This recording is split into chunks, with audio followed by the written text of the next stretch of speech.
Good morning, everyone, and welcome to the Australian Tea Cultural Seminar 2020. Before we commence our day, and as many of you will be aware, wherever we meet around Australia, it's traditional to offer our respects to the custodians of the lands on which we meet.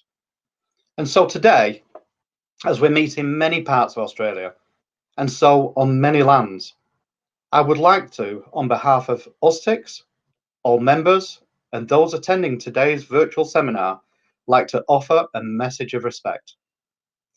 The Australian Tea Cultural Society acknowledges traditional owners of country throughout Australia and recognises the continuing connection to lands, waters, and communities. We pay our respects to the Aboriginal and Torres Strait Islander cultures and to elders, past, present, and emerging. Thank you. So now, please allow me to welcome you all to today's 2020 virtual seminar. To those who have attended previous seminars, welcome back. To those who are newcomers to our seminar, a warm and heartfelt welcome. We hope you truly enjoy your day. And to our friends and members from overseas, from Jersey in the British Channel Islands, welcome Eunice. From Beijing and Hangzhou in the People's Republic of China, welcome Lu Yu and Chloe. From Manchester in the United Kingdom, welcome Pat. From Toronto, Canada, welcome Shabnam. And from the Big Apple, New York City, welcome Jeni. Welcome each and every one of you to this year's seminar. You know, you've got no idea how lucky you are at this point. While presenting that quick global roundup, I had the sudden urge to use my limited musical talents and almost burst into a rap. Yeah, okay, maybe not. Next, and certainly being a little more serious, I would like to acknowledge something I believe is probably affecting all of us at this moment. The pain, grief, and loss being suffered by many in our community, not only here in Australia, but all around our precious world. Here in Australia, we struggled in the summertime to come to grips with the enormity of our summer bushfires, which were so quickly followed by devastating hailstorms and flooding. Then, as the dark clouds of fire and storm dispersed, the spectre of a pandemic quickly took hold in such a devastating and vicious way. Friends, this year has been, to say the least, difficult. Back in January and February, the AUSTCS team were all systems go for our seminar in Brisbane. But very quickly, it became blatantly obvious that the Brisbane 2020 was very possibly not going to happen. Festivals and events began to cancel, and the Australian tea calendar disappeared almost overnight. The AUSTCS directors made a very quick and decisive decision, which was, although the seminar would not be happening as normal or in Brisbane, it certainly didn't need to be cancelled. And so, Brisbane as a host location was postponed by 1 year and moved to this time next year. This was the point at which the idea of a virtual seminar rose to ensure that we, the Australian tea community, would have at least one event happening during 2020. But since then, the imagination and determination of individuals and groups has been simply brilliant. In the early days of COVID isolation, we had Sofa Summit on International Tea Day, the 21st of May. Then, a little later, Nomad Tea Festival. These are just two of the amazing online events that so quickly emerged to keep the global tea community connected. Can I please say, the people who bring these virtual events to you place incredible time, effort, and personal sacrifice into these events. So please, if someone's giving it a go, or a group are trying hard to make something happen, please support them, because they're not doing it for themselves, but for all of us who share a place in this wonderful community of tea. So to today, hopefully you all have your programs to refer to, whether that be a hard copy or a digital copy. So I'm not going to go through the day piece by piece. But what I will say is that today's private seminar has been sculpted as closely and as feasibly possible to our physical seminars. Our seminar ritual, Welcome by Tea, although not quite the same today, will give those on full day packages the opportunity to taste teas and hear from the tea business owners about the tea they have chosen for you and their ideal brewing of those teas. But Adeline will explain more on that shortly. During the day, there will be breaks and times for you to brew your teas. And of course, with all that tea comes those inevitable toilet breaks. As part of the software package we purchased from ClickMeeting to present this event, today's seminar will be recorded and available to you all attending, with limited highlights being available to the general public later.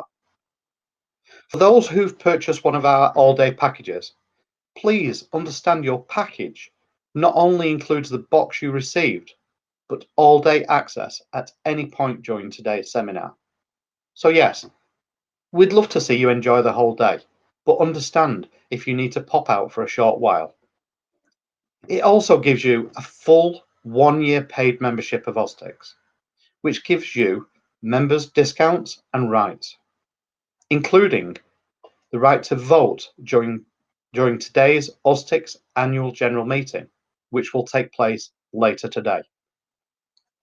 Then there's our guest speakers, a lineup of professionals who we hope you will enjoy during today's seminar, and who have kindly given up their time today to offer insights into their background, knowledge, and expertise within the field of tea. I can only thank each and every one of our guests and extend my appreciation for their support of our fledgling organisation. I must inform you at this point that there will be a slight change to one of our presentations later today, but we'll talk about that in due course. So, on the note of our guest speakers, may I start the day off by introducing you to a lady who I heard of well before I was fortunate enough to meet. That meeting occurred at a tea function in Yibin, Sichuan, China, where both of us were attendees at a tea conference. Immediately, I knew I was going to have a great connection with this lady. Her passion, energy, professional, no-nonsense approach instantly impressed me. A blast of colour in what can be a very grey environment sometimes. Her professional background covers tea education, hospitality, and writing. In more than 20 years in tea, she has owned her own tea businesses, the tea chain Tea Emporium, was author and developer through her next business, the Tea Academy, of the accredited Tea Sommelier program, which she created in conjunction with the Tea and Herbal Association of Canada, the association of which, after being a member for some 8 years, then became president of in 2018. Today, she is respected by many on the international tea scene as one of the leading advocates for tea globally. Friends, please give a huge virtual welcome to our first guest of the day, the wonderful Miss Shabnam Weber. Hello, everybody. My name is Shabnam Weber, and I am the president of the Tea and Herbal Association of Canada. I want to start first and foremost by thanking David. Thank you so truly very much for this invitation and for having me. As he's already told you, I'm sitting in Toronto. I am still stuck in Saturday while you guys are enjoying Sunday already. But I want to start truly by not only thanking David and his team for inviting me and giving me this opportunity to speak to you, but also to really thank David and his team for all the work that's been put into this. As you can see, putting on these events is difficult. It's a lot of work. And it takes a lot of time, and it looks like things are running nicely, even when your first speaker forgets to take herself off mute. But here we are, and I just want to say thank you for all the work that you put into putting this together. So having said that, when David asked me to speak to you today, I struggled a little bit with what am I going to talk to you about? What can I talk to you about? And what would be of greatest value to all of you? And I thought about what David told me when we first met in China about AUSTCS and the concept and idea and premise behind what fueled and motivated him to put together this group. And I thought the best thing I can do is to talk to you from my heart and tell you my story, and hope that perhaps some of that rings for you all, that some of that, even if it's a nugget of something you can take away with. Because as you've already seen from the introduction that David gave, I've had many, many iterations of myself. And I'm a big believer in iterations, and I'm a big believer in evolution and change. So maybe there's a smidge of something that you'll take away, and I can tell you about my very, very sordid love affair. The love affair that I have been having for, well, officially, business-wise, 20 years. A love affair that really started, I would say, from the moment I started to drink tea. With a Persian background, tea was always in my home. But my business side of my love affair started in 2001. So that love affair has only grown stronger. It's only grown bigger, and it has happened because of this beautiful product, this amazing leaf that we call tea. And I don't think we can start talking about tea, really, without talking about the meaning of tea.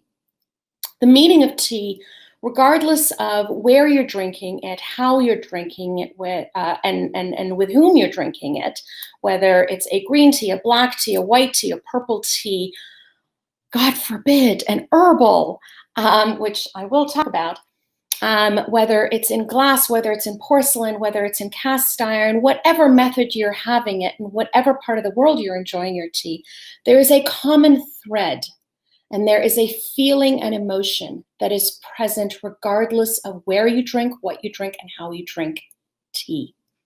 And this is one of my favorite quotes from Kakuzo Okakuro, which really embodies this. Teaism is a cult founded on the adoration of the beautiful among the sordid facts of everyday existence. It inculcates purity and harmony, the mystery of mutual charity, the romanticism of the social order. And why do I start with that? Because when I talk to groups, I quite often will ask people randomly in an audience to tell me one single word, really quickly, off the top of your head. Why do you love tea?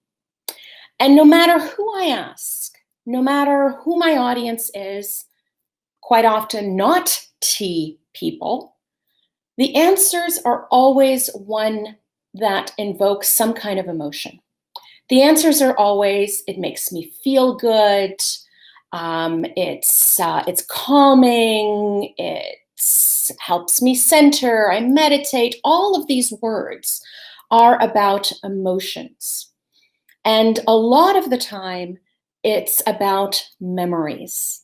For a lot of people, when I ask, why do you love tea? They will tell me that it reminds them of a time that they spent with their grandparents. And those are good feelings. And you need to remember that if you're going to operate in this world of tea. And I don't care if it's as an educator, if it's as an enthusiast, if it's as a business owner, small, medium, or large. People that drink tea are drinking it because it triggers something emotional inside of them.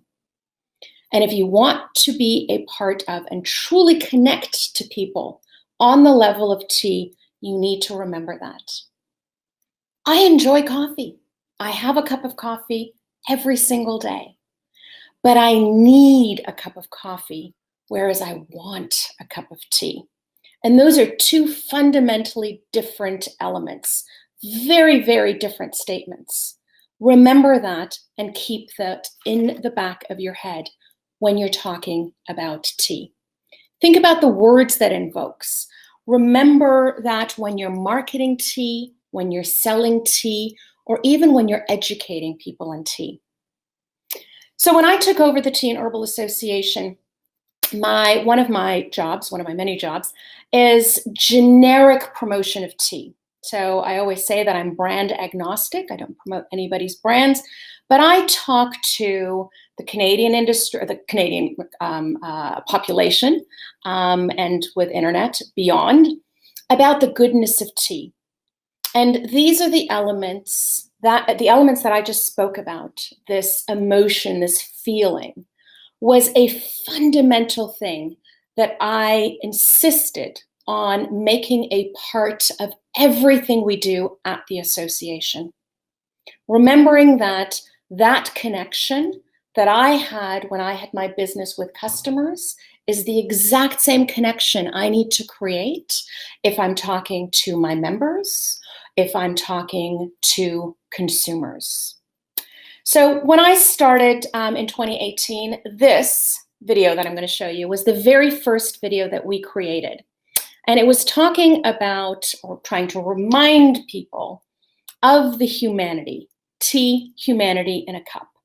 I did this promotion for Hot Tea Month, but it's something, and as I said, 2018, so it's a few years back now, but something that I really believe is timeless. And the picture that you see up on the screen right now are my hands on the right, and on the left, the hands that I'm holding, is the hands of a tea plucker in Malawi. And this is the picture that I always want people to remember, and I want people to think about when they're dealing with tea.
So those hands, that's what I want you to think of.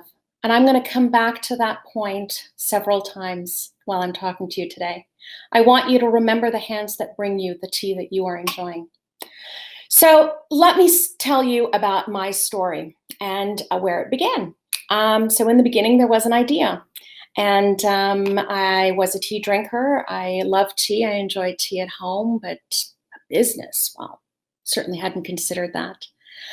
But when the idea got planted in my head, I decided that specialty tea shops that allowed consumers to appreciate and truly understand tea, simply didn't exist in Canada. Certainly didn't in 2001 when I started.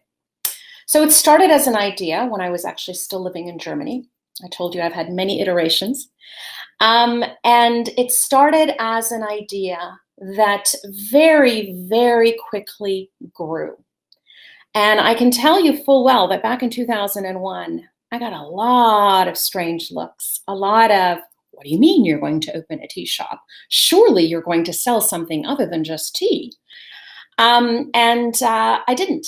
It was very clear from the beginning that this idea was going to be a tea shop that was going to bring this beautiful world of tea with all of its complexities and all of its simplicities to the everyday consumer. Something that in other parts of the world seemed pretty standard, but here in Canada in 2001, this was revolutionary. It wasn't just about creating a company, however. It was very clear to me, and I knew from the very, very beginning when I started my company that I wasn't only creating a tea company, I had to create an identity, and that identity had to be one that I identified with. So that meant that my brand, my colors, my decor, my teapots and teacups, and all the things that I was selling was something that I had to identify with. My identity and my brand became the same. And I emphasize that for any of you that are looking to get into the tea business or perhaps are already. You must identify with your brand. Because let me tell you that the consumer, your customers, will know when you're faking it. You are going to spend inordinate amounts of time on your business. There is no such thing as a day off. There is no such thing as turning off your phone. As a business owner, you cannot do that. And if you're going to be committed 24/7, 365 days of the year on something, you had best love it. You had best be passionate about it, and it had better be something that is feeding you. And not only feeding you financially, but also feeding your soul, because it will be the biggest part of your life. So I started with an idea, and I entered this world of self-employment, and that is me back in 2001. So the word in German for self-employment is selbstständig. And literally translated, it means self and everything. And anybody who's been self-employed will fully understand that self-employment means that you do everything yourself all of the time. So here I am in a construction site because we did all of the construction ourselves because we were, trying to spend $1 1,000 times over, painting walls. And this was the very, very first tea school table that you're seeing painted in this picture. So the reality is that it was clear to me what I wanted. It was clear how I was going to do it. And there was nothing that was going to stand in my way. No matter how many people told me, you're crazy, this is nuts, what do you mean just tea? I rolled up my sleeves and I put on my latex gloves and I painted. And I proved them wrong. And the early days were not easy. There's not a lot of time between that first picture and the one that you see here. But that first picture is me down on the ground painting, and this was a full-page spread that my shop and I received in the newspaper 6 months later. So yes, it was a revolutionary idea, but here we were. And that branding and that identity that I talked about a minute ago was really key in achieving this, because people looked at it as something that was so professional. Somebody that was branding everything with their own logo and their own name and not carrying, a dozen different brands of other people's products was something that they assumed belonged to some big corporation. And boy, were they shocked that it wasn't. It was just little old me. So the early days were exciting. They were enjoyable. They were long. They were hard. But I didn't feel it because I loved it. And I was faced with all those questions that some of you may be faced with when you're out wanting to start a business. Where do I buy product from? What are the best sources? Where do I buy teapots and teacups and all the bajillion different things that I need for my business? Especially when you're coming into it not having been in the industry. I had no network. I had no connections. I just love tea. And I had a vision in my head of what this could be. And it was crystal clear. So the early days, as I said, were exciting. And they were certainly hard. And within the first year and a half of my first store, I opened my second store. And within a year and a half of that store, I opened my third store. So within 3 years, I had 3 locations, more or less. And there were missteps. So I'm a fully open book. I'm going to tell you the good, the bad, and the ugly. So here we start with this love, this passion, and this idea that gets created, and this lovely concept that I put out there. And along the way, you do make mistakes, as anybody does in a business. So what are missteps? Missteps were plenty. Doing things that I felt I should be doing rather than things that I wanted to be doing. Bad locations, bad employees. All of the above was definitely part of the missteps that I took.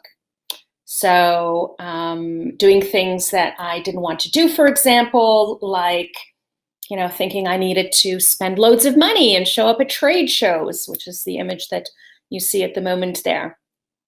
Booths that cost thousands, tens of thousands of dollars just to be a part of, to then equip, to set up, et cetera, to really not get a lot out of in the end of the day. Bad employees. Nothing worse than a bad employee. Employees that stole from me, employees that lied, and employees that really just were not good. And these are moments, whether it's bad locations or bad employees, that you have got to take a step outside of yourself.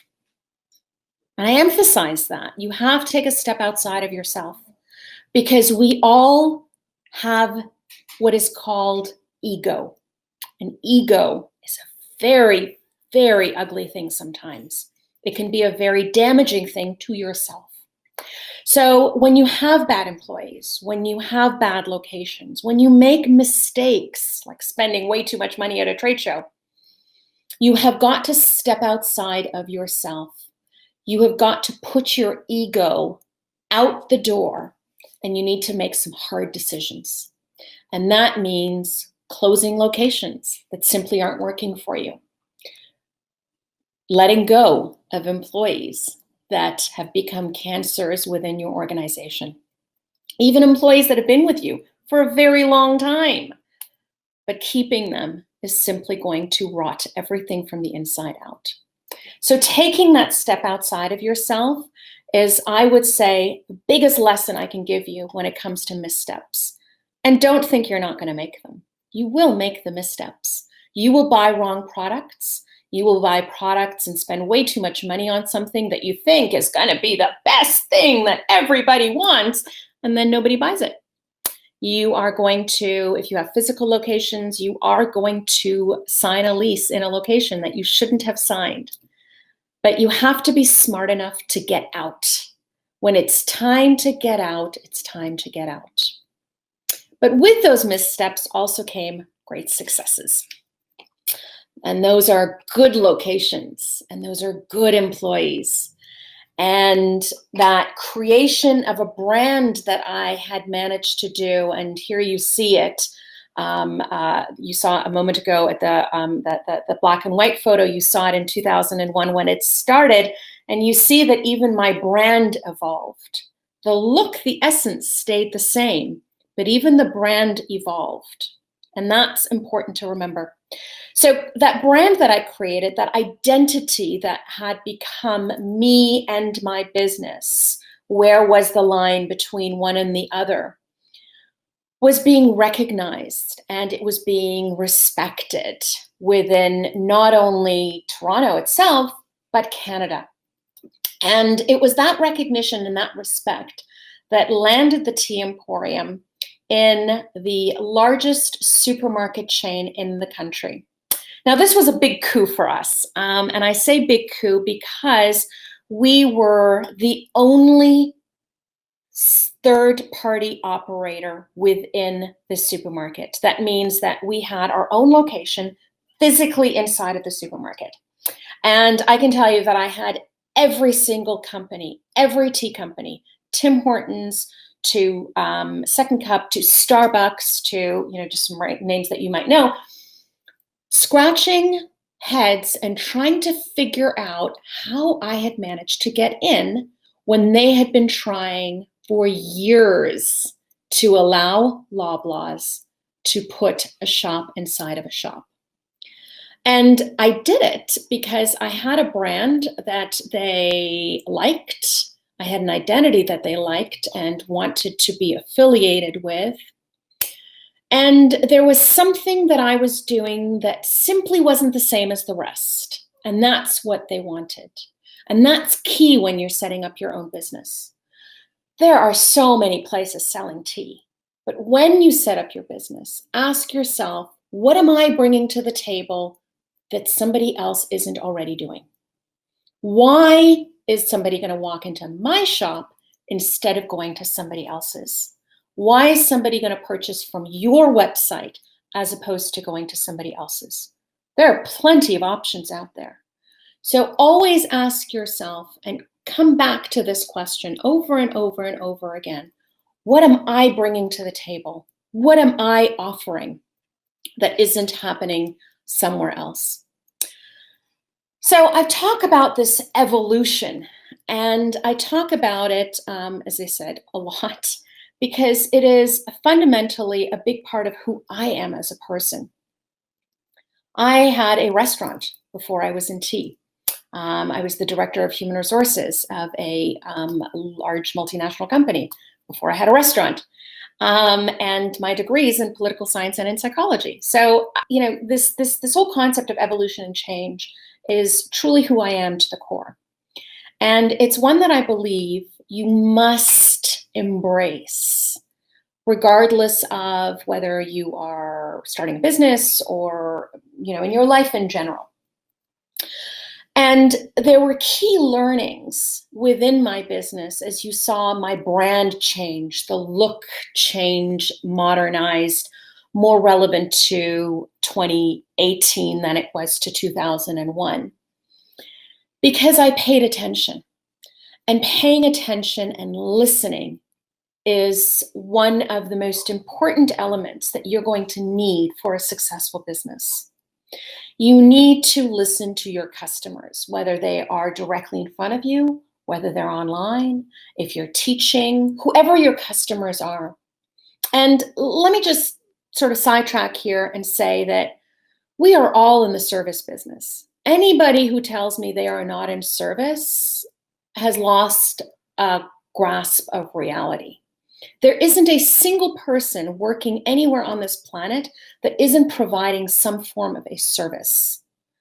Now, because we think of service in very traditional ways, right? We think of the service industry as a retail shop where a transaction happens, or a restaurant perhaps. But the reality is that no matter where you are, my office job now is still in the service industry. I am servicing to my members and also to consumers. There's always that element. So going back to listening to your customers is essential, because what they say is going to define, or should define, what your next steps are. Remember that big batch of whatever that I said you will spend money on that you shouldn't? And you're going to learn the hard way that you made a mistake. The only way to not repeat that mistake is to have listened. The only way to not repeat the same purchase again is to have paid attention when attention needed to be paid. If my customers come in every single day and are asking for a black tea with pineapple, and I can't stand pineapple, I need to listen and bring in that black tea with pineapple. So evolve. We have business plans when we start businesses, or you should at least. And business plans are what are called living documents. And it's something that I always say you have to go back to over and over and over again, because it has to move with you. It has to move not only with your business, but it also has to move with the times that you're in. Anybody who is still working on the same business plan in August of 2020 than they were in January of 2020 is struggling right now. I guarantee you, because they haven't evolved. They have not paid attention to what is happening in the world around us, and they are simply waiting for this time, this time that we're in of COVID to come to an end so that we can go right back to January or February or whenever it is that it started for you of 2020. That's not reality. Evolution is key to survival. So as I evolved, I realized that I had done everything that I wanted to do with my business. I had opened store after store after store. I had about 13 locations over the span of the time that I had my business. I had wholesale. I was supplying the best restaurants, hotels, and spas in the city and beyond, from coast to coast. I was doing private labeling, private packaging, blending, et cetera, et cetera, et cetera, et cetera, online and on and on and on. And I realized that I had done all of that and it was fine, but I wasn't challenged anymore. Remember that fuel, that fire that needs to be fed in your soul? It wasn't being fed anymore. So evolution told me my next iteration needed to happen. And I'm also a big believer that the stars tend to align as they are meant to align, and an opportunity presented itself at the Tea Association.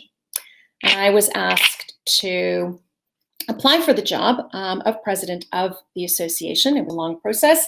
I interviewed for the job for a full year, believe it or not, even having been a part of the association as a director on the board. I had, in my time as a director on the board, written and created the Tea Sommelier program. It is the only certified education program that is offered by industry. And it was a program that I wrote out of pure love of this product. I wrote it for the Tea Association before I was actually in my current job. I wrote it when I owned my when I owned my companies. And I did it, as I said, out of love and passion. And it took me about a year to write, and I sold it to the association for $1. It was not something that I had any intention of doing for money. It was something that I did because I believed and still believe in this greater good, in this greater picture and this greater world that I am a part of called tea. This industry that is a part of who I am and a part that I am a part of. This industry is made up of many, many, many different prongs. There are growers, there are pluckers and farmers, there are factory producers, there are brokers and importers, there are distributors and packers, there are retailers, there are educators, there are administrators. This industry is vast and yet so very small. And what's key in understanding, and something that happened for me over time, particularly as I became actively involved with the association, was this understanding that I was a prong in this wheel. As small as that prong was, I was a prong in that wheel. And I was connected to this greater whole.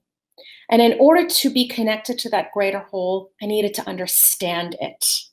I needed to understand not only the industry, but every part of what everybody was doing, what their purpose was, and what their role was in this greater wheel.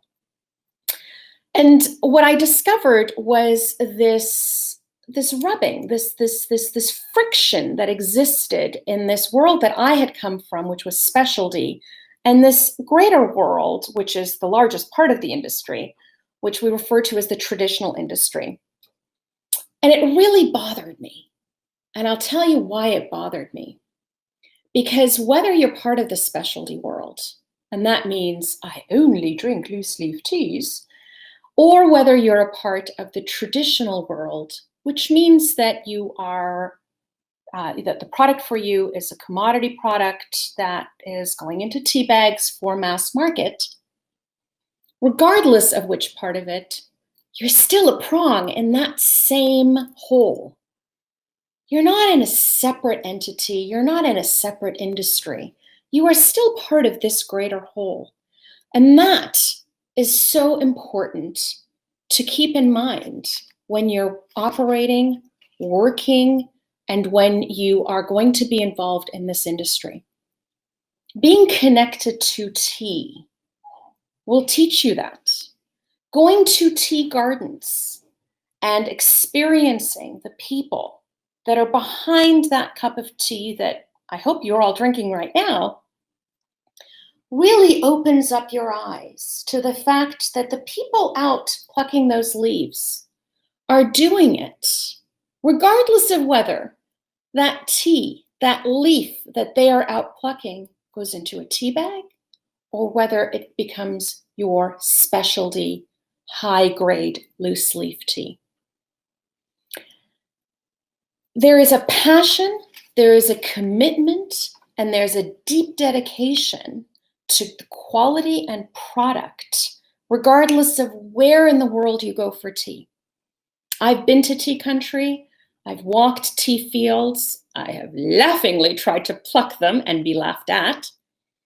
And it is the common thread everywhere, is that every single person committed to is doing it with love and dedication.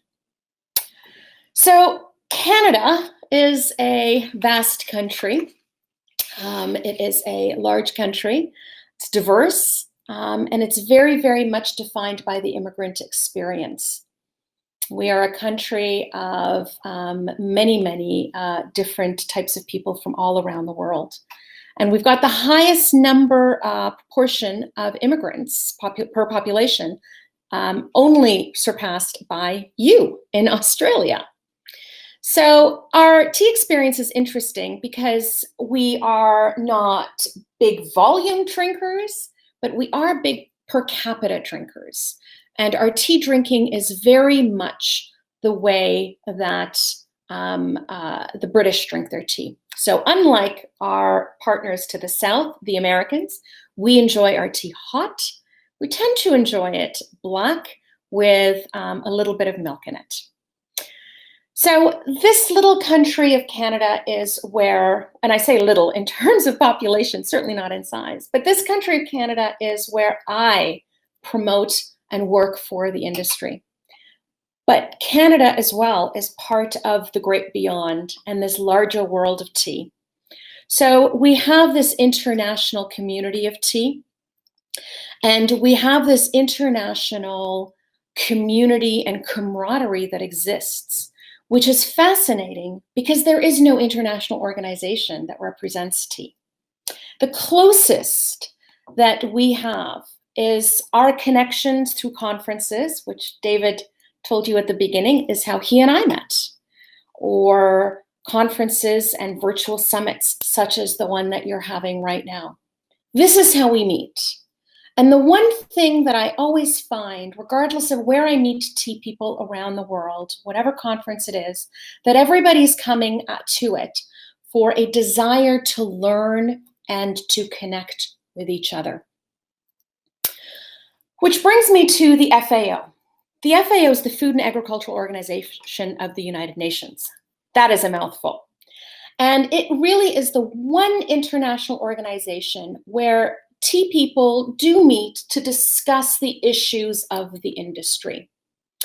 And we were very fortunate after years and years of pushing for this, that the General Assembly, United Nations General Assembly, passed May 21st as International Tea Day. We are the only beverage that has its own day dedicated to it by the United Nations. That's a big deal, and we need to think about that. It was done because of the recognition of the long history and deep cultural and economic significance of tea around the world, and the objective was to celebrate.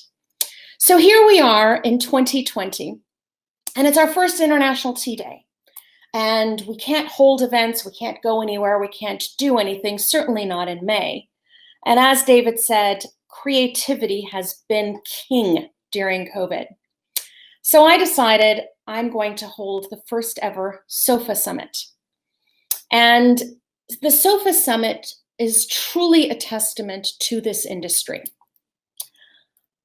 I hatched this idea on a Tuesday afternoon, and I truly am not exaggerating when I tell you that by Wednesday afternoon, every single person I had reached out to, every friend and every contact I had in the industry, replied and committed with a resounding yes. So on May 21st, I sat right here in my home, and I started at 8:30 in the morning, 8 o'clock in the morning, sorry. And I went straight through until 7:30 in the evening, no breaks. I traveled through 13 countries, 14 time zones, and spoke to 27 different people. And it was one of the most exhilarating days. I was exhausted, believe me, but it was one of the most exhilarating experiences because that emotion, that feeling, everything that I talked to you about at the beginning, that is what drove this. Of course, it was going to be tea that was going to unite all of us in a time when we are all locked up in our homes. Of course, it was going to be tea that gave us hope in a time when there is so much sadness and so much suffering around us. Of course, it was going to be tea. And every single person that I reached out to came from a place of yes. The answer was yes. I simply gave them the platform to do that. So on International Tea Day, I thought, what better way to raise our cups and give thanks? I reached out far and wide and created this video, which you'll see same emotions are present in everything that we do.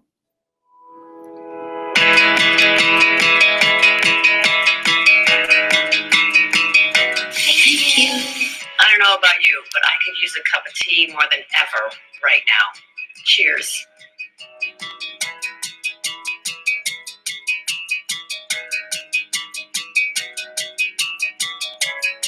Here's to tea. Best wishes for International Tea Day, 21st of May. And a big thank you to all the producers and all the people who work so hard to produce this wonderful beverage for us.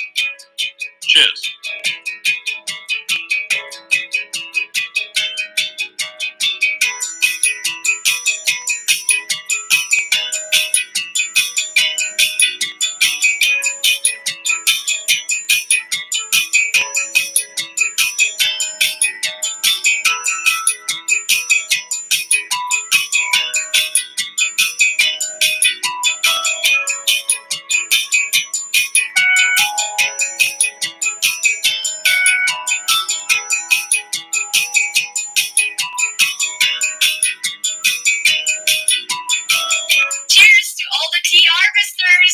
Cheers to our friends up north.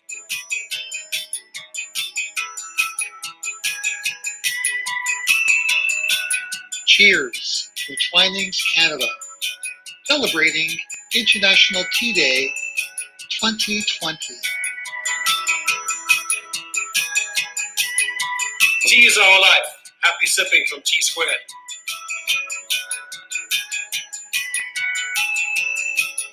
Happy International Tea Day. Everybody here at Tivana wishes everybody a happy International Tea Day, and we'd like to thank especially all of those companies in supply chain that allow us every day to get up every morning and enjoy this wonderful cup of tea.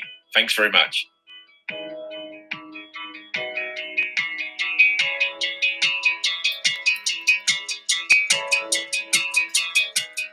On this International Tea Day, I reflect on all the hands that make this cup of tea possible.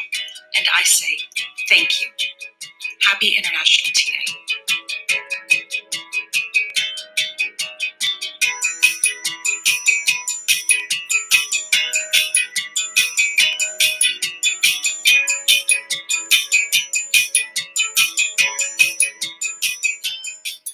I think the last things that I really want to tell you is that I want you to embrace this world of tea from a place of inclusiveness. And that means I don't care if it's a botanical, if it's an herbal. I don't care if it's a white tea, a green tea, a black tea, an oolong, a purple tea, a flavored tea, sugar tea, milk tea, lemon tea, loose leaf tea bags, whatever it is. This is an industry that comes from a place of inclusiveness. It comes from a place of respect, whether you're drinking your tea loose, whether you're enjoying it from a tea bag. Because if you truly want to respect the people behind who bring you your tea, those hands in those fields, then you have to respect each part of the industry, because they are plucking in the exact same way, regardless of where their tea ends up. Remember that change is the only constant in life, to quote Heraclitus, and to stay relevant in whatever you do in life and in business, you have to evolve and constantly reinvent yourself.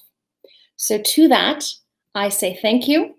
I say thank you to AUSTCS, and I say thank you to David and his team for inviting me. Thank you, everybody. We have a Q&A now. Hi, Shabnam. Suchong. Hello, hello. How's your business doing during pandemic? How are you embracing the present, and what are you doing now to be ready for the future? Thank you very much. That's a great question. So what I didn't tell you was that in order to take this job that I'm currently in, I had to completely let go of my business, which means that I no longer own my company. So the Tea Emporium Academy of Tea is no longer. It lived its life.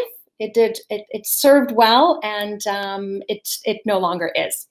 In terms of the association, though, I can tell you that what I am doing and what I have been doing from day one is I have been asking myself, what can I do rather than what can't I do? I still have members that are paying to be a part of the association who still expect me to work on their behalf. Just because I'm sitting in my home doesn't mean that they don't want me to be doing the exact same things. So just as I said with the Sofa Summit, rather than focus and be down on myself about, well, I can't have an actual physical event, I asked myself, what can I do? And from that, this beautiful Sofa Summit was born, which will continue to live on, believe me, even after COVID.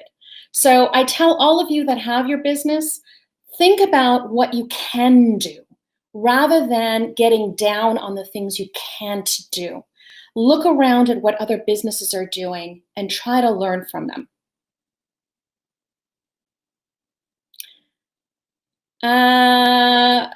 Question from Boroon Mananta. What advice would you have to a grower producer trying to bring a farm to cup experience to a new market?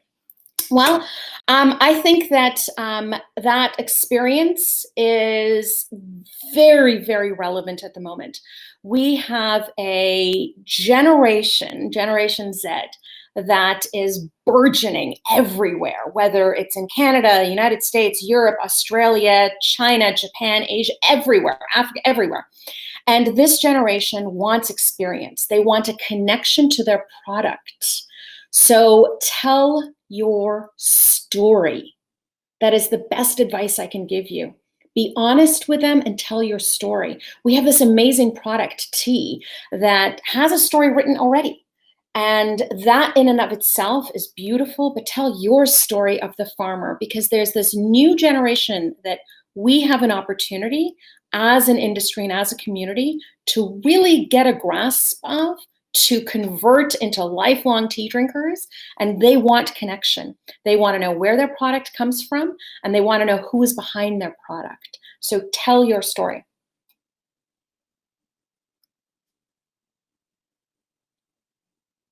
Jack says, in Canada, does the legislature classify tea as food? Yes.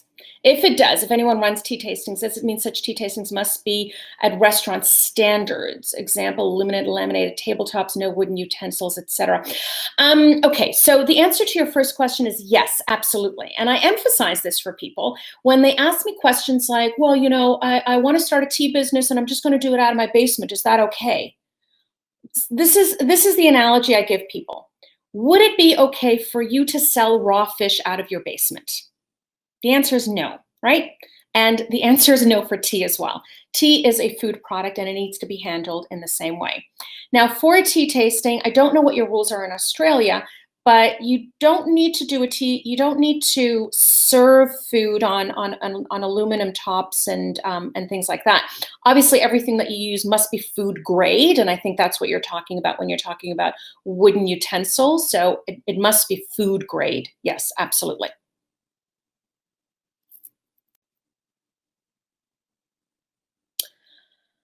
Sutang, when your dream vision is clear, it is easy to zone in and work hard constantly towards your vision, but was there a moment when you doubt in yourself or in business? If so, how did you overcome it?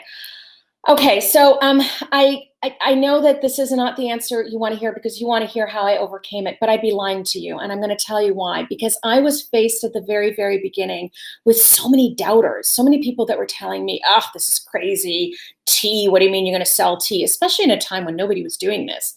And I opened up across the street from Starbucks. Literally, my first store was across the street from Starbucks. And I went into my business with what I refer to as a really healthy dose of arrogance. I looked at everybody and I said, you are all wrong and I am right. Because I had a clear vision in my head. And I think that when there are moments that you doubt yourself, you need to go back to your purpose. You need to go back to why are you doing this? And what is it feeding? What is it that you're getting out of it? Now, don't get me wrong. If you're financially suffering, then get out. Then do this as a hobby because I don't want anybody to be suffering. But I think that if you are, when you have those moments of, oh God, I can't anymore, you need to go back to the basics and remember what started this. Why are you doing this? All right.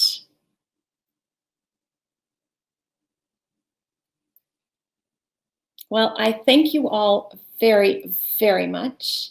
I have truly enjoyed being with you all. I don't know if there are any other questions, but David has my contact if anybody wants to reach out and say, hiya, I'm here. And I truly hope that you all have a delightful, delightful experience. I'm just seeing a question from Jack on the side. To my raw fish comment. Raw fish is a hazardous food and tea is non-hazardous. You're absolutely right. I'm not saying fish is food. My comparison, though, is that if you can't sell raw fish because it's food, you can't sell tea because it's food out of your basement. All right, that's the point of my analogy. So thank you all very, very much, and I hope you have a delightful seminar. Thank you. Thank you so much, Shabnam. Hi there, my name is Adeline, Tea Director, and when we're not in the middle of a pandemic, I run events for the Sydney Tea Meetup. I'm speaking today from the lands of the Gadigal people of the Eora Nation, and I'd like to pay my respects to their elders past, present and emerging, and I recognise that sovereignty was never ceded. I hope you're enjoying your Sunday morning, or in the case of some of our international guests, your Saturday evening. I'm here to explain our annual ritual known as Welcome by Tea. The Olympics has its opening ceremony, the Oscars its opening act. Here at AUSTCS we have Welcome by Tea. While neither the Olympics or an event like the Oscars can go ahead during a pandemic, we're going to try and replicate Welcome by Tea for you today. So if you've been to one of our seminars before, you'll recognise this part of the day. But just like everything in 2020, it's a little different this time around. So I'll talk you through how we're going to do it. Make it a communal experience, even though it's virtual. So at a regular Australian tea culture seminar, we'd be sitting sort of cabaret style at tables where a host brewer would serve you a special tea that they would have chosen from their own collection. And tea, as you probably know, is a social lubricant. So the ritual is a gesture of hospitality as well as an invitation for people at the table to start sharing their thoughts and experiences. Unfortunately, due to state quarantine regulations, we were not able to send you your own personal tea brewing host. So for those of you who opted for the all-day package, in your box you'll find 5 loose leaf teas that you can brew for yourself. Now these have been selected and donated by 5 host brewers who throughout the day will sort of explain a little bit about the origins of the tea and why they chose it as you sip. Then if you have any questions, you can pop them in the Q&A section and they'll be here to tell you anything more you want to know. So each packet has been labelled with a letter. So we get this. Too much light. That says A. Plus you'll find a matching brewing guide in your box. So just so you know, we've given you about 10 grams per tea in there, enough to make a couple of decent sized pots. In your program, you may have noticed we've got scheduled breaks. They're all called Welcome by Tea during the seminar to give you time to put on the kettle and make a cuppa. So, of course, you don't have to brew the tea today. You can kind of save it and rewatch the appropriate segment at a later date. But in the spirit of Welcome by Tea, I think it's actually a lovely idea to have a communal tea drinking experience while hearing from a host. So for those of you who missed out on a box, feel free to brew whatever you like and drink from, whatever your favourite cup. You can still enjoy our brewers' insights on screen. And if you like what you see or what you hear, we'll have a link to where you can buy each of those teas to enjoy in your own time. So that also goes for you with those of you with the sample. Like if you like what you taste, you can always seek more from our brewers. So those of you with a box will have also received a limited edition teacup made by Christopher Plumridge of Claystone Pottery in Victoria. I know most of you have probably opened it already, but part of the ritual is actually to open it and kind of like be amazed at what you've got inside. So please, if you haven't already, please do. So Kim Cooper will speak more about how he commissioned this cup a bit later on, and we'll have Vicki Grima from the Australian Ceramics Association in the afternoon session to talk about the strong relationship between ceramics and tea. Now, because these cups are handmade, they're all different. And we'd love to see which ones sort of ended up in your hand. So please feel free to take a photo, post it on social media, Instagram, Facebook, Twitter, and use the hashtag AUSTCS, AUSTCS, or AUSTCS 2020 and myofficeteabreak as you make your tea. And if you have any tea-inspired tea and snack matches, please do share them in the chat. So let the tea brewing begin. I present you tea A, which comes all the way to you from Nepal via the USA. We'll give you a few minutes to put the kettle on, and then, let's let the brewing begin. It's all right.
Hi guys, how are you? My name is Cathy Zhang. I'm the founder of Miss Cathy Tea Bar based in Sydney. A big thank you to AUSTCS amazing team for making the share seminar happen online. It hasn't been an easy year for most of us, but let's keep our hopes up and keep drinking good tea. Shall we? Okay, first of all, I would like to share something about myself. I come from a small tea town in China. Lucky enough, I was selected to study tea science for my bachelor degree at university in China. During this 4-year study, I got to learn about tea in a scientific approach.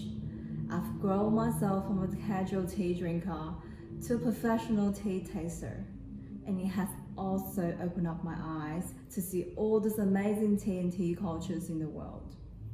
In 2010, I've built my first tea house in China, but I think there's so many good teas in the world and worth sharing. So I returned to Australia and built a tea brand called Miss Cathy, aiming to share my knowledge and passion in tea to more people and promote interesting tea culture around the world. In November last year, Miss Cathy Tea Bar was finally built in Sydney. And this gives me a platform to share the way I do tea and talk to my customer directly. I strongly recommend you to come visit my tea bar next time in Sydney. One of the reasons why I joined AUSTCS is because of the people. Both director of AUSTCS, David Lyons and Adeline Teoh, are two good friends of mine for years who have always been there to support me since the beginning when I do tea. They have a great heart for tea, and that's how AUSTCS was built for, to support and grow the tea industry and bring Australian tea culture to the world stage. As the only non-profit organisation in Australia in tea, it provides a national tea platform to everyone who either works in tea industry or simply just a tea drinker to connect together. I've been to AUSTCS in the past 3 years and I've enjoyed every one of it. Because every year we get to go to a new city, we get to meet with amazing tea people who come from around the world. And as a tea nerd, it's great to have 2 days letting myself enjoy in tea, having tea conversations and talking about tea all day. If you haven't been to the seminar yet, and you like tea, you have to be there next time. Last year, we went to Hobart. It's been an amazing experience for me. The event was very well organized and full of interesting content. I like the welcoming with tea session in the first day of the seminar because I get to sit with different tea people, some people I have met, some people I haven't met, and drink tea with them and get to know each other. And this is a perfect opportunity to break the ice and create some interesting tea conversations. Personally speaking, 2 days tea event isn't enough for me. I think I must have enjoyed everyone's company and the tea high a bit too much. Every time when the seminar finishes, I feel a bit sad because I have to wait another year to have it again. One thing I hope AUSTCS will improve is to create a few smaller tea events throughout the year in our home cities so we can keep the momentum going. As the official tea organisation in Australia, we can do so much to promote different tea culture to our tea drinkers. But most importantly, tea for me is emotional. Enjoying tea is more than drinking the tea from the cup, but the whole experience. Let's bring good tea experience to people. Thank you guys. Enjoy the seminar. Bye now.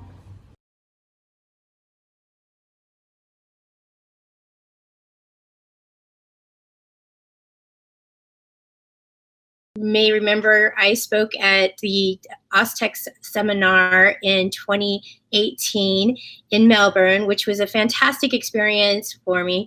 And I mentioned then that I spend a lot of time in Nepal, and I go to Nepal, I think 3 to 4 times a year in normal times. So I'm kind of desperately missing Nepal right now, as you can imagine. I'm in New York City, so it is nighttime for me, but I'm still going to drink this tea with you. This is a white tea from Nepal. It's from one of my favorite producers. She's an amazing woman, and I did say woman because that's part of the reason I chose this tea. It's very rare to find a woman tea maker in Nepal. And not only has she produced really amazing tea, she's made a successful career out of it and been able to send her sons to be educated in Kathmandu and improve their lives, all based on her making this tea. She started out just making all the tea by hand, and she built such a reputation by selling it on the side of the road that she was actually able to increase her sales. She's now built her second small producing factory. And I think the last time I talked to her about 2 or 3 months ago, I think she said they were producing around 20,000 kilos of tea a day. So she's gone from this small production to this rather large production, and it's quite a remarkable tea. It's a beautiful tea, and I hope you enjoy it. I already steeped mine ahead of time because I got kind of nervous about how the technology was going to work, and so I didn't want to be trying to make my tea at the same time that I was trying to talk. But I hope that your tea should almost be ready. I did want to kind of point out that if you looked at the dry leaf, it's a really beautiful dry leaf, and with the big plump silver buds, and which gives it a lot of sweetness. There's a lot of stone fruity notes in it as well. And then when it brews up, it brews into this really beautiful golden color. I don't know if you can see this or not. It's much harder doing this virtually than in person. In person, I would be actually making this tea for you, which would be quite a joy for me, but I'm glad that we can at least have communal tea, because I think it's really important to share a cup of tea with someone. I feel like tea is a physical manifestation of kindness. And when we share a cup of tea with someone, we're sharing an act of kindness, and we're bringing them into our family and making them part of our family members, which is something that I think is a deep feeling that I have about Nepal, and is that I feel like they're part of my family and they treat me like family, and it's all been because of this tea. So I hope you enjoy your tea. And by the way, I thoroughly enjoy my cup that I got. It's a beautiful ceramic piece of art, in my opinion, and it's an incredible tradition that goes on at AUSTCS also to create these commissioned cups. So enjoy your tea. I'd like to, if I can figure out how to do the screen share, I would like to just show you where this tea came from. So bear with me as I try to do this. Is that, whoops, I'm sorry. I'm not so adept about this. Can I open an app? Let's not worry about this. It's not so important. Anyway, I'm like, it's also a little different to not be able to hear people, but I'm hoping you're enjoying your tea, and namaste. And if you like this tea, actually, Kim Cooper from the Steepery carries this tea, so it's easier for you to get in Australia. Should you rinse the tea leaves first? You don't have to. You can, but you don't have to. And also you can re-steep this tea 3 to 4 times. Is your tea Assamica or Sinensis? In Nepal, most of the tea is from the Sinensis, as that it grows at elevation. This particular tea is about 1,800 meters is how high it grows, and so they use a variation of sinensis. Great. If there's no other questions, I again just want to say thank you and enjoy this beautiful cup of tea, and welcome to AUSTCS, an amazing event that is an elevation of the tea experience, which is quite incredible. Thank you.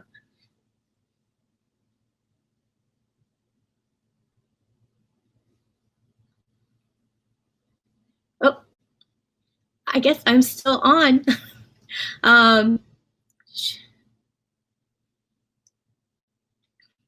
Great. Does anyone have any questions? Any thoughts about the tea as we're drinking it?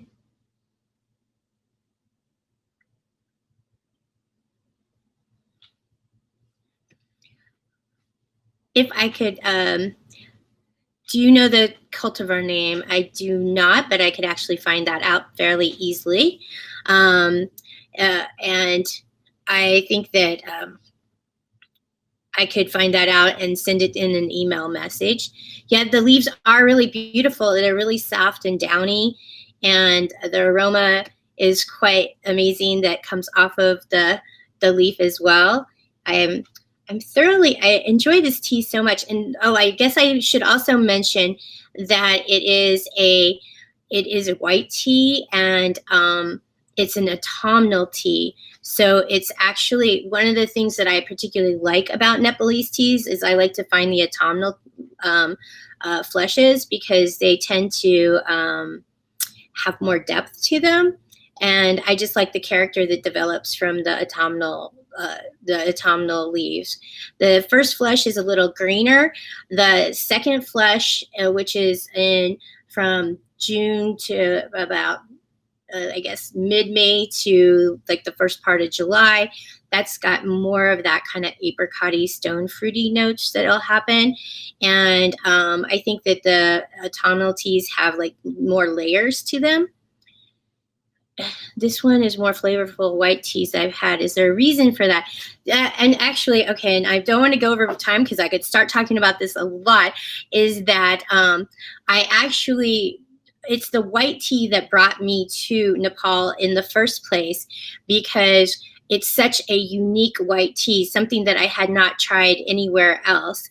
And I think it's one of the unique features about Nepalese tea, is that their white tea starts off really kind of vegetal and green, and then it finishes with this kind of sweetness that you should be getting at the end, which is not something that you find in other white teas. It's completely due to the unique terroir of Nepal, which includes growing at elevation. It includes being irrigated by the purity of the runoff from the Himalayas, and it includes a soil that has been for hundreds and hundreds of years. The forestation of the soil has been falling on the leaves on from the forest are falling, and they have created this really, really thick layer of nutrients, and it decomposes really slowly. So it has a lot of nitrogen in the soil, which makes it really perfect for growing and producing tea, since tea is a nitrogen sucking plant.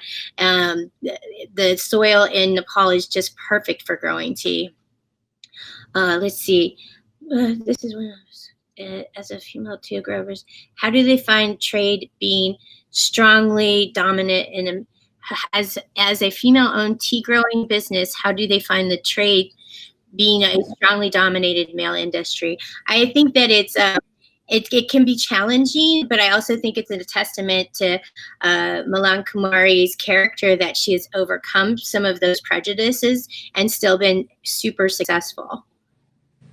Would you drink this tea in the evening, or would it keep it awake? Yeah, I plan on this keeping me awake for a while. I will definitely usually drink this as a morning, late afternoon tea. So, great. Hi, Vamini. Hello. I'm really enjoying your tea. Did you like? Oh, I love your cup. Your cup is beautiful. Yeah, thank you. I'm all set. Cheers. Cheers. Thanks for letting me share this tea. Thank you. Bye. Okay, so good morning, everyone. My name is Pamini. I hope you all are having a fantastic morning, because I am. So before I introduce you to our next special guest, I would just like to mention one of the underlying things we talked about at last year's AUSTCS seminar in Hobart. So members talked about, ways to raise awareness of tea in the hospitality industry. So the culture of tea, the service of tea, and the tradition of tea. And I'm delighted to share that our next guest speaker has done just that. He has more than 30 years experience working in top 5-star hotels, clubs, cafes, restaurants, and bars, and understands the Melbourne cafe scene better than most. So he owns 2 cafes, runs consultancy services for F&B venues in Melbourne, and also teaches postgraduate and master's degree at the Blue Mountains International Hotel Management School at Torrens University in Melbourne. So he's known for going way well above and beyond to share his knowledge and passion for hospitality with his students. And we are thrilled that he has recently fallen in love with tea, and he's been sharing his passion with others in the hospitality industry. So now, unfortunately, due to a serious family situation last week, he's unable to do a live presentation today, but he's very kindly and generously pre-recorded a video conversation with David Lyons on Friday, so he could still contribute and share his insights and be a part of today's special event. So without further ado, I would like to introduce you to a pre-recorded video conversation with our next special guest speaker, Mr. George Skell. Thank you. Hi, George, and thank you for having this chat with me today. It's a real privilege to be sat here having a chat with you and talking about tea and hospitality. So what I thought was, if you don't mind, is it okay with you if I just ask you a few questions about the hospitality industry and how tea fits within that? Most definitely, please. Yeah, you're okay with that? Yep. All right. Well, let's start off with, how has the identity of tea and tea service changed during your 30-year career in hospitality? Well, to be really honest, David, I've seen, after 30 years in hospitality, I've seen a very big drastic change. One of the biggest changes has been watching the style of service change, where when I first started at college, where we learnt about a la carte and fine dining, silver service. Fine dining was a very huge portion. It was a very big sector in our industry, where casual dining was very, very small. But one thing we've started to identify over the years is the fine dining sector, and that elegant service is starting to disappear. It's starting to get a lot smaller, and casual dining is getting quite big. So what that actually means is, I've seen originally when I learnt at college how to serve tea, it was an art. It was passion. It was passion about your industry. We used to love doing things like Geridon service. So when I worked at fine dining restaurants, we used to fight over who was going to make the Caesar salad at the table, who was going to make crepe Suzettes, because it was such an elegant form of dining. And to top it all off, at the end of the dining experience was going through that formal service of tea service over coffee. Coffee wasn't a big seller back then. Tea was huge, and we used to really enjoy going through that process and, pulling out our really nice teapots and the really nice cups and going through that actual process. And then just over the years, I've just seen such a big change in it, which I find quite disappointing, because for me, I'm old school hospitality. So when I teach students, and I've owned cafes over the years, I still teach what I was taught originally, because it's so inbuilt in me, and it's something that I am so passionate about. So it's really difficult to build passion in students or staff, because at the end of the day, it's something that they need to build in themselves if they really, really love the industry and see where it can actually take them. So for me now, going to different places and drinking tea, I get quite disappointed when I order that tea and then it comes out in a stainless steel teapot, a little stainless steel milk jug on the side, or you have to ask, may I have a jug of hot water on the side? What's even worse is when you get a tea bag hanging on the side of the plate.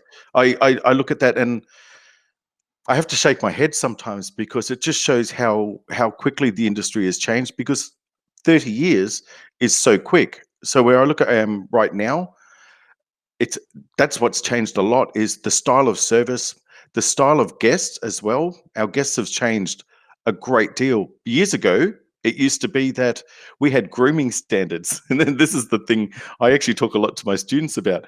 20 years ago, if you turned up to the front door of the restaurant with denim jeans on and thongs and a t-shirt, the answer was no, you're not coming in. Yeah. Why? Have a look at the door. We have grooming standards here. And guests used to say, oh my God, I'm so sorry about that. And they would either go home or go get changed and come back.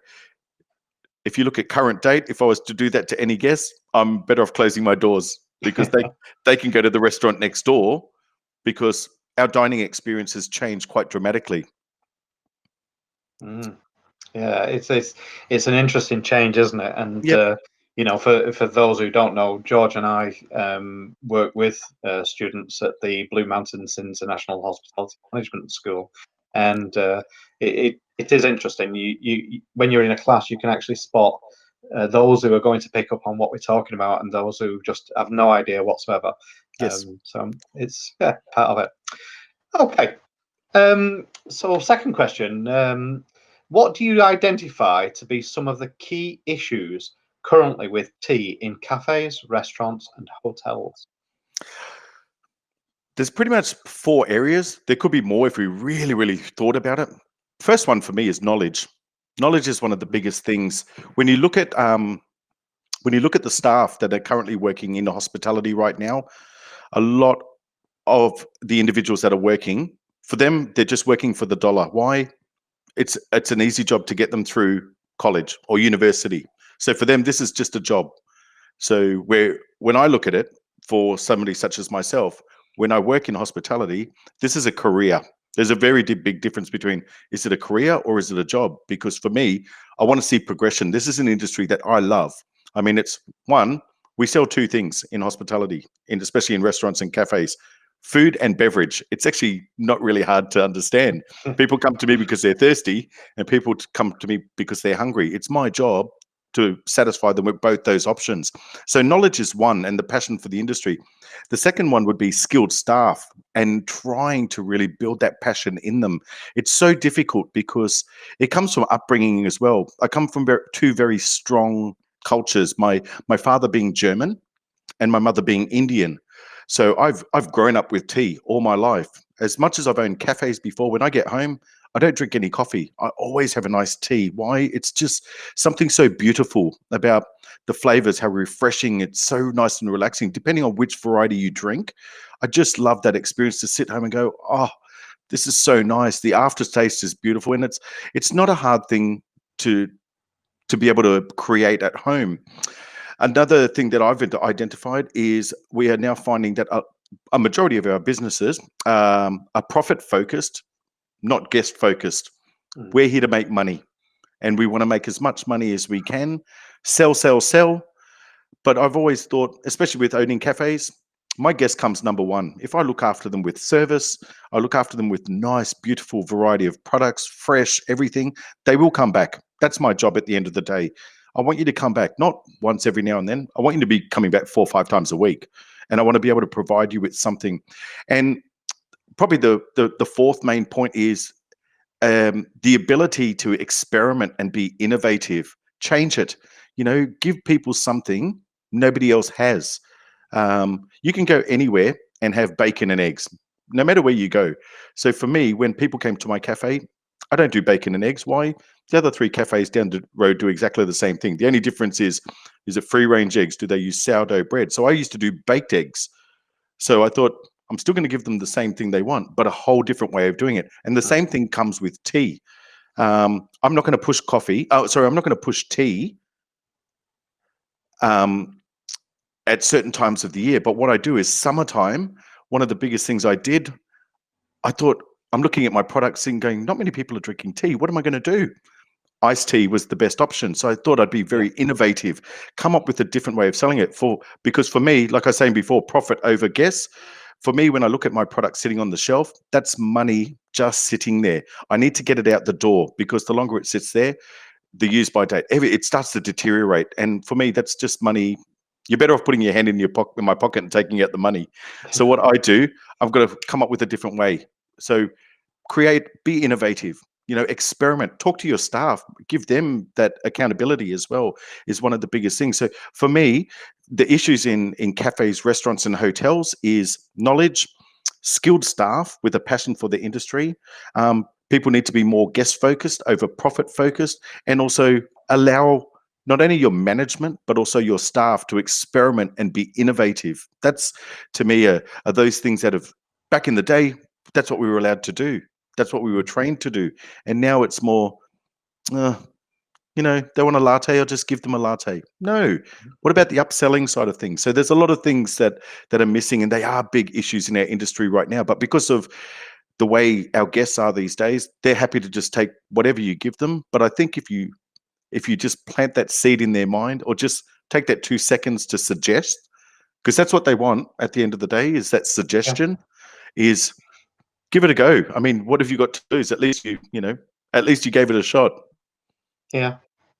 I think one thing that you mentioned there definitely was the loyalty factor. It is, if we can give our customers that unique experience, that something different, as you're saying, it builds those loyalties, because people know that they're going to go away and mention it to somebody else.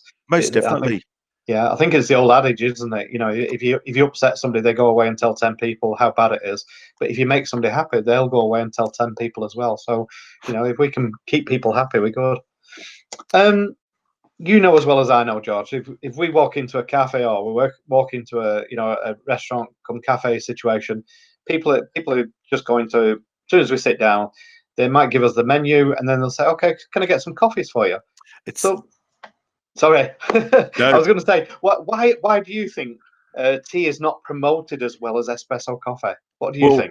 Exactly what you said just then. You're 100% right with that. I get frustrated, and it's when I had my cafes, it's the very first thing I said to my staff. I always do training sessions with them.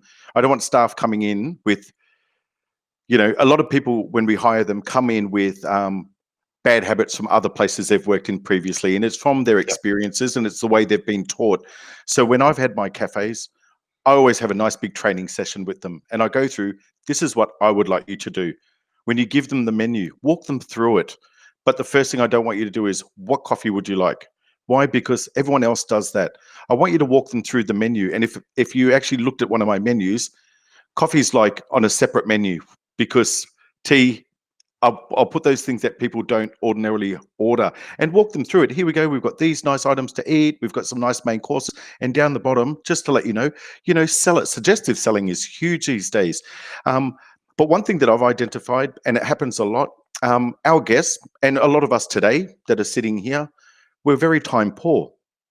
That's probably one of the biggest things. Why is coffee not promoted as much?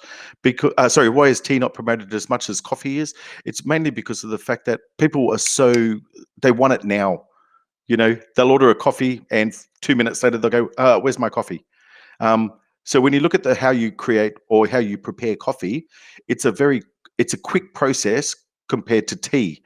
Also, it's a generation thing as well. When I look at who drinks tea the most, I've already identified it's an older generation, and a lot of people with the Asian background as well. So a lot of our international guests that come here, I've seen that a lot. It's amazing how I can say to my staff straight away when guests come in, and I'll look at them and go, just let them know what tea we've got. Oh, but George, they're going to order a coffee. No. Offer them a tea, and they'll end up ordering a tea, and they'll say, "How did you know?" Well, these are our guests. We need to know what our guests are after. So time poor guests is one thing. They don't want to wait for coffee. I get quite shocked with that. Come in at 5 minutes earlier then and order it. And expectations as well. When you go into a lot of places, I'm very disheartened when I walk in. I'm very visual. I don't just walk in and sit down. I like to look at everything. I like to look, how is the place designed? The lighting's beautiful. I even look at things like the cleanliness. I look at the floor, but I also look at what they're selling. And it's nothing worse when I look up on the shelf and I see all the tea in jars, but they're clear jars. And tea bags is another thing. If I had my way, I'd really love to go and, just quickly grab all those tea bags and drop them in the rubbish bin, because for me, tea is something that should be really, really promoted the most. It's such a beautiful item. Time poor guess is the biggest thing, David. It's honestly, I look at that. It's when it comes to takeaway coffees, it's easy to do a takeaway coffee in a cup and you're taking one thing. If you were to do a takeaway tea, one thing. If you were to make it the traditional way, it's going to take a lot longer for the process, but people don't always think of the end result more than anything else. Or you get the tea. Yeah, you can have a takeaway tea and you've got the coffee cup with the lid with a little tea bag hanging, like the logo on the little paper hanging on the end of it. So that's one of the biggest things for me at the end of the day. Education, time poor guests. Okay. Yep. Yeah, there was an interesting point there that you said about the identification of people from obviously Asian backgrounds or people from the older generation being the general sort of customer. It's interesting that there's obviously a discourse there between what we see, for instance, at let's say a tea festival, because if you go to a tea festival, the chances are the majority of the people there will be females under the age of, say, 35. Yes. Interesting. So there is something going there that we have this whole group, this demographic of younger females who obviously want the tea, but when they're going into the cafes, it's not transferring over. So interesting. And I know, especially when I look at, I have a lot of friends who own cafes, and if it's one thing they always talk to me about is, George, your menus are so innovative, they're so different. And I said, but I'm trying to think a little bit outside that square. I don't want to be your normal cafe owner. I don't want to be the normal, here's a menu and be very robotic. I identify during certain times of the year, coffee sells really well during wintertime, but come summertime, it's not really a big seller because it's very hot. So a lot of people will put on their menu iced coffees, and I look at it and go, well, coffee is coffee at the end of the day. So that's where I've done things like, I'll look at my tea. All right, I've gone and bought, I bought about, at one stage, about 30 glass bottles with really nice lids on them. And I got the chef to brew like a big pot of tea. And we did things like Moroccan minted tea, or I would do things like some strawberries in the tea itself. And I'd have them in the fridge, nice and chilled, so that when guests come in, it was so easy to promote, saying, wow, it's a really hot day. Just to let you know, we've done a nice batch of, we've got this beautiful Moroccan minted tea. I'll make sure that it comes, and it's very interactive. I'll have a glass on the side that's chilled with ice, nice mint leaf in it. And then on the other side will be the minted Moroccan tea, a little bit of brown sugar in it. It's just absolutely elegant. And I just love the look on people's faces when they're actually creating it themselves at the table and they drink it. And that, we always talk about the wow factor. The wow factor is huge. It's nothing better than pleasing a guest when you see them come in and go, whoa, I never knew. It doesn't hurt to say to a guest, hey, try this. Tell me what you think of it. I'm happy to give something away for free because somebody else will see it and go, ooh, if it looks good, if it's presented well. My theory has always been that I will buy. If it looks good, somebody's going to buy it. So if you can display it in a way that is very innovative and very different, a nice chilled glass, a nice elegant bottle that's chilled and it's, mint leaves and just something so different, a glass with a couple of strawberries to pour the tea over the top. The minute somebody else sees it, I know somebody else, because I'm like that. I look at it and go, oh, what are they having over there? And when the waiter actually says, this is what it is, oh, wow. Can I have a try of one of those? I've sold it. I've done my job. So it comes down to education of the staff, but also making sure you just think outside that box a little bit more. So cool. Okay, so the next question I want to ask you is, do you feel enough is being done to promote tea in cafes, restaurants, and other hospitality venues? No, I could say that. I could say that 100%. David, what I've done, when you asked me to do this talk with everyone, what I've done is I actually went around to all my friends which own cafes and restaurants and bars, people who have been in the industry for many years. And I actually asked them to break down for me percentages of their sales, what product sells the most. And I was actually quite shocked because there was a similarity amongst all of them. And I've actually broken it down. So out of all their beverages, coffee was the biggest seller. 45% was of their beverage sales was coffee. The second one was wine, which is 22%. 19% was cocktails. 9% was ciders and those boutique beers, all those things that are just, the microbreweries, not the big breweries, the microbreweries, the very specific ones. 5% was tea. And I was actually really floored with that. And I said, I don't understand. How is it that here's a product that's been around for so long, thousands of years. How is it that this product has somewhere, it's like the naughty cousin. It's sort of just disappeared. I said, it's up to us to be able to start selling it more. And when I discussed it with them, it was amazing. When I spoke to them about it, how many of them turned around and went, you know what, you're right. And then it was, but it's just too hard. It's actually not, it's not hard. It comes down, as an owner, we walk the walk and talk the talk. We set the standard for our staff and for our guests. And it's not hard to say to our, people that work with us, this is what you need to do. I want you to push this product over that product. Sometimes you need something like an incentive. If you can sell X amount of this product, this is what your reward is at the end of the day. And I've seen that before with wine. I might have really terrible wine sales. So in a hotel environment, we used to say to our staff, all right, if whoever can sell 5 of these bottles tonight, chef will make you a meal tonight. Oh my God, it was amazing how quickly the wine was sold. Why? Because there's an incentive at the end of the day. So yeah, that was the thing that I was actually shocked with. So promoting tea, there's many ways to be able to promote it. The elegant tea caddies, going through a very formal style of how do you present the tea to the guests, walking them through it, getting them to smell it, touch it, feel it. You've just last week, you did the online tea session with myself and my students, and the feedback I got from them, I was amazed, because all of them are from Asian backgrounds where tea is part of their culture, and it's been part of their culture for a very, very long time. The feedback from them was, we have learned so much about tea, even though my mother's been drinking, and my grandmother and my grandfather's been drinking tea for so long. They said what we learned, you can't put the knowledge we learned from it was absolutely amazing. And some of them have said, I was able to identify which tea I like the most. I didn't realize oolong was so beautiful. And some of them were like, green tea was so amazing. So in order to promote it, I think it comes down to, let's educate our staff. Let's educate those individuals which are with us, because they're the ones that will actually be doing the promoting for us. So I think businesses need to really, really push that more than anything else. It's great that we concentrate on some products. They're the easy ones.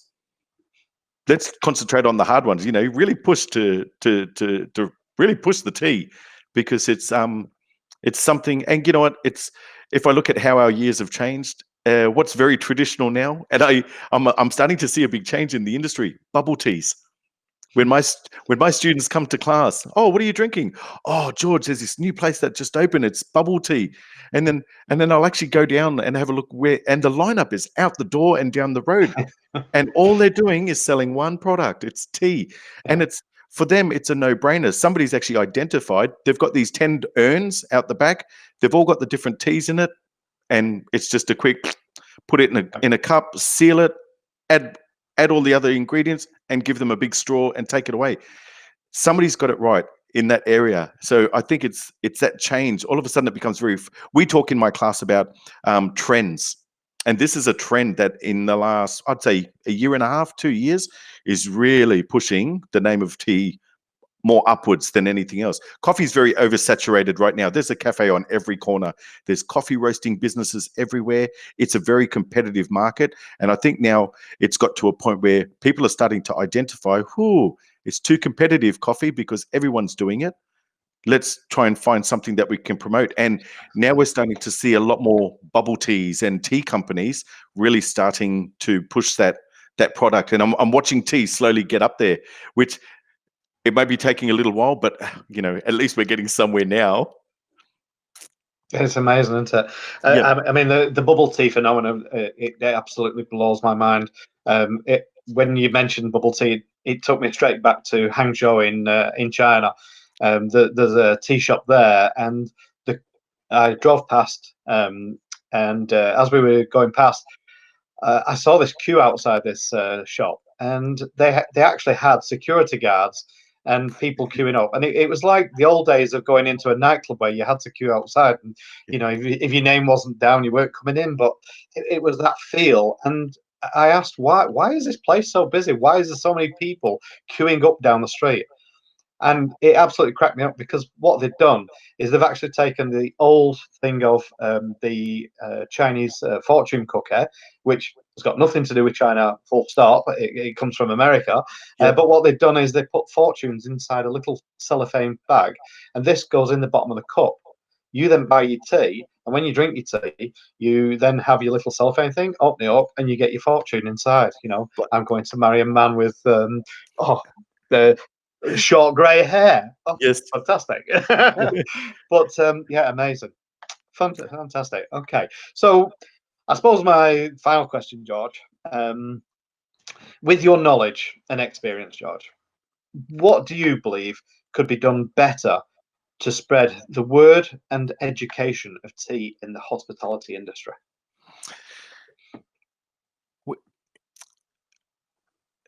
To be very honest, I'm actually quite surprised when I order coffee at my cafe, when I had cafes, and they also supply my tea for me.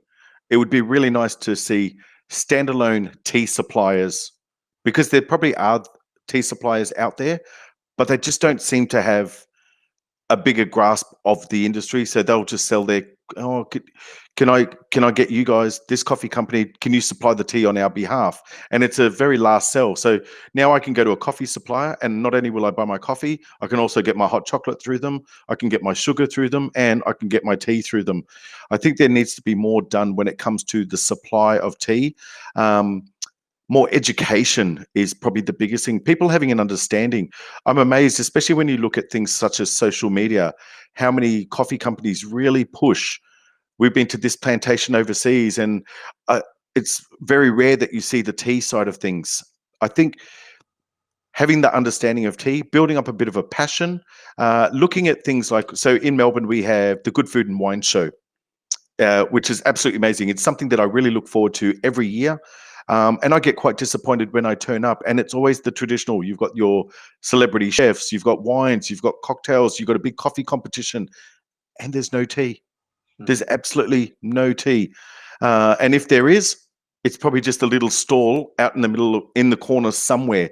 I think a lot of people, there needs to be a little bit more focus on, let's promote it more than anything else. Let's really get the name out there by staff, encouraging education and building that knowledge. I think knowledge is gold. If you educate the future leaders, so right now we teach Masters in International Hotel Management. I think one of the most valuable experiences they get in our class is when you join us for the 2.5 hour session, because they walk away with this, oh my God, I have just learned something that I never, it just blew me away. It was just something so interesting.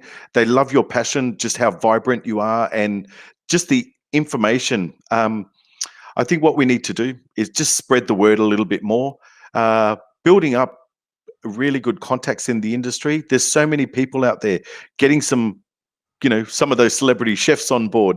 I've seen in Melbourne a lot of chefs now, because of the isolation we're going through. I'm amazed how many of them are now starting to promote a lot of products that normally they would not do. So I'm watching a friend of mine named Adrian Richardson.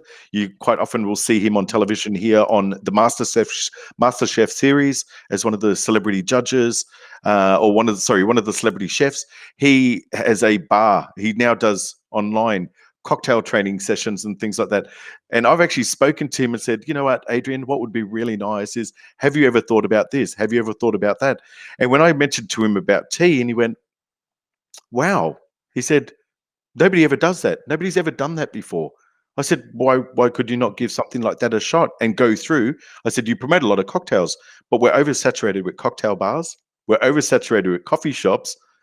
And what we need to do is start looking at another thing. So he's actually considering this, about going, I might put that into one of my sessions, online, and say, all right, tonight we're going to go through, do a little bit of education on the history of tea, pretty much what you do.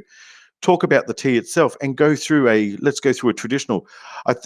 education is the way to go at the end of the day of the tea industry. And like I said before, I like how our tea industry is now. When we look at the forum that we're in right now, it is amazing to see that finally we have an opportunity to watch a product that's been around for so long. Honestly, David, it's not an expensive product to buy. The profit is amazing if you know how to do it correctly, if you know how to brew it and you take that passion and time in it. That's where what we need to do the most is one person can't do it. It needs to be a collective. It has to be a lot of people with that same train of thought. This has been great, George. It really has. Thank you very much. I mean, you and I never thought we would be doing this, but you and I chat quite regularly, and I always enjoy listening to your thoughts on how the cafes and restaurants, particularly in Melbourne, because let's face it, we all look to Melbourne for that iconic cafe experience, and people from all around the world come there. Yes. At the moment, obviously, it's very different, but in the near future, it will be the same again.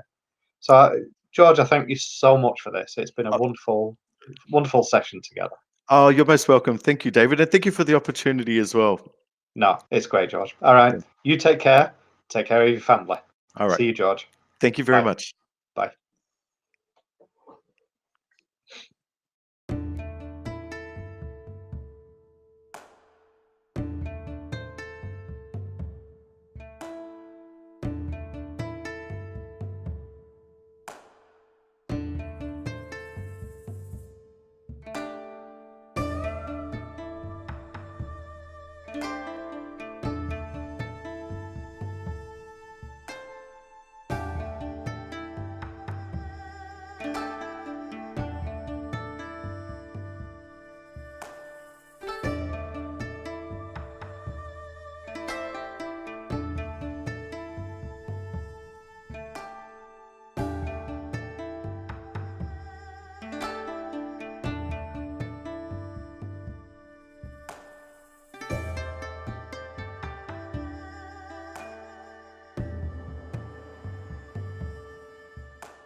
Hey everyone, I've probably met most of you already, but for those I haven't, I'm Vanessa from Quality Tea Emporium.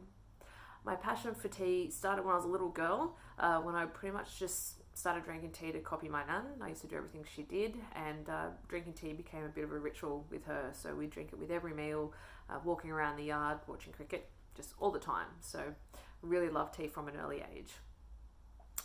As I grew up and I was working in retail, I was lucky enough to be hired by David Lyons actually to work at the tea centre in Piccadilly. My time there was really invaluable. I learnt so much about tea, the tea industry and the hospitality industry, and it just made my passion for tea grow even more. After about 6 years there, I decided I want to step out and have a go on my own, and so that's why I started Quality Tea Emporium, which we have here. I currently have 18 different teas, including black, green, white, rooibos and herbal blends, and everything is flavoured naturally.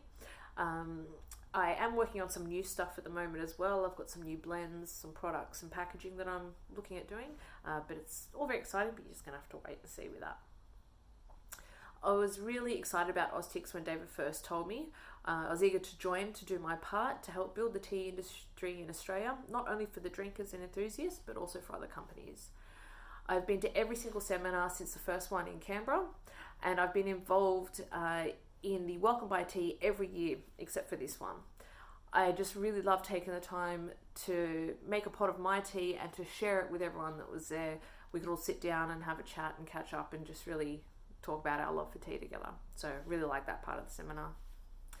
My hopes for AUSTCS over the last 4 years was to draw attention to the industry and to help generate some new sort of interest and excitement and a refreshed outlook at tea sort of by both consumers and the general public. It has done this to a degree, but you know, we've always got room for growth. We have tried some different strategies over the last years with varying results. One I was involved in a few years ago, which was myself and another member, Kent. We were going through looking for some research, some confirmed research on different health benefits of teas and herbs. Just so when we were promoting our tea, we could say with more definitive language, tea does help with this, or it is good for that, rather than it may assist with this, it may help with that. It was really good in theory, and I still think it is a really good idea, but unfortunately it was just too hard to do. Partially it was down to time constraints, but also it was just really, really hard to find all the information. The information we did find was hard to decipher, and then the rest of it you just had to pay for. So unfortunately, it was just a little bit too hard to do and it fell away. This past year though, myself, Bamini from Greenleaf Tea House and Ferry from the tea blog Tea Lovers Journal, we've been working on another strategy where we are promoting and encouraging others to use the hashtag myofficeteabreak whenever they are sharing things on Instagram and Facebook. This is just to help create some hype and attention around tea and to encourage people to be proud to drink their tea, you know, to show their little tea rituals and things that they like to do and to share that with everyone by using that hashtag. We have seen really good results in this so far. A lot of businesses and members of AUSTCS have been using it, promoting it, which is great, and we are now seeing it being used by people outside of AUSTCS and all over Australia, so we're really excited for that.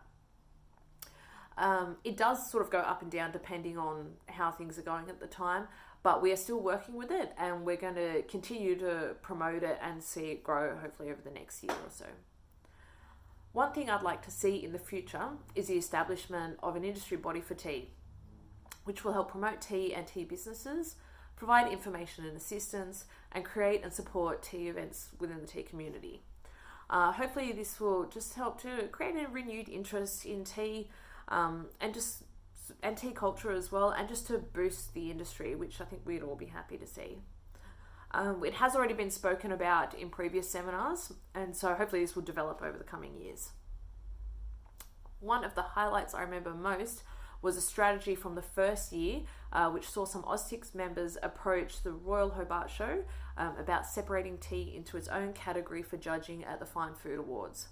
This was achieved for the first time in 2018, and I was so proud when I entered some of my teas and won 7 awards for it last year. So you can see there, we've got little dots on my tea there, my awards. It's been really awesome in helping generate some interest in sales for my brand, and I can only imagine what it's done for the others that have won awards too. I'm just so grateful for the success of this strategy and really thankful to AUSTCS and its members for helping this one come about. Being a member of AUSTCS, I've just gained so much by way of information and contacts, and also just made so many new friends. I look forward to the seminar every year. I can't wait to see what we've got in store this year. Bye.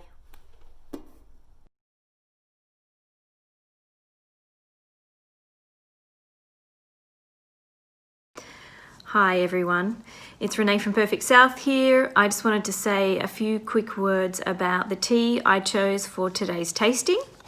It is an Australian grown Shincha green tea, which is grown in northeast Victoria.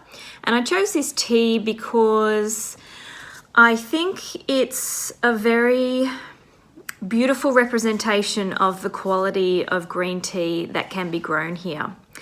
And Shincha, of course, means spring tea, and spring is just around the corner. So I thought it would be appropriate for us to drink a beautiful Australian green tea. And I might add that when I first tasted this tea for the very first time back in, gosh, it must have been 2011, it stopped me in my tracks, and it was enough to encourage me to build a business around selling Australian green tea. I think other than just being a beautiful classic green tea that's made in a Japanese style, it's very elegant and, of course, beautifully made, and it has nice umami characters. It's light but not weak, and the flavors are just beautiful. Slight sweetness, grassy, elegant, yum.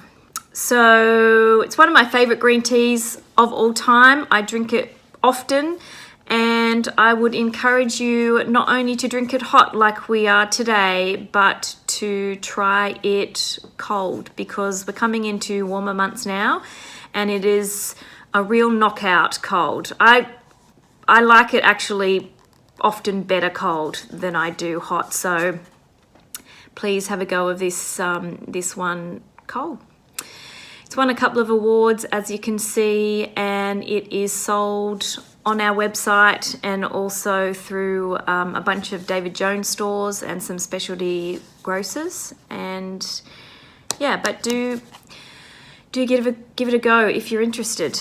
I'll also take this opportunity just to say a few more words about Perfect South. As I mentioned, we specialise in Australian grown green tea. When I started the business, a lot of people said, why don't you sell all teas? You're nuts. You're nuts. You're gonna make more money and appeal to more people if you sell all teas. But I really wasn't interested in that. I just wanted to do one thing and do it really well. And when I tasted green tea from Victoria, I was blown away, and I thought it was just an opportunity that I couldn't let go. It bugged me day and night and would not let me rest until I started Perfect South, the company, back all those years ago. And we only focus on green tea that's made in a Japanese style. And we've got a few different varieties online, not just steamed green teas, which the Shinsha is. We also have roasted teas and some blends as well.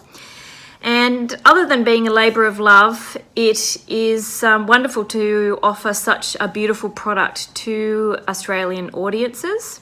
And I'm really proud to be doing that and be a part of the tea industry. Some of you may not know that I am also the founder of the Sydney and Melbourne Tea Festivals, a co-founder with some other buddies. And that as well has been a labour of love and a great thing to be involved in. So that's it from me. I hope you've had a really great day, as I have, listening to the wonderful program that's been put together. And I'll just do a quick thank you to David, James, and all the team for putting on such a wonderful day today for everyone. Other than that, you can find us online at perfectsouth.com.au or on Instagram mostly, and also Facebook at Perfect South. And we hope to connect with some of you all soon. Otherwise, thanks very much for your time and your ears. And thanks for today. Bye-bye. So yeah, I don't notice it that much.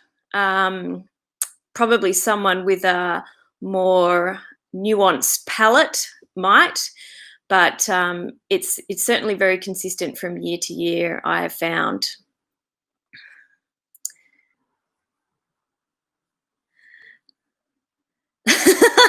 You're mad. Have you found specializing in a niche to be beneficial or challenging during this current time? Yeah, interesting. I personally don't find it challenging. I like that we are micro-focused on one thing.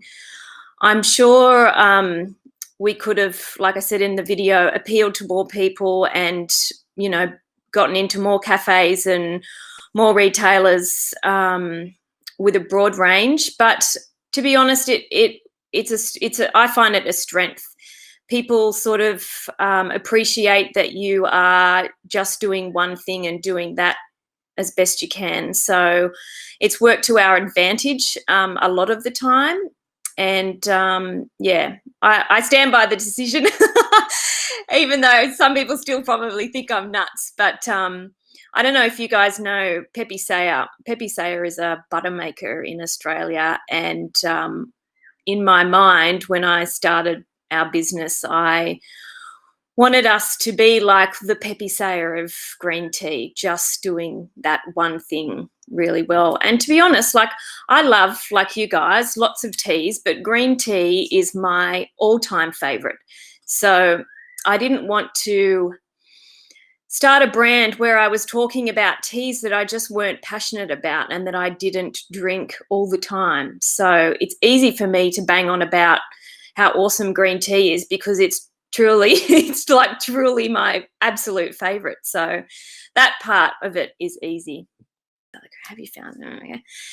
What is your growing season and do you allow visits to the estate? So just to be clear, I am not a tea grower. I wish I was a farmer many days of the week, but sadly I am based in the city, so I source my tea. So yeah, can we go back to that question screen? Yeah, what is your growing season? So the growing season here in Australia is spring, usually toward mid and end October, and it goes right through Christmas and to February, March. So first harvest is starting very soon here in Australia, which is springtime. Can you tell us more about the growers and processes of your tea? So I source my tea from Australian growers via a company called Itoen, which is a Japanese global Japanese beverage maker. And yeah, so that's where my tea comes from. It's all grown in northeast Victoria. But the guys that are talking this afternoon are much more well-placed to answer those types of questions, so I won't sort of do a spoiler now. Yeah, but one of the farmers that I source my tea from is George Barel, and he'll be talking this afternoon. Just looking. I think that's it from me. Unless there are any more questions, I think that's my time. But thanks, everyone. I hope you've been having a great day. I certainly have loved listening to everyone. So, yeah, let's carry on. Thanks. Thanks very much, Renee. It was so lovely to hear more about Perfect South and putting together the answering all the questions that are coming in from the audience. So hello, everyone. I hope you're well. It's been wonderful to see what the Australian Tea Cultural Society has put together for the 4th seminar. In such an unusual circumstances, I think the team should be exceptionally proud to have given the Australian tea culture a voice in the calendar for 2020. This year it was a little bittersweet, as this weekend everyone would have been coming up to Brisbane, my hometown, and I was very, very excited to be welcoming you all up here. However, I guess that's going to be put on hold now until next year. But the upside of that is that we've managed to reach tea enthused people from many corners of Australia as well as around the world. So just a quick introduction to me, if I haven't had a chance to meet you. I see many old tea friends and many new faces here, which is wonderful to see. But my name's Kim Cooper. I've been the Queensland Regional Ambassador since the inception of AUSTCS. Not only have I been fortunate to attend pretty much every seminar since its commencement, but I've also had the privilege of working with an incredibly dedicated team of volunteers, and it's one of the most enjoyable activities that's on my schedule. Just to share my connection with tea and how I'm here to talk about more about how the ceramic cup competition sort of came about, and then how it's happened this year. But in terms of my connection with tea, I own and operate 2 tea businesses here in Australia. I'll quickly just touch on one of the more recent tea businesses. Some of you may be familiar with a new brand that's in the marketplace called East Forged. Tanya and I think it's the first proper cold tea drink in the market. And it's a venture that I work on with another tea specialist in the industry, Tanya Stacey. It is a little bit surprising. We're 2 competing tea specialists who decided to join forces because we think that the cold brew tea industry really needed a shake-up and it was flawed. Our view there and our mission, I guess, is to elevate the tea drinking experience and to make it relevant and to suit the occasion of our modern millennials. In terms of my other tea endeavour, it's the Steepery Tea Co, and that's a solo affair. And my vision when I started out in the industry in 2015, as David will know, because he was one of the first sort of people that I shared my business vision with, it was to elevate the tea experience and to provide local access to exceptional leaf tea sourced from around the world. It was through this endeavour and the delivery of tea education programs and tea and food events that I started to connect out and reach Australian potters and ceramists.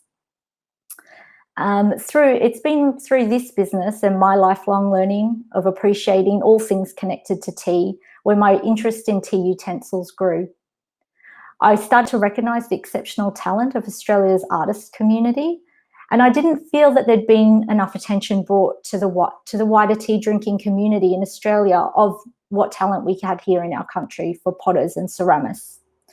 I also recognised that there was room and space for us as tea drinkers to share our tea drinking practices with our tea potter and ceramist community that was away from the traditional British style of drinking tea. And if we could combine both, magic could happen. And we could develop a truly unique form of Australian tea culture. It was probably the moment that I decided that I really wanted to do something special for tea and ceramics throughout the tea community when I commissioned a local artist called Earthen Baker to do a piece of work for me.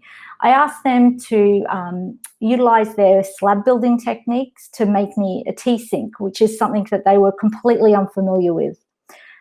And it was this partnership and describing the use for the tea instrument and how it was used in terms of tea making that led to probably my most revered tea utensil on my tea table. So this tea sink brings me immense joy every day when I get a chance to use it. And it was this realisation that between the 2 arts of tea and ceramics that we could really start to form a unique vision almost for what tea drinking could look like in this country.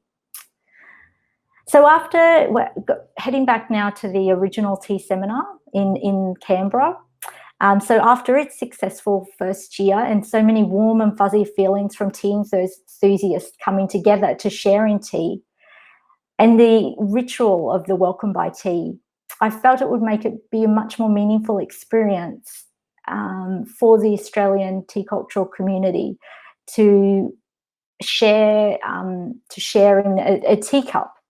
So I pitched the idea to David Lyons and the AUSTCS team to create a ceramic cup competition for the second seminar, which was scheduled for Melbourne.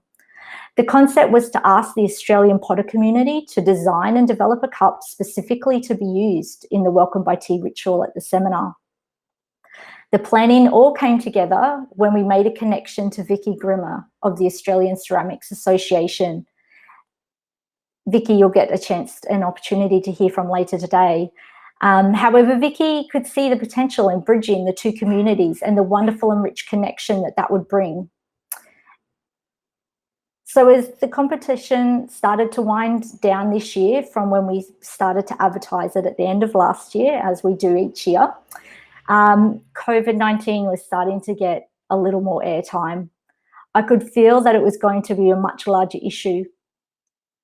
And apart from my personal concern for family and friends around the world and locally, that was amidst the COVID-19 crisis, I was concerned about the status of the ceramic cup competition, but my fears were allayed because as the AUSTCS team got together and we confirmed that we were going to go ahead with the digital event, which I'm very, very pleased for, we were able to accept all the entries for 2020 and take the ceramic cup competition forward. So whilst the submission numbers were down on last year, we were still fortunate to receive 6 submissions to this year's competition. And again, they were of such high quality. And for some of the artists that were not successful this year, we've personally invited them back for next year. So with the inability to travel and judge the teacups that we do each year, it moved to the digital form. So there was myself, David Lyons and Adeline. We met over a Zoom call with Vicki to review and judge the submissions. So it was a little bit of a different experience, but one that, again, we're just very fortunate to have Vicki involved in. And whilst Vicki will speak later about the winning cup entry, I wanted to provide a little bit of background into the effort and care our winning ceramists put into this year's entry. So here's the cup that I got to receive in my box this year, and it's absolutely beautiful. But in terms of Chris's submission and why it was such a highlight to me to receive and to the others to see, what arrived on my desk was a full collection of 8 cups. It was a well-planned, designed and executed submission, and the level of effort he was taken was second to none.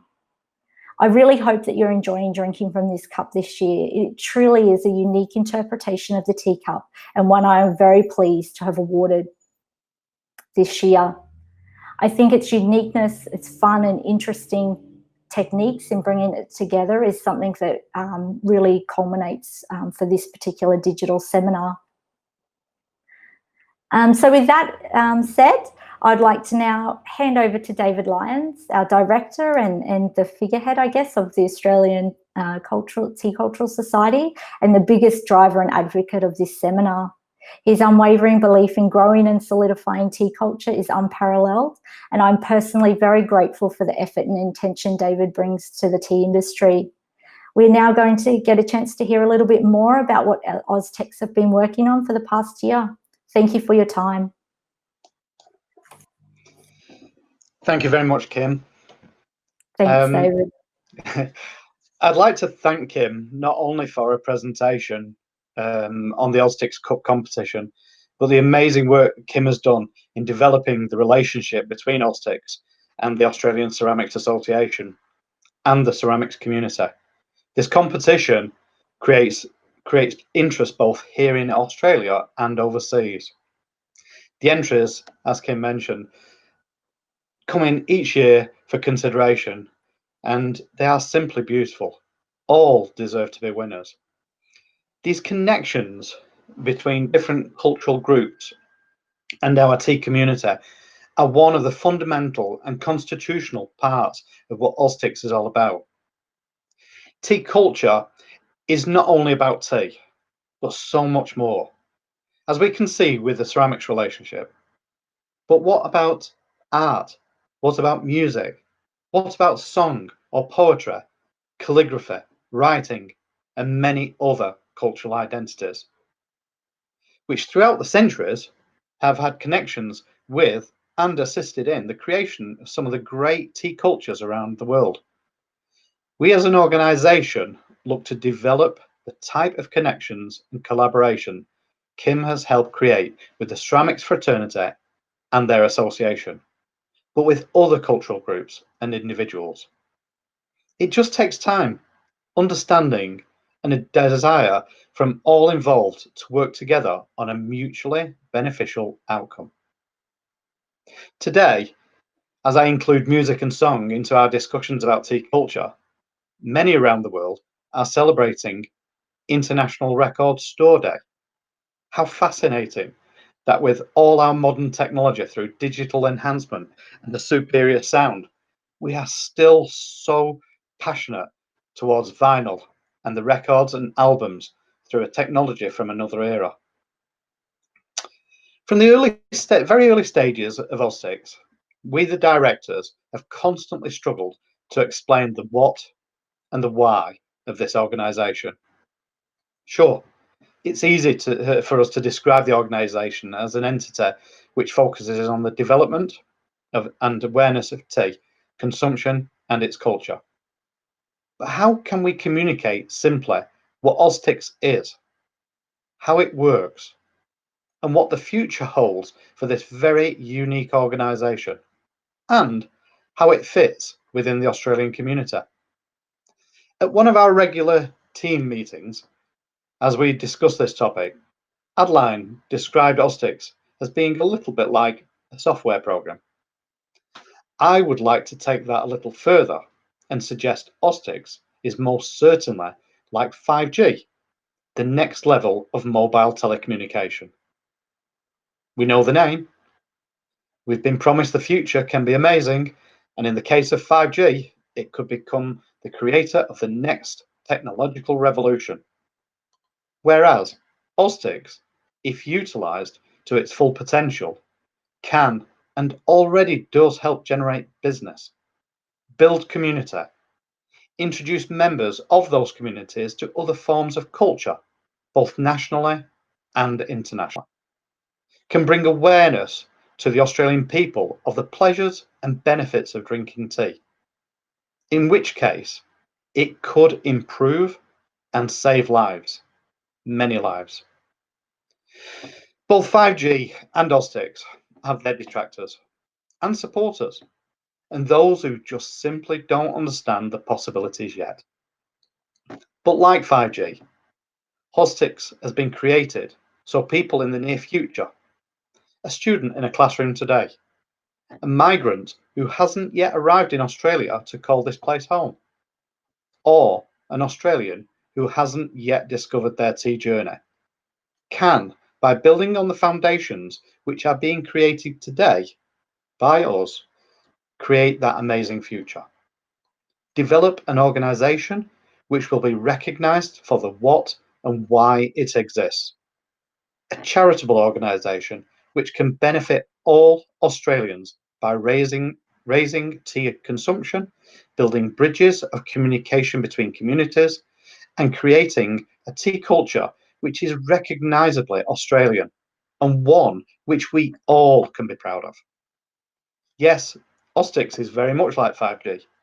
We don't know today what either will create or bring into our futures, but I believe by embracing, not denying, ignoring, or damaging, our future can be brighter, filled with opportunity, innovation, and potential. The future directors, developers, administrators, and members of AUSTCS are out there. We just need to find each other. But hey, we may have already met today, albeit virtually. AUSTCS is yours. It's owned and operated by its members. The future of this organisation will only reach its full potential through what we put into it.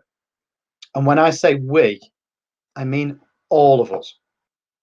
This organisation is not for the self-promotion of individuals, their ideals or aspirations. We should all be asking, what can I give to an AUSTCS of the future? Not, what can AUSTCS do or give to me? And I can hear many of you now saying, oh, David, I don't have the time. I don't want to get involved. I'm sure there's nothing that I can contribute to AUSTCS. Being involved, giving a little time, or contributing to AUSTCS could be as simple as liking, sharing, or tagging AUSTCS and members' posts on social media, introducing a friend or colleague to the organisation, subscribing or getting others to subscribe to the newsletter, being part of the annual general meeting, but most certainly by attending the annual seminar wherever possible. But for those who want to be more involved, please talk to one of the management team. If you have a skill, a passion, or time which you believe could be utilised within AUSTCS to forward the organisation, talk to us. After all, it's your organisation. Talking of making change and developing the wishes of our AUSTCS members, as part of last year's annual general meeting, got it right this time, at the Hobart seminar, a vote was taken on the naming of our organisation, and a desire to change the trading name was passed. When the organisation was started, we had the original intention of primarily being a 2-day seminar once a year to create support of other relative events and to build awareness of tea and its cultures. The original name of the Australian Tea Cultural Seminar fitted well with our intention and with the requirement of a company name. And so the organisation was registered as the Australian Tea Cultural Seminar Pty Limited. From the very first seminar back in Canberra, it was clearly evident that this fledgling organisation was never going to stay simply as a platform for a 2-day event. Those new founding members were certainly looking for far more.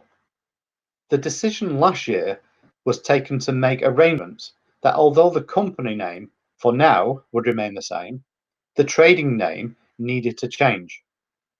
We decided to utilise the acronym AUSTCS and register the trading name as the Australian Tea Cultural Society.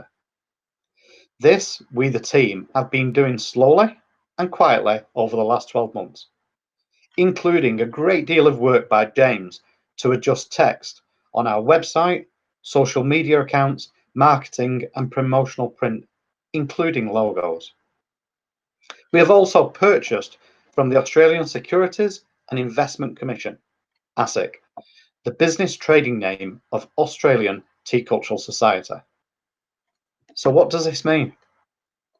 It means the request of the members who attended the 2019 annual general meeting in respect of the operational trading name has now been actioned. And from now on, the business operation will be known as AUSTCS, Australian Tea Cultural Society, with the annual event being referred to as the Australian Tea Cultural Seminar. I think you would all agree that this is a good move forward in making AUSTCS more recognisable as an organisation and not just an event. Last week, here in Australia, it was National Science Week, a week recognised all around the country and by all government institutions, from the smallest primary school all the way through to our national parliament. The reason so much emphasis is placed on Science Week is because it benefits the country and our people. The week creates fascination in our youngest Australians, with the hope they may end up considering a future in the STEM sector, an acronym which stands for Science, Technology, Engineering and Math.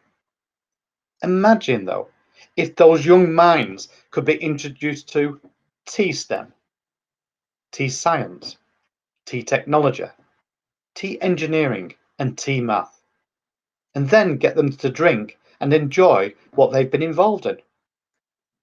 Much of the tea industry since 1834 and the industrialisation of tea has been based around STEM thinking and development.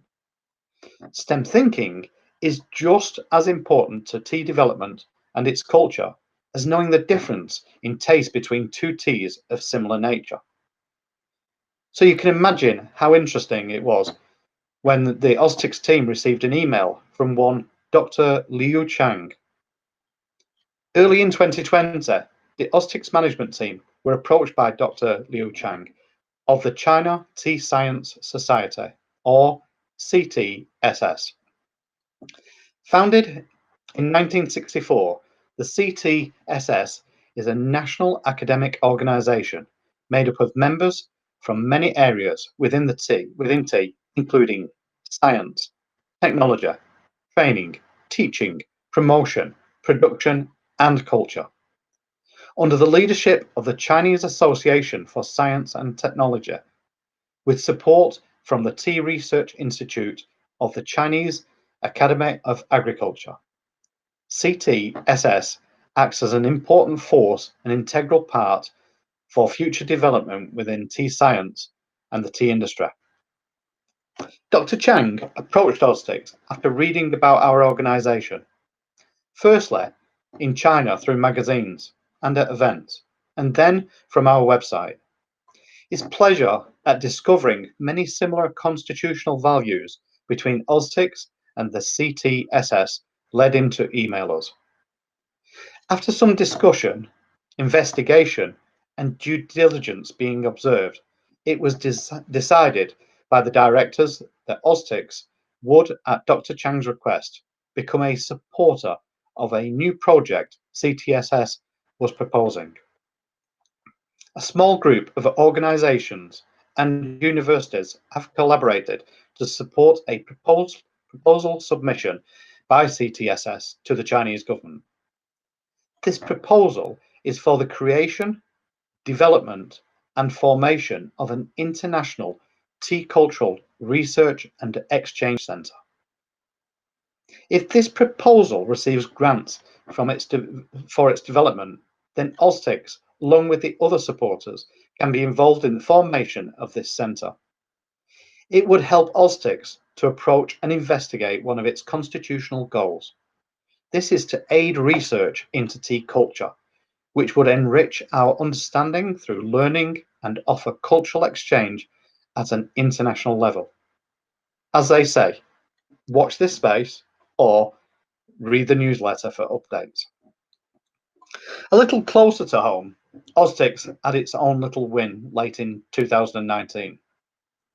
After applying to and being rejected by the arts authorities here in Australia, and I say win because after being rejected, the bit was certainly taken up and clenched tightly between the teeth in a battle to convince Partnerships Australia, an Australian government body, to accept that tea culture is truly a cultural art form.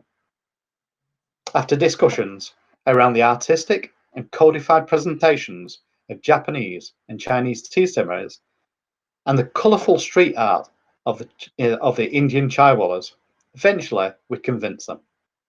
And this resulted in AUSTCS being able to submit a project for collection of charitable donations through their Australian Cultural Fund.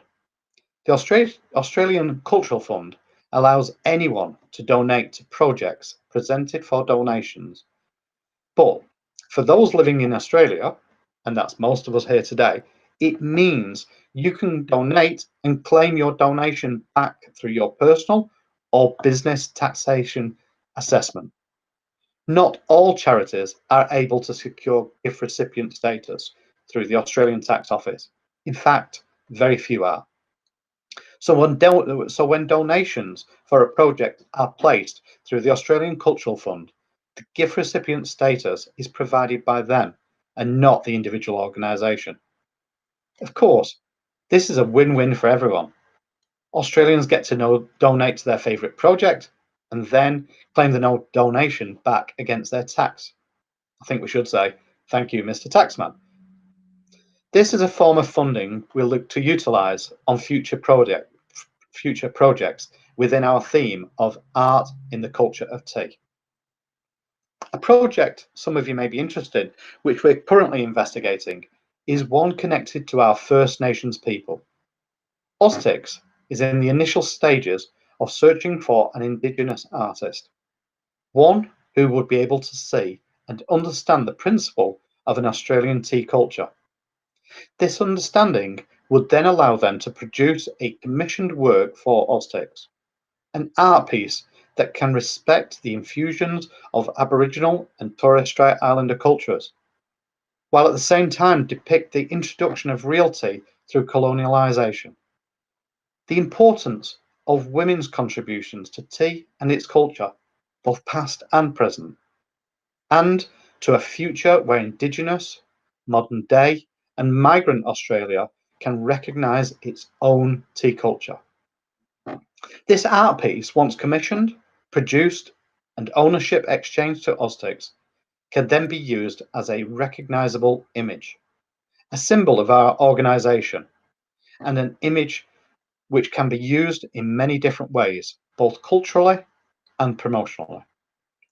It also would reflect the AUSTCS' desire to connect with other cultural groups, in this case, the Indigenous art community.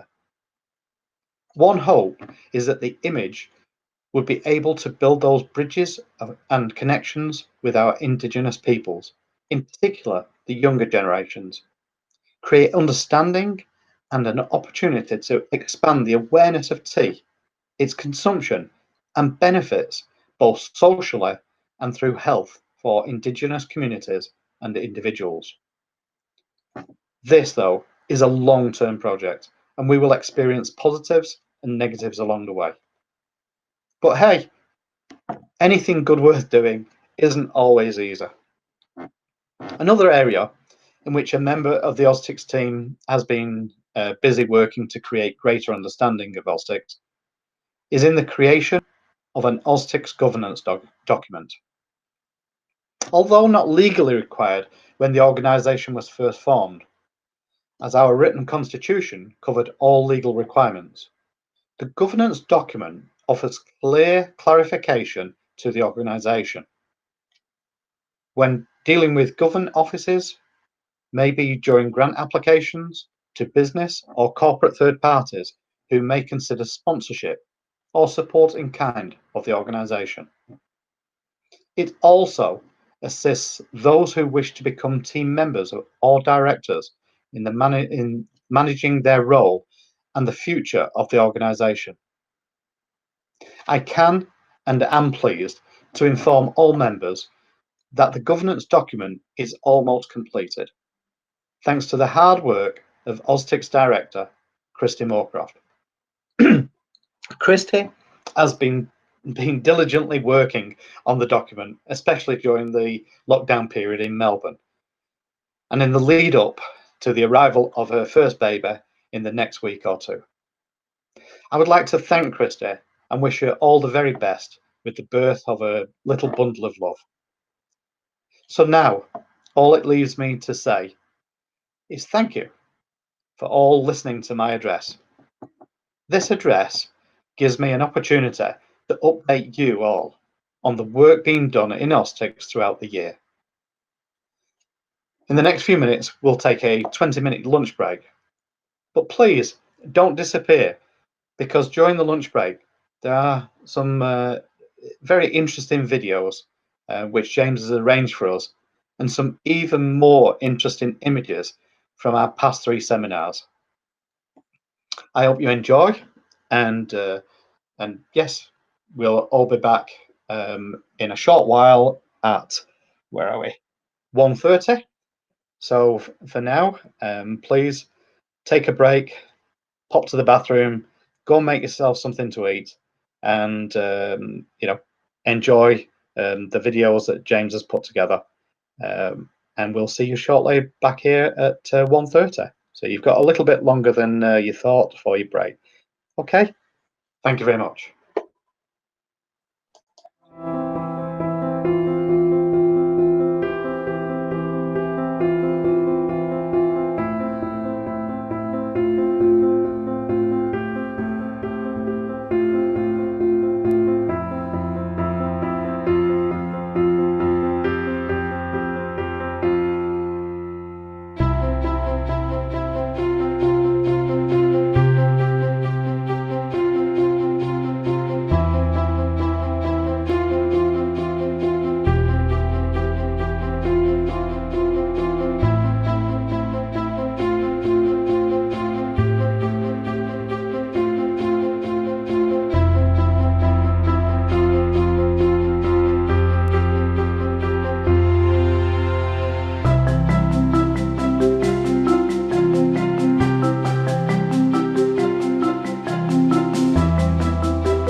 for the creation of the Dough Matcha brand. A group of companies partnered up, and thanks to their impressive credentials involving centuries of knowledge and expertise, there's no other brand on the market that can match this group.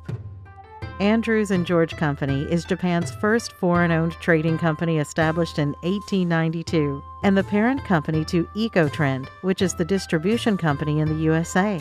Its founder visited China in 1890, and in 1892 he went to Japan, where he formed Andrews & George. It has a very long history in Japan, where it has operated for 125 years, 4 generations. As a very important part of the company, Kazunori Handa, who is a 16th generation tea master, is the person in charge of creating all the exclusive dough matcha blends. The company has a process different from all the other players in the matcha business. They buy their own leaves and then blend these leaves to create unique flavor profiles. Instead, their competition takes one batch of leaves and then grind them. This difference is the major reason for the superior dough matcha flavor profiles and color. Ecotrend Ecologics Ltd. was founded in 1986 in Canada by John Harrison, who has been in the health business for 31 years and has over 30 years of experience in the natural product industry. The company is a natural health products distributor in Canada and the US, handles over 4,000 products, has 4,000 retail accounts and 2,000 professional accounts. History of Dough Matcha, the brand. The name Dough Matcha means the way or journey of matcha, which signifies the path that both families involved in the creation of the brand have taken to get where they are today. A decade ago, this green tea was unknown outside of Japan, and today in North America, Dough Matcha is the #1 matcha brand preferred by consumers who enjoy its taste, experience, and many health benefits. It all began when John Harrison, owner of Andrews & George Co. and Ecotrend Ecologics Ltd., went to Japan in search of a partner in his quest to bring part of the Japanese soul to North America. There he found the perfect partner, one of Japan's oldest and most established matcha suppliers located in Kyoto, where matcha originated. This supplier has been cultivating the finest matcha green tea for over 300 years. During that journey, John also met Kazunori Handa, a famous tea master, whose family has also been in the tea business for over 300 years. Then, Dough Matcha was created specifically to introduce the most authentic and highest quality matcha green tea to the North American market, and to honor the traditional way of life which uses matcha in a tea ceremony that follows the principles of purity, harmony, respect, and tranquility. Discover Dough Matcha. Your body and mind will thank you.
お茶の品質を見分けるのにはいくつかのポイントがあります。まず畑の管理、そして製造、仕上げ、そして最後にそれをいろんな色、外観並びに内質を見て審査いたします。Most all types of tea come from the same plant, the Camellia sinensis, whether they're black, white, oolong, green, or matcha. These teas are differentiated by their growing, harvesting, and processing methods. The next step in the analysis is to steep the tea leaves in hot but not boiling water, bringing out their full aroma. Different grades of tea leaves will bring out varying grades of quality, and in the case of matcha, the variances are many. It takes a skillful eye and experienced palate to distinguish the many nuances and create the perfect blend of matcha.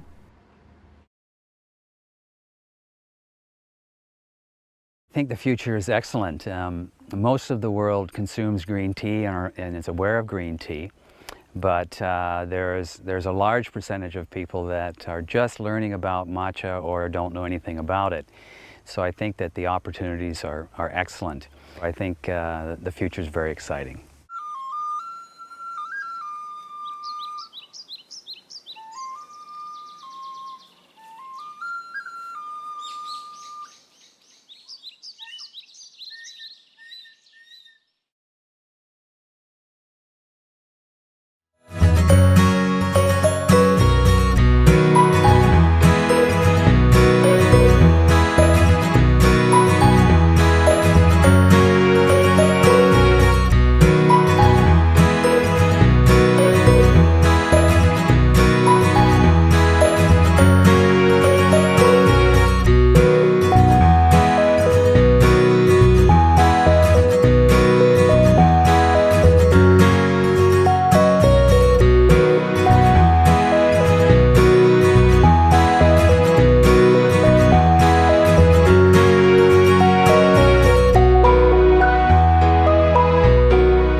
Attending the Australian Tea Cultural Tea Seminar's first edition in the digital format. Welcome back to those that have been taking part in this morning's session, and for those joining us this afternoon, thank you. We have a wonderful agenda and I'm looking forward to an afternoon filled with tea and wonderful conversation starters. My name is Kim Cooper and I have been the Queensland Regional Ambassador for AUSTCS since its inception. It has been a wonderful role to hold and it has allowed me to pursue some personal missions I have for tea culture that don't necessarily fit in amongst my other tea endeavours. One of those has been introducing and bringing to life the annual ceramic cup competition. This is an opportunity I saw to connect two art forms, ceramics and tea, drawing inspiration and collaborative opportunities from a wide talent pool of artists we have in Australia to help shape a distinct Australian tea culture. If you had heard earlier from me before the lunch segment, I truly believe in an Australian tea culture that embraces local artists. It is very easy to see gorgeous teawares over social media from countries afar and want to possess them for ourselves. But for me, it is equally important to seek unique and individual pieces from within country. I realise not everyone was as passionate and diligent as I am in seeking out local potters and even collaborate with them in trialling new ideas and forms. Bringing a forum to showcase local talent was perfect for the Australian Tea Cultural Society's membership and its mission. So with my observer and appreciator only lens to ceramics, it was important to have someone with the technical skills and ability to help through the judging process. Our next guest is one that I have personally enjoyed connecting to in the past 3 years. The same mission we bring to the advocacy of tea and tea culture in Australia, our next guest brings to another field that complements tea in a really meaningful way. I am honoured to introduce Vicki Grima. In 2005, Vicki took on the dual position with the Australian Ceramics Association as the Executive Officer and also the editor of the Journal of Australian Ceramics. The role is diverse with a dynamic membership of over 1,000 studio potters, print and web publishing, along with event and exhibition management. Vicki herself is an accomplished Sydney artist who lives and breathes ceramics. As a teacher, she has taught both students and teachers, encouraging them to integrate visual arts throughout their curriculum. What I can say is that one of the most enjoyable activities on my calendar each year has been the day we meet with Vicki in her offices or online for this year. Vicki has always been open to entries, and her intrigue about the forms and shapes of the artists and her gentle guiding through the process has been eye-opening. It always leaves me with a smile, and I am grateful for her insight and experience. We have been fortunate to form a collaborative partnership with the Australian Ceramics Association that has lasted 3 years through the AUSTCS Ceramic Cup competition. We are grateful for Vicki and her team in their support to open up the potter community in advertising our competition, and also for her personal participation in the cup judging process. We thought it was a great opportunity to bring Vicki to our community for this seminar. It gives me great pleasure to hand over to Vicki. Thank you and enjoy. Well, hello everyone. It's so good to be here. What a lovely introduction. Thanks so much. I've come into my office so that I'm comfortable and haven't got too much of anything else happening. So thank you so much for having me. I too have enjoyed the contact we've had each year in judging the teacups. There's certainly a different sort of teacup to what I would normally use. So I'm having my tea today in a cup made by a guy from Neil Hoffman from Tasmania. I tend to drink, maybe shouldn't say, I haven't got any of your beautiful teas to sort of try today. Maybe I can arrange that sometime. But I tend to drink tea bag tea, Earl Grey, in my cups in the afternoon, and I enjoy coffee in the mornings. But we have a huge range of cups. They're behind me, some of the teacups that I'll talk about later that I use. But what I did to prepare for today was, firstly, I thought we'd talk about the beautiful little cups that you've all been given as part of today's gorgeous seminar on tea. So Chris is a bit shy. Chris Plumridge, who made these cups, is a shy potter. He prepared three lengthy pages for me, so I've summarised it to tell you a little bit about him. So he runs a business called Claystone Pottery. It's in Hyatt, near Melbourne in Victoria. He hates promoting himself, and so you've got me today.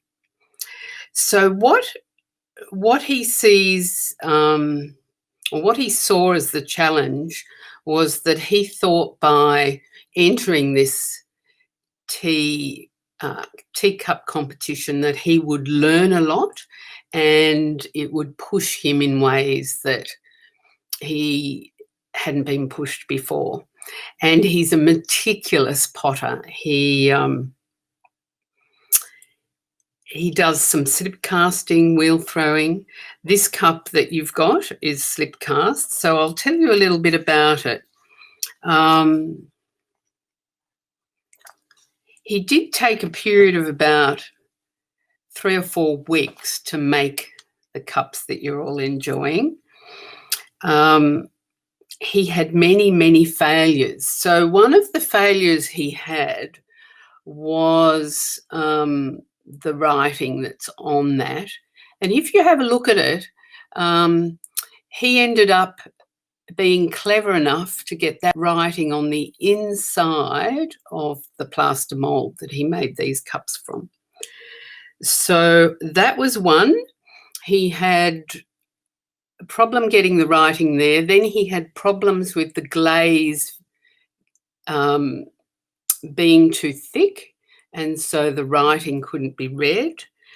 And he had trouble with one of the glazes, because you've all got different colours, I believe. One of the glazes crazed, and some people like that, but mostly a functional potter would see that as being a fault. And so he had to change the glaze. So the technique, the way he made it was he started off with sheets of plastic cut into squares, and that they were bent to a curve to make the shape. And one thing I didn't realise, I know when we judged the cup in my as we did say, I had the feeling it was in my office, but we were actually on Zoom with everybody doing the judging. So the shape of the cup is the shape of a tea leaf, and the handle is the stalk of the tea leaf. I hadn't realised that when we did the judging. I was a bit perplexed by the shape and whether or not, you know, it was the right sort of shape for you all to drink your specialty teas. So I thought that just gave me great delight in realising that's where it came from. So he made a mould of the body of the cup, and he also made moulds for the handle separately. And the hardest bit was when you pour. So imagine that the mould, it was a one-piece mould, which made it the easiest sort of mould to use. And you pour in, so it's like an open, a piece of plaster with this shape as a hole. You pour the slip in, you leave it sit. He said he left it for something like 15 minutes. And what happens is the runny slip absorbs into the plaster mould, and then he pours it out, and you're left with this very thin layer of slip in the mould. And as it dries, it shrinks away from the body of the mould, and you can then tip the mould upside down and the cup will come out. But when it came out, the way he'd done it, and I still, I have made moulds, but his ability to get that writing in there is incredible. So that relief was in the mould on the inside surface. And then the handle was done separately. We had quite a bit of discussion when we talked about the handle, when we were judging, as to whether, I know a lot of you like a bowl shape, which might be more this sort of shape. And we had a few like that, but we kept coming back to this one, and the fact that it was made to hold with one finger in that little hole space that you're left with there. So it's definitely, you know, not for your finger to go through, but it does help you to hold the cup. He tried to make it so that it would be 80 mils in volume, and it would fit inside the box that he designed. So we all know that he had this. This was how I received mine, and he designed it so that initially, when the cup comes out of the mold, the clay slip that's drying, it would be a cup big enough to take 120 mils of liquid. And by the time it goes through the firing process, it shrinks so much that it would hold 80 mils. So there was that first, and then there was, he wanted it to be able to fit into the box diagonally and still have the handle of the cup protected in the diagonal corner. So he thought a lot about that. Oh, it was a 100 ml cup and it shrank down to 80 mils. So it's about 20% shrinkage.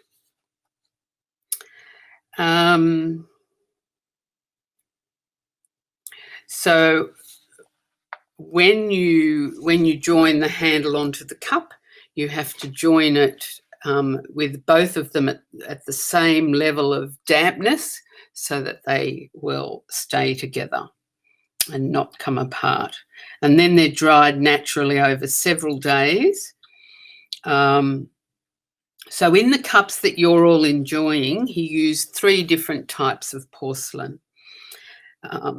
So he wanted to offer you various colours. I'd love to know how many different colours. Maybe in the chat line you can pop up what colour that you got. I'm not sure whether he designed the boxes well, but he did specifically offer a range of different colours. So I'm hoping that you all got different colours, but maybe not.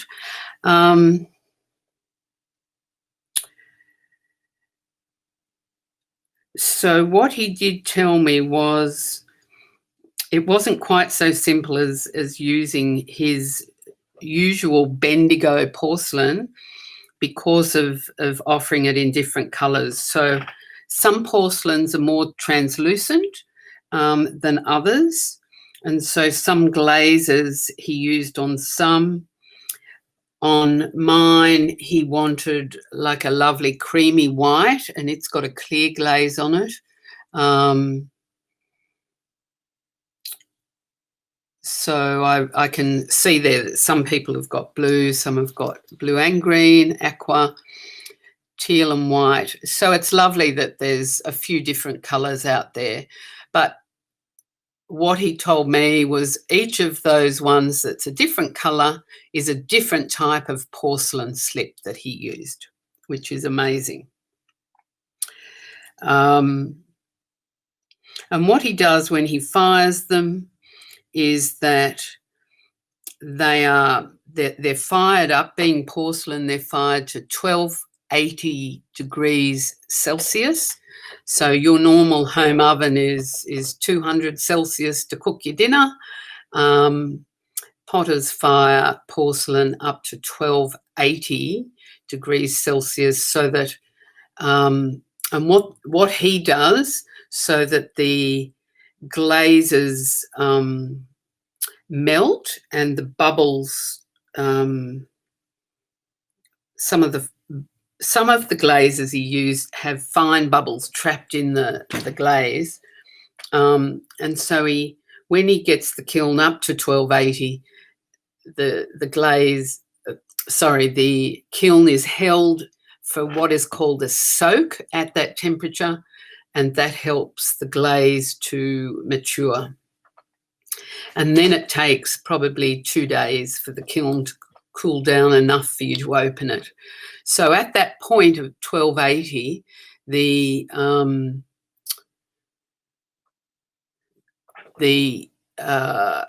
pieces inside the kiln are glowing. They've gone past red hot, they've gone to orange hot. So they're sitting in there.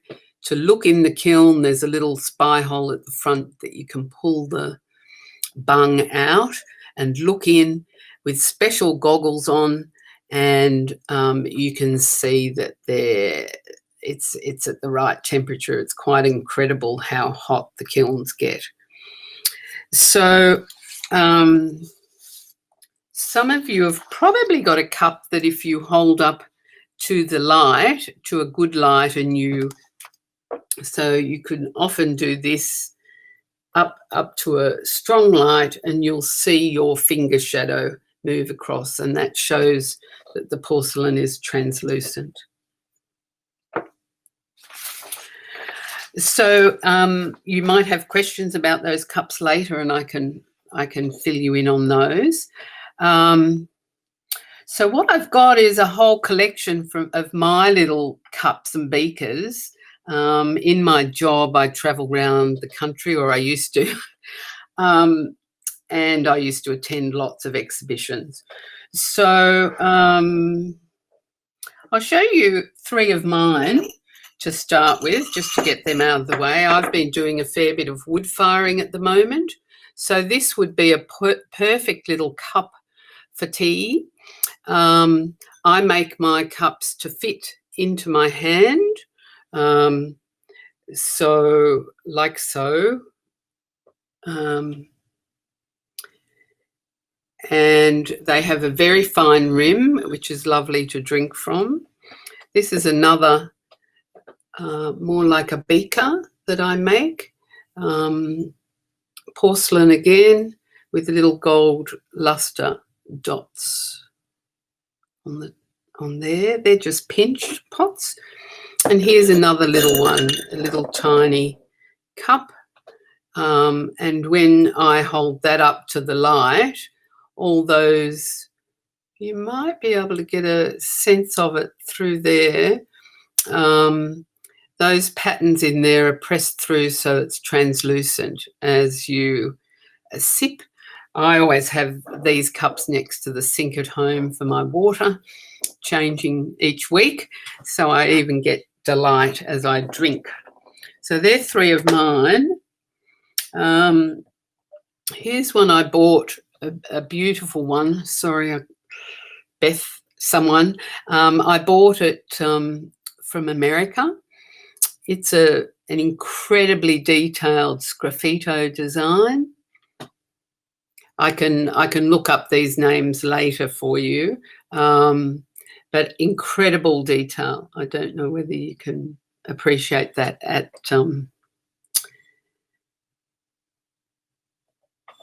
with the camera. Another gorgeous one I love at home, and it's got a little finger holding point there. We live near Maroubra, and my husband's a surfer, and I bought that for him. And so this is a very simple little cup, but with a gorgeous finger dent there that your finger finds as soon as you pick it up. And this is a similar one with a finger dent here. This is from France, beautiful porcelain, and perfect for small cups of tea. So there's a bit of a theme happening here. An American potter. Oh, I can't think of his name. There's a T on the bottom. Anyway, a lot of these potters, the way they throw with these throwing rings really encourages your fingers to fit in around that cup, and you find your place for it. Absolutely beautiful to hold. Here's a lovely piece by a potter, Sydney potter, Judy Boydell. Once again, it's a cup with a beautiful wood-fired, it's been fired in a wood kiln, and so lovely ash deposits on it, and quite delicate and fine rim. And once again, those lovely throwing lines, so your finger finds a spot for this one on that little ledge that's left there at the bottom. Here's one that's a bit larger by Jane Sawyer from Melbourne, a beautiful potter. She runs a business called Slow Clay in Melbourne, where you can go to learn ceramics. But once again, this finger spot is a favourite with potters because we love to find, especially with a cup that doesn't have a handle, it does create a lovely interaction with the pot, that finger point there. More of a traditional tea bowl shape. And I've got a couple of these, a potter from South Australia, Jeff Mincham. Beautiful, lush green glaze inside, terracotta body, and some lovely drips around the bottom. But just gorgeous, such a glossy glaze and so beautiful to hold. Beautiful porcelain cup by Arnaud Barel in Melbourne. Makes beautiful porcelain work. A gorgeous one by Austea White. White is W-H-Y-T-E, Austea White. It's a little teacup and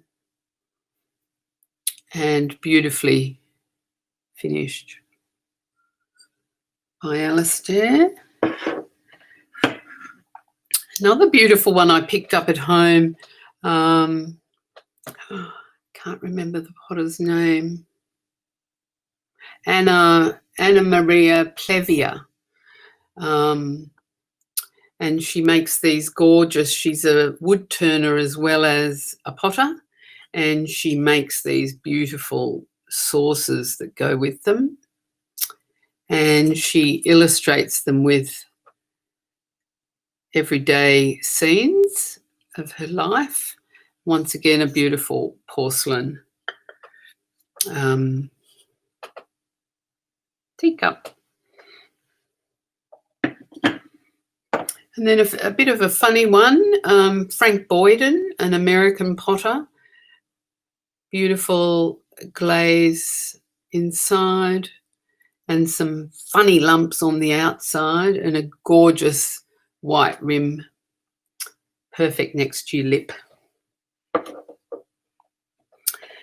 Now, one of the things that when I first met Adeline, we had a terrific cup session. It was a 3-hour sort of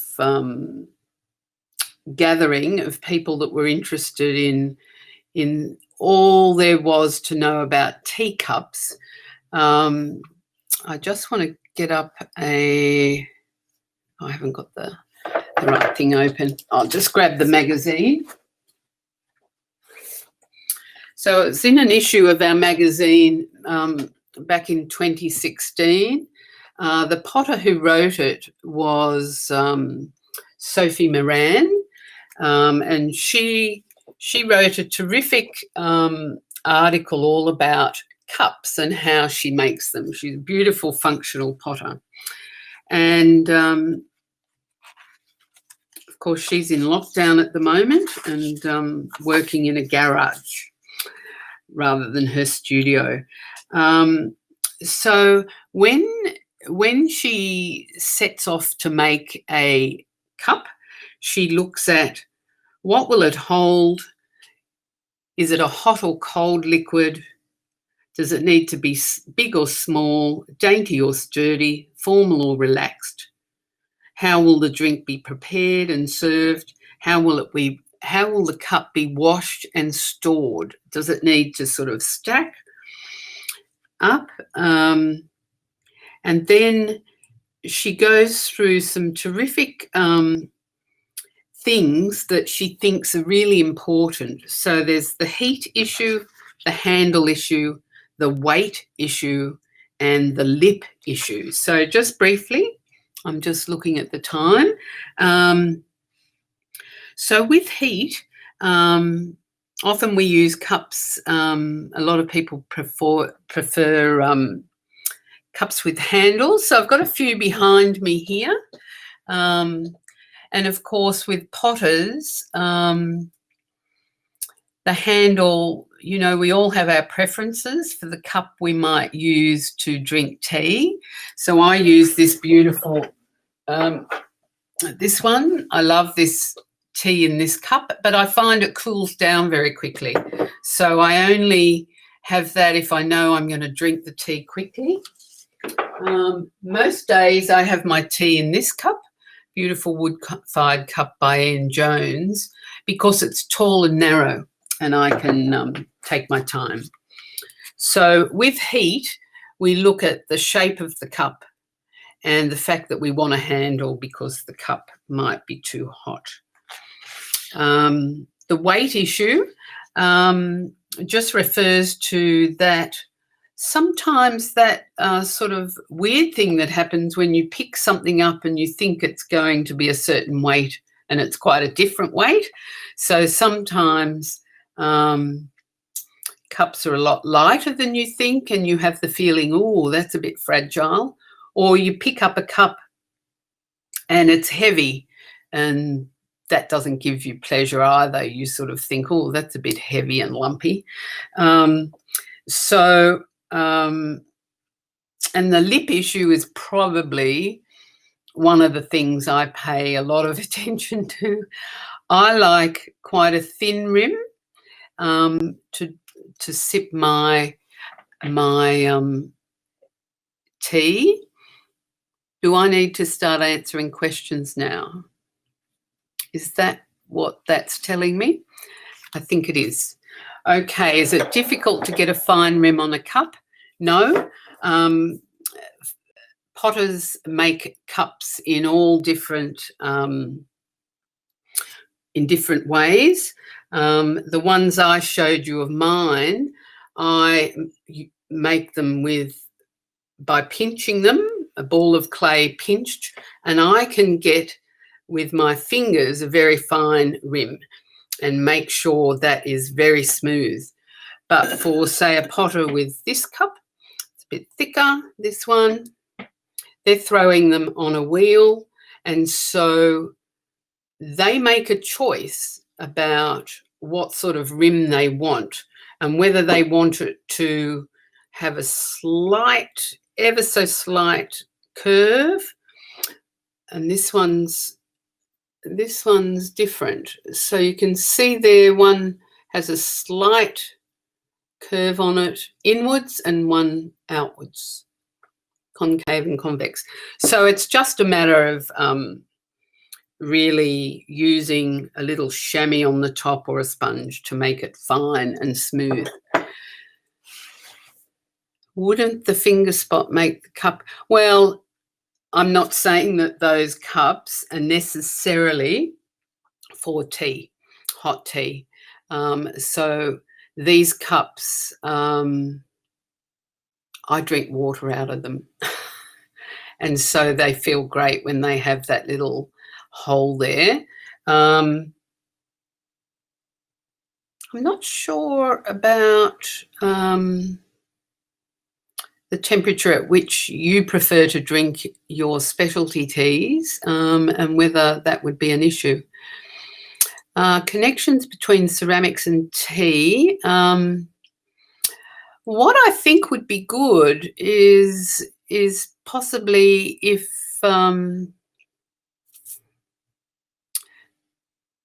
we look at getting some of your tea into the magazine somehow. Perhaps potters that are making teacups. And maybe, you know, we don't repeat articles too often, but one thing that could happen in the magazine before your next seminar, perhaps early next year, we could do an article on, we could collaborate with some of you and find out what you like in a teacup, perhaps. Any other questions, or am I supposed to finish?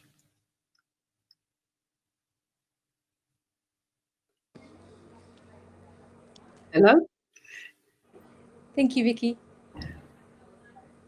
So thanks for having me. If that's the conclusion, please keep in touch, australianceramics.com. If you've got any questions about what I've shown you or you want to subscribe to our magazine, australianceramics.com. Thanks. Thanks, Vicki. So just wanted to say a big welcome to all those people who've joined this afternoon for the afternoon session. So we will be brewing tea number C, not number, the letter with the letter C. So for those of you who've just joined us this afternoon, with the full day package, we got 5 teas that were included in the package, and we are going through all the teas during the day, and we are brewing the teas. So the next tea we'll be brewing is from Rujani, and we have all the instructions in the box that were given to us. So if you go to this one and start brewing, and we'll be back shortly. Thank you.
Hi, my name's Amanda. I'm based in Melbourne and I have a small hobby tea business called Cha Jia Tea. I will talk to you a little bit about how I got into tea, and then I will follow on to talk a little bit about AUSTCS and what it means to me. I started getting into tea a few years ago, and I went to the Melbourne Tea Festival and to Hiromi's Japanese Tea 101. And it was there that I met people like David and Tanya and Hiromi, and that's when I got really excited, because there were these people that loved tea so much. It got me really excited. Not long after I met these guys, I had to relocate to Toronto because of my husband doing a fellowship at the Sick Kids Hospital there. This was actually a really good opportunity for me because Toronto was a big, thriving, multicultural city with an interesting tea industry. So I could learn from them and get ideas, and that's where I went. In Toronto, they had a recognised college that offered a tea course. This tea course was actually part of a hospitality course, and it was a mandatory part, which I thought was fantastic. I did that where you could learn just the basics, the tea 101 style, and then it also delved a little bit deeper into the different categories of tea. Toronto also had many small businesses that did their own thing. You had a Japanese tea lady that showed you the way of tea, the Japanese way of tea, and you had a Chinese tea lady that helped you learn a little bit about Gongfu brewing and Chinese tea, which is what I did. I find Chinese tea really fascinating and interesting, so that's where my path led. But Canada also offered things like the Canadian Tea Guild, Association, and they offered all sorts of little small events and education opportunities, learning to whisk matcha. They also had a night with a mixologist that showed you different ways you could mix different teas with cocktails, which was a really big thing in Canada when I was there also. I had the opportunity to go to the Toronto Tea Festival, which was really fun, and I got to meet people like Kevin from Camellia sinensis and Jeff, the tea explorer from Jalam Teas, and these guys are also a huge inspiration. What they do for tea in Canada is really wonderful. I think what Canada really showed me was what you can do when people come together and celebrate tea.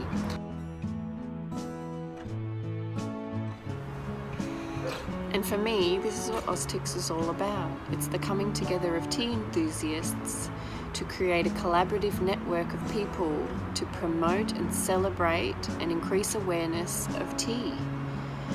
The backbone of AUSTCS, David and Tanya and James and Adeline and Kim, I'm sure there's more, sorry. They work tirelessly to increase the awareness and the enthusiasm for tea in Australia. They celebrate it every day.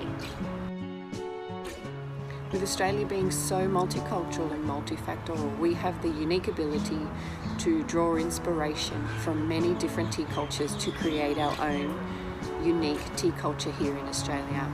In 2020, off the back of the devastating bushfires, the isolation brought by COVID-19 and the divisions from the Black Lives Movement, now more than ever, we need to come together and create unity. And this is what tea and AUSTCS really does. The possibilities are endless in what AUSTCS can do if we all work together. I know it heavily relies on volunteers, but I would really love to see some small branches in different cities doing small events, little educational events, tea and food, ceramic and tea, tea and cocktails, tea and art. I think there are lots of little things that the community could be very interested in, and I think increasing awareness and education of tea is key. I'm really honoured to be a part of AUSTCS. I'm excited to see where it goes in the future and how it changes and transforms into something the community needs. Thank you for listening. I hope we can all have a bit of tea together sometime soon. Cheers. Gambay.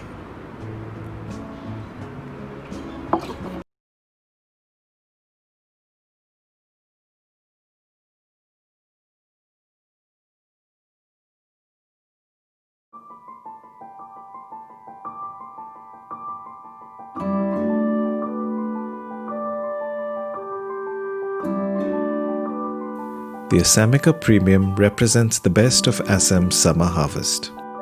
On our estate Aidiobari, some of the bushes from which these leaves are plucked are as old as the garden itself, which dates back to 1897. In examining the dry leaf, you can see that it shows a good bloom, which is tea parlance for sheen and glaze. You also see the sprinkling of gold among the dark leaves. These are the buds or tea tips, and their presence indicates that the tea plucking standards have been high, of 2 leaves and a bud. The dry leaves have a refreshing aroma, indicating a new seasoned tea. Take 2 to 3 grams of tea per cup.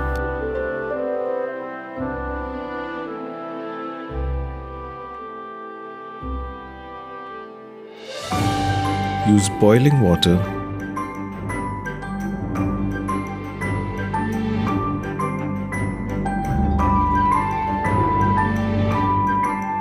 and steep for 5 minutes.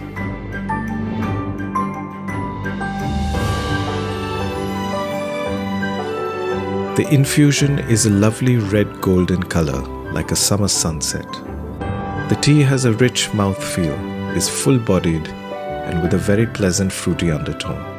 You can enjoy it straight, as we do here in Assam, or with a dash of milk and sweetener, if that's your preference.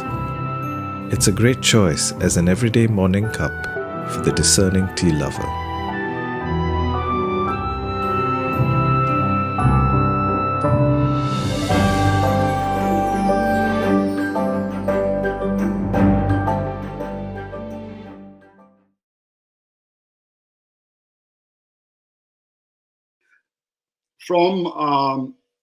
From clones that are made or rather were generated in another estate close by, and we've got enough of those clones to produce small batches every year.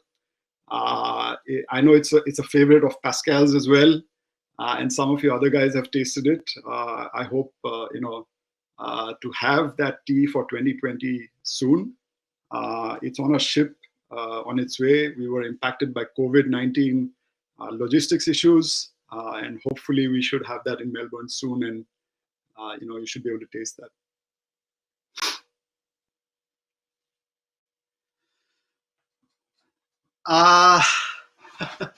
Personal story with tea, if possible. Well, I'm a fourth-generation planter. I spent 5 years in a plantation. I studied technology and business. I had no intention of going back to the plantation, the family plantation.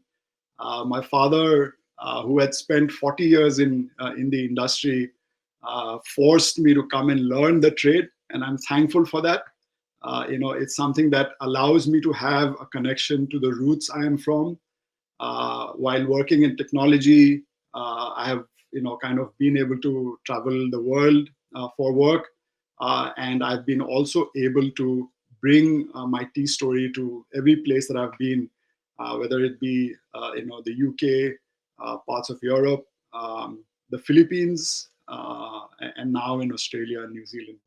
So there's a big connection, and I'm grateful for that.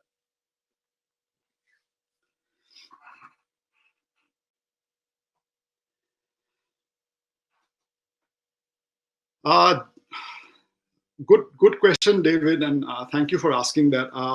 It's changing from small plantations and small growers' perspective. We're trying to mold ourselves in a way to bring the variety of tea that we currently make, not just black tea, but also white, and we're even trying to make green teas. Assamica by itself is not the best for green teas, but makes a fantastic white tea, and obviously makes very good black teas. And we're trying to expand the range and educate the world that it's just not your breakfast teas, but teas that you can have through the day. Yeah.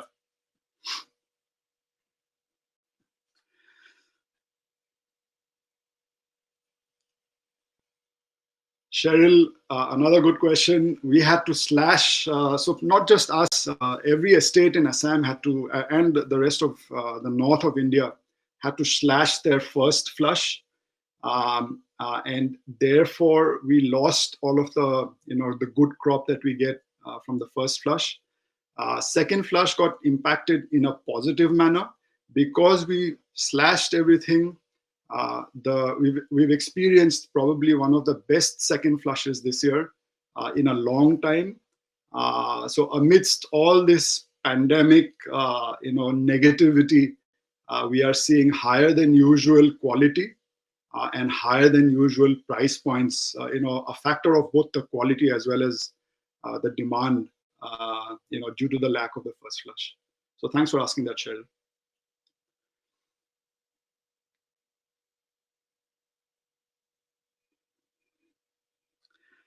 So Camellia sinensis and Camellia sinensis assamica are the only two plants that are real tea. There's a lot of other teas that are available in the market. Assamica is more broad-leafed and is native to the state of Assam. Was used as a beverage way before the British found it. The tribes from the region who had traveled from various parts of Southeast Asia, ruled Assam for 600 years. It's thought that some of the tribes from that area also brought some indigenous plants along with them. So the main difference is the broadleaf versus a much smaller leaf in China, and obviously the flavor profile is completely different, and it's a lot more robust. And thanks James for sorting that out. I don't know if there are other questions or it's back to you. I think we're good. You can go into the chat and talk to everybody specifically if they've got any more questions. I think I also put in the web address, so they had some questions about your estate specifically. So and I know you actually put the the GPS coordinates on the estate, which is really lovely for people to know where their tea's coming from. Yeah, thanks, Adeline, and I love your recipe. All right. So our next section is on the tea growing panel. So hi, for those who've just joined us for the afternoon, my name is Adeline Teoh. I am an AUSTCS co-director. I'll be your host for the next session, which is Growing Tea in Australia, which is a panel where we talk to 3 tea growers around the country. They're just coming on board now and remembering to unmute their mics and all that kind of stuff. So this is actually one session that has been made a little bit easier to run because the seminar is virtual. Usually attending the seminar can be a little bit dicey because it could be just as the plants are ready for harvest or they're just about to get everything ready for the Australian spring flush. So it can be hard to convince a grower to travel. And so we've got a few people from around the country who are able to join us. And so just as they're getting their mics and videos on, I'll introduce you to the 3 who we're talking to today. First is Brendon Collins, who is the manager of Arakai Estate in Belthorpe in Queensland. In addition to award-winning tea, Arakai grows avocados, timber and ginger. They've been cultivating tea for about a decade and have had 5 years of commercial tea production.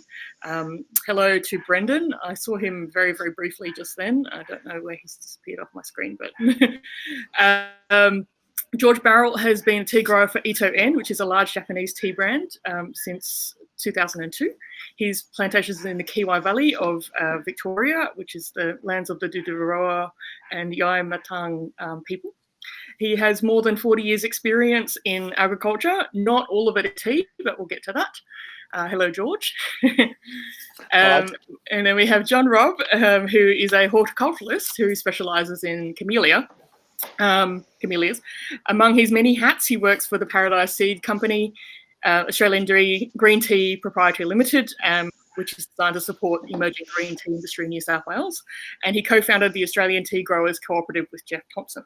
Hello, John. Hello. I'll go back again. That's good. We're not battling travel this time. We're battling regional internet, I believe. So that's how we go with that. Okay. Brendon, I want to start with you because there are a lot of other crops on your estate. What attracted you to tea growing?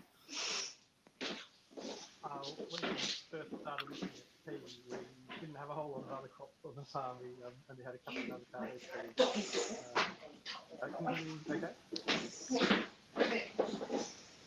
You're very faint. Very faint. Yeah. So really, we were just after something different. We had the space and the time at that stage, and we really wanted something that was a bit new to the area and new to us, and something that we could really do everything ourselves here on the farm. And tea came up as an option, and it just ticked all of the boxes, not only for those aspects, but for just it was well suited to our climate, and we could see that there was an interesting path ahead to learn more about it and to figure out what we were going to do with it. A bit in there for the challenge, I guess. Very much so. And George, I know you're on your land you used to grow tobacco, so why the Yes. switch? And the switch was that we had a choice of either modernising the tobacco side or just diversify. Basically, tea came along. EON was in the area for the last 10 years doing research in the area. And yeah, as soon as they had an open forum, so we attended, and yeah, we decided to do one farm tea and the other farm tobacco. It worked out fine at the end because tobacco ended up closing up completely in Australia, and we ended up just growing the tea. So it's basically a vehicle of, to be diversified. So at the end of the day, it worked. So so now we just grow tea. Tea's favour. Yes. And John, you obviously come from a horticulture background with many other kinds of plants. Why specialise in camellias? Well, hey, how you going? Hope you can hear me okay there. I come from the nursery industry background, combined with a farming background. So after I finished at uni, started working as a plant breeder for a large nursery in New South Wales called Paradise Plants, and their major crop was Camellia sasanqua, so growing ornamental camellias for people's gardens. And as you know, tea is just another form of camellia that we became involved with through that nursery business, and that's over 15 years ago now. Okay, so the specialty kind of picked itself through that area. Doing plant breeding as well, so breeding different flower forms and different plant forms, and that's sort of how we got into working with tea and breeding different tea varieties as well. And John, can I ask, what's the most difficult part of growing camellias? Like, is it just as easy as you say? It kind of grows. It specializes itself. It becomes its own thing, or is there a particular challenge that? No, I think like a lot of propagation and developing plants and cuttings, you need to maintain your mother stock very well. Camellias are not the easiest things in the world to propagate. I find that Camellia sinensis is probably easier to propagate than things like Camellia japonica or Camellia sasanqua, but I think maintaining your stock plants and making sure you've got enough cutting material to fulfill your orders is probably the most important side of that. And George, when you switched over from tobacco, what part was the most difficult of that transition? The planting side of it wasn't so hard. EON provided the plant, so we basically modified our tobacco planter machines to plant the tea. So that was quite easy. If I had my time again, I would have probably prepared the soil a little bit better, probably a little bit more deep ripping. Yeah, so there's a few things that there was a bit when you're starting from zero. It's yeah, so. Just trying to get the soil correct and do deep ripping is quite important.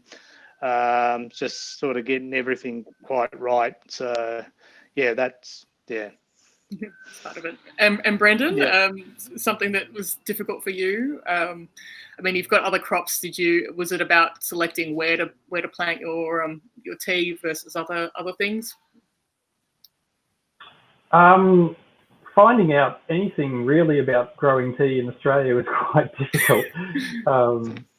You know, the growing part is one thing, but then of course making it into good tea is a whole nother ballgame. But I guess on the farm point of view of actually growing it, for us it's a lot more about the timing of when we need to do things. So being in a climate here that's a bit cooler, we get that period through winter that the tea's dormant, and we can focus on other things, hence avocados and ginger, which we have really been focusing on right now.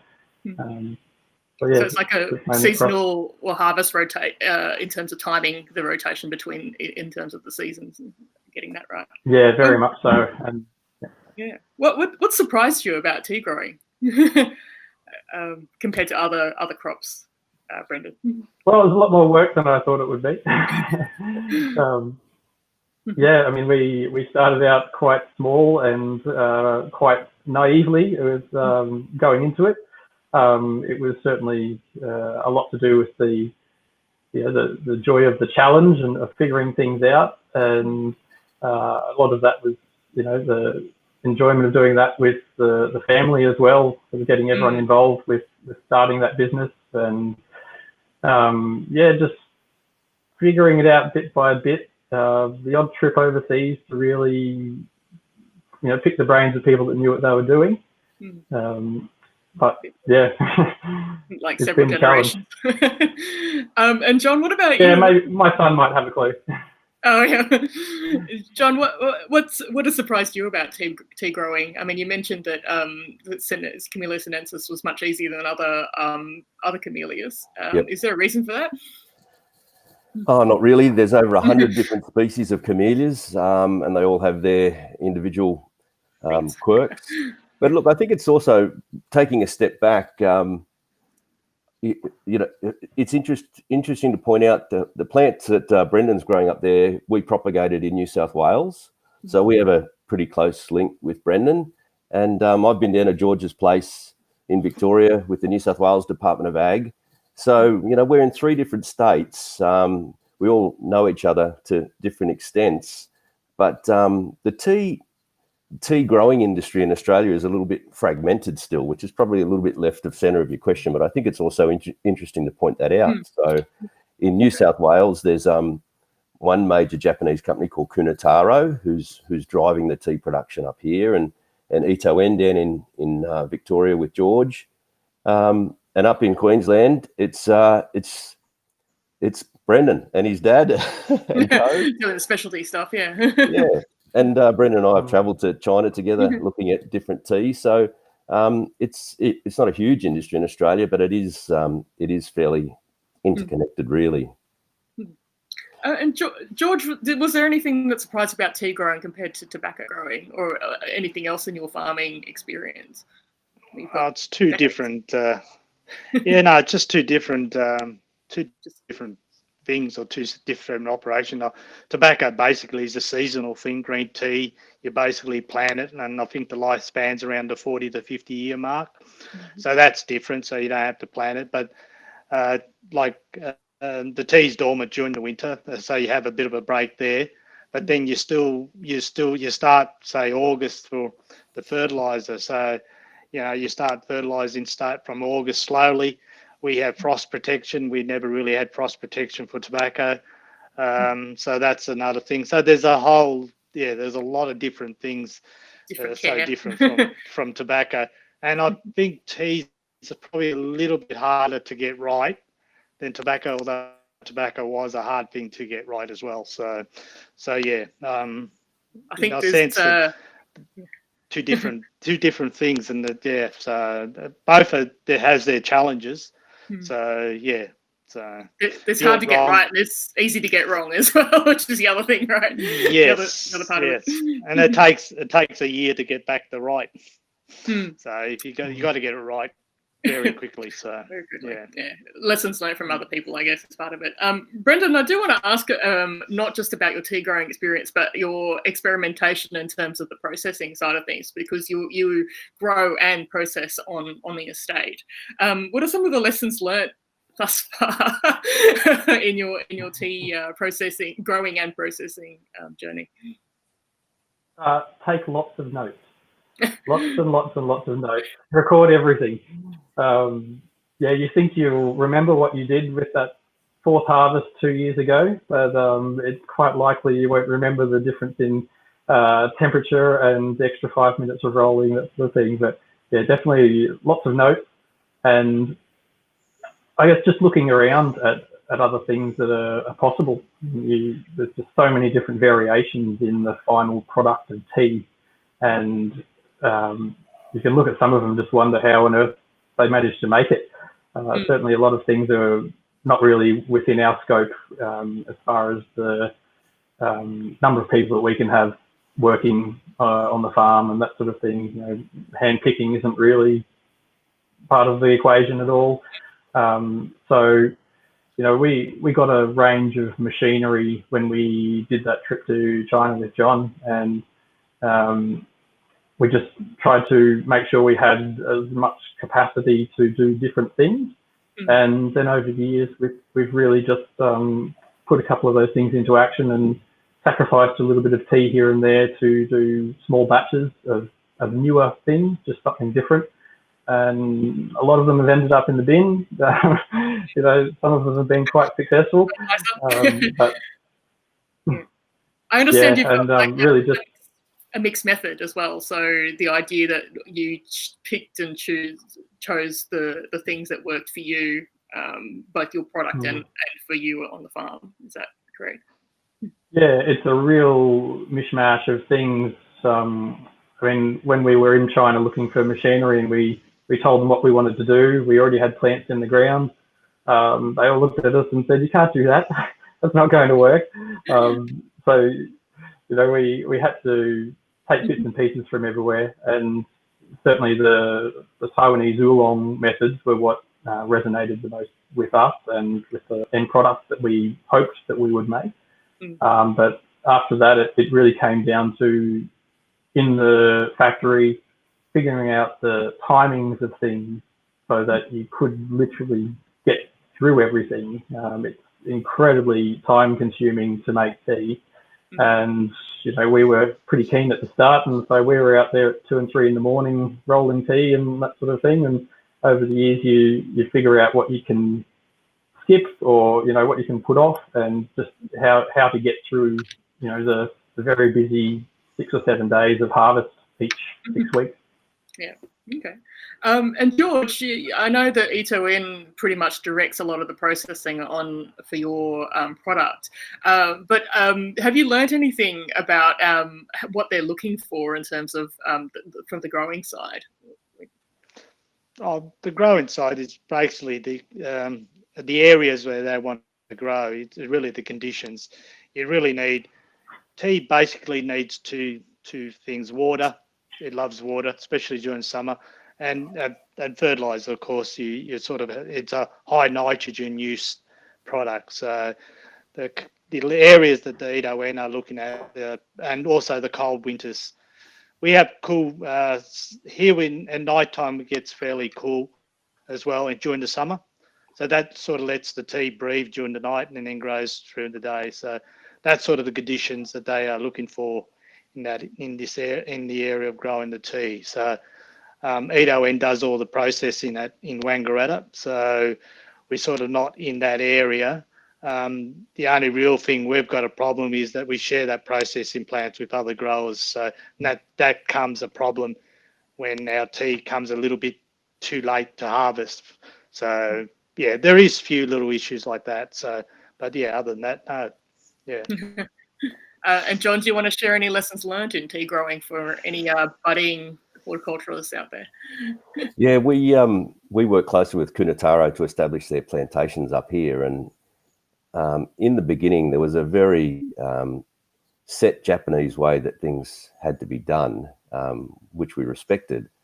But simple things like having 2 rows of plants in a single hedgerow of tea was a real pain from a weeding point of view with crop establishment. And we found later the hard way that planting a single row will achieve the same result as far as the hedgerow goes, but it's a lot easier to maintain in those very early days of keeping the plants free of weeds. I'm not sure how you went with that down there, George, whether you found a similar thing, but that was something that was really important. Oh, no, we had single row. There was one farmer did double row. Yeah, it's a lot easier to weed control unless you mulch everything. You can do double rows and mulch everything, but then the cost of the mulching comes especially if you're up to 12 hectares or 10 hectares of tea. So you do need a lot of mulching. So you sort of weigh up the expenses. So. And John, yeah. Is there a tension between, for example, yield and taste? Like, do you guys look at sort of the growing conditions that? Definitely, there is. I'm not the one actually who's doing the processing of the tea, but it is a factor of quantity in some cases. So in certain years, you might need a higher volume of a lower quality tea, versus other years where you may need a lower quantity of a very high quality tea. So most of the tea that's being made up here in New South Wales is for Japanese consumption, and a lot of it now is being made into matcha. So when you get to that point, your crops need to be shaded, and the volume that you're picking goes down to make the very high quality stuff. So definitely is some sort of relationship between the volume that you're harvesting and the quality that you're producing.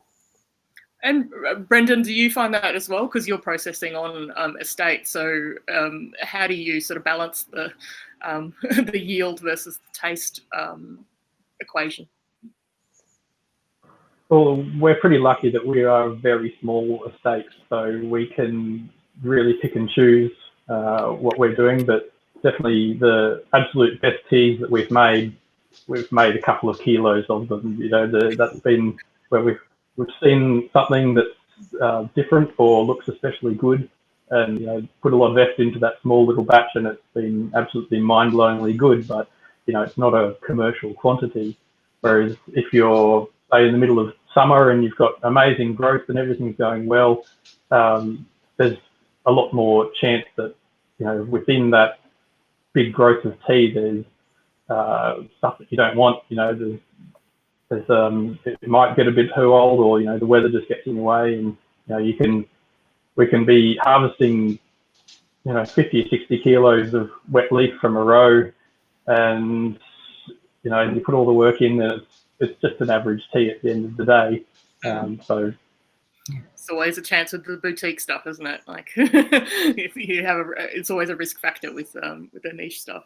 I want to ask you, Brendon, about those biggest challenges, and I'm wondering whether there was a question in the chat earlier about bushfires actually, and whether or not that affected, even if you're not directly affected, the environmental effects of tea on your estate. Well, probably not so much the bushfires directly, but the weather that leads to the bushfires, that's going to have a massive impact. You know, that really dry winter, spring, summer from late last year. The effects from that still yet to be seen on this year. But as far as risk of bushfires, we're in a pretty good spot here. We've taken a lot of that into consideration with the planning of the farm. And George, any particular challenges that you've come up with over the years that you've grown tea? Frost protection was the big challenge early on. We sort of had drip irrigation originally, and then we changed to overhead sprinklers. And there was two reasons for that. The drip irrigation wasn't given enough water to the tea. Then we had rats eating the tapes, and because we got all sorts of animal creatures are in the tea. So one is the rat usually nibbles on the drip, so you lose that. So we had that was the thing. The frost was our biggest problem, and so frost protection is our main thing, and we'll probably start in another month's time doing that. So shoots are not just starting to come out now. So the irrigation side of it, if I had my time again, I would have just had the overheads from the start. So it's funny about the frost. I remember visiting Two Rivers, and he was saying that if everybody gets frost at the same time, it resets the harvest to about the same. Yes, and that's the problem, because when you start to harvest, you've only got the harvesting equipment. No, it's not the harvest equipment. We all got sort of everyone has supplied enough for everyone to move it around. It's their processing in Wangaratta if everyone comes in at one time. It bottlenecks, especially with first harvest. So once first harvest goes, you're in that sort of in that timeline for second and third, so it's not a real problem then. But first harvest is always the one that's thing. So I see David put snakes. Yes, there is snakes as well. Dr. Gordon Brown down in Tasmania, when we visited last year, he was talking about keeping the wallabies out at different stages. The plants need different kinds of protection depending on John, any particular challenges that you've come across facing like Australian tea growers, just with your connections around the country as well? There's the bushfires came right up to some of the larger plantations near me, and when that tea's being harvested for high quality, that's not something that the target market, in this case was Japan, will put up with. They're used to a certain type of tea, and have the Aussie bushfire blend just doesn't work. So that smoke damage was a huge problem in New South Wales. in establishment, we had lots of trouble with rabbits as well. They love green tea. They must be the healthiest rabbits in the world, I reckon. All jacked up. Yeah. The third biggest challenge, I think, not only for us but the industry, is that processing cost and that processing bottleneck. So in some cases, the growers are beholden to the processor, and there may be one processor in a region. In that respect, Brendon's lucky because he's his own boss when it comes to processing, but he also has the constraints of having to set up that own processing facility in the first place, which is very, very expensive. So I think that challenge of processing and the processing bottleneck is a big challenge for tea production in Australia. In terms of the bushfire damage or the smoke damage, I mean, obviously it affects the flavour of the tea. But how long does that damage last? Like, how can you grow yourself out of it? Is that something that we can remedy somehow? Don't know, not yet to be seen. I think the bushfire. Well, we had the smoke over our area. The fires were a couple of valleys down. But the EDON said that because of the lot of smoke, it sort of went into the factory while they were processing.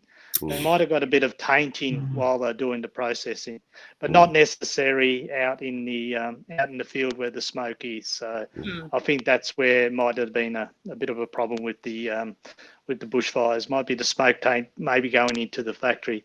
And I agree with John. The problem is we only rely on one processor to do our tea. So, and it does affect the quality of the tea at the end of the day.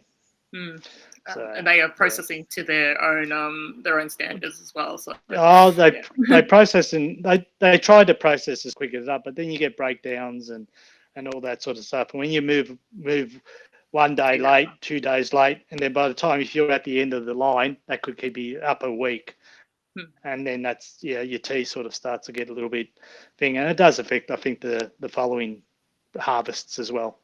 So keeping that in mind, what assistance do you think we need? I'll ask this of Brendon first because you are contained within your own estate. I mean, what would you like to see in terms of people being able to help you, or what resources would you like to help you produce the best tea possible? Well, like John said, when we first started out, it was very heavily Japanese based, and everything that we had to go on was this one right here, the Australian Growers Code. That was the holy Bible for us because that's basically all we had to go on. So basically, I would have liked someone like us to talk to 10 years in the future to pick their brains on, because the scale that we're at, it's pointless us trying to go and ask Narada or someone questions, because they're just on a totally different scale to us that we're never going to be able to match. So we had to do it ourselves and go overseas and find small farmers doing it. But probably the next big thing would just be assistance in overseas exporting, that sort of thing. And there is those bodies out there, but you start talking to them about tea, and it's a whole different thing to them. It's we don't export a lot of tea from Australia.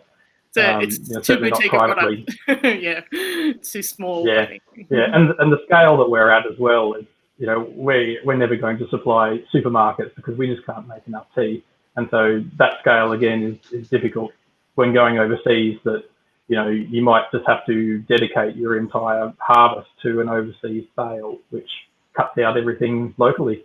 Yeah. And I guess diversification of those markets are also important in the long run, because if you that one big customer, gets killed off somehow, or you can't move it out of the country because there's a pandemic on, then sometimes you might need to rely on those smaller things. So I guess a Bible, a tea growing Bible in the Australian context would have been very handy 10 years ago. George, what about you? What kind of assistance do you think we need? Usually R&D is always good. I still think our biggest problem, and I think we can lift our quality, is if we can sort of bring it off the plant on time, basically. You can have one, or you can have 3 or 4 days late, that's fine.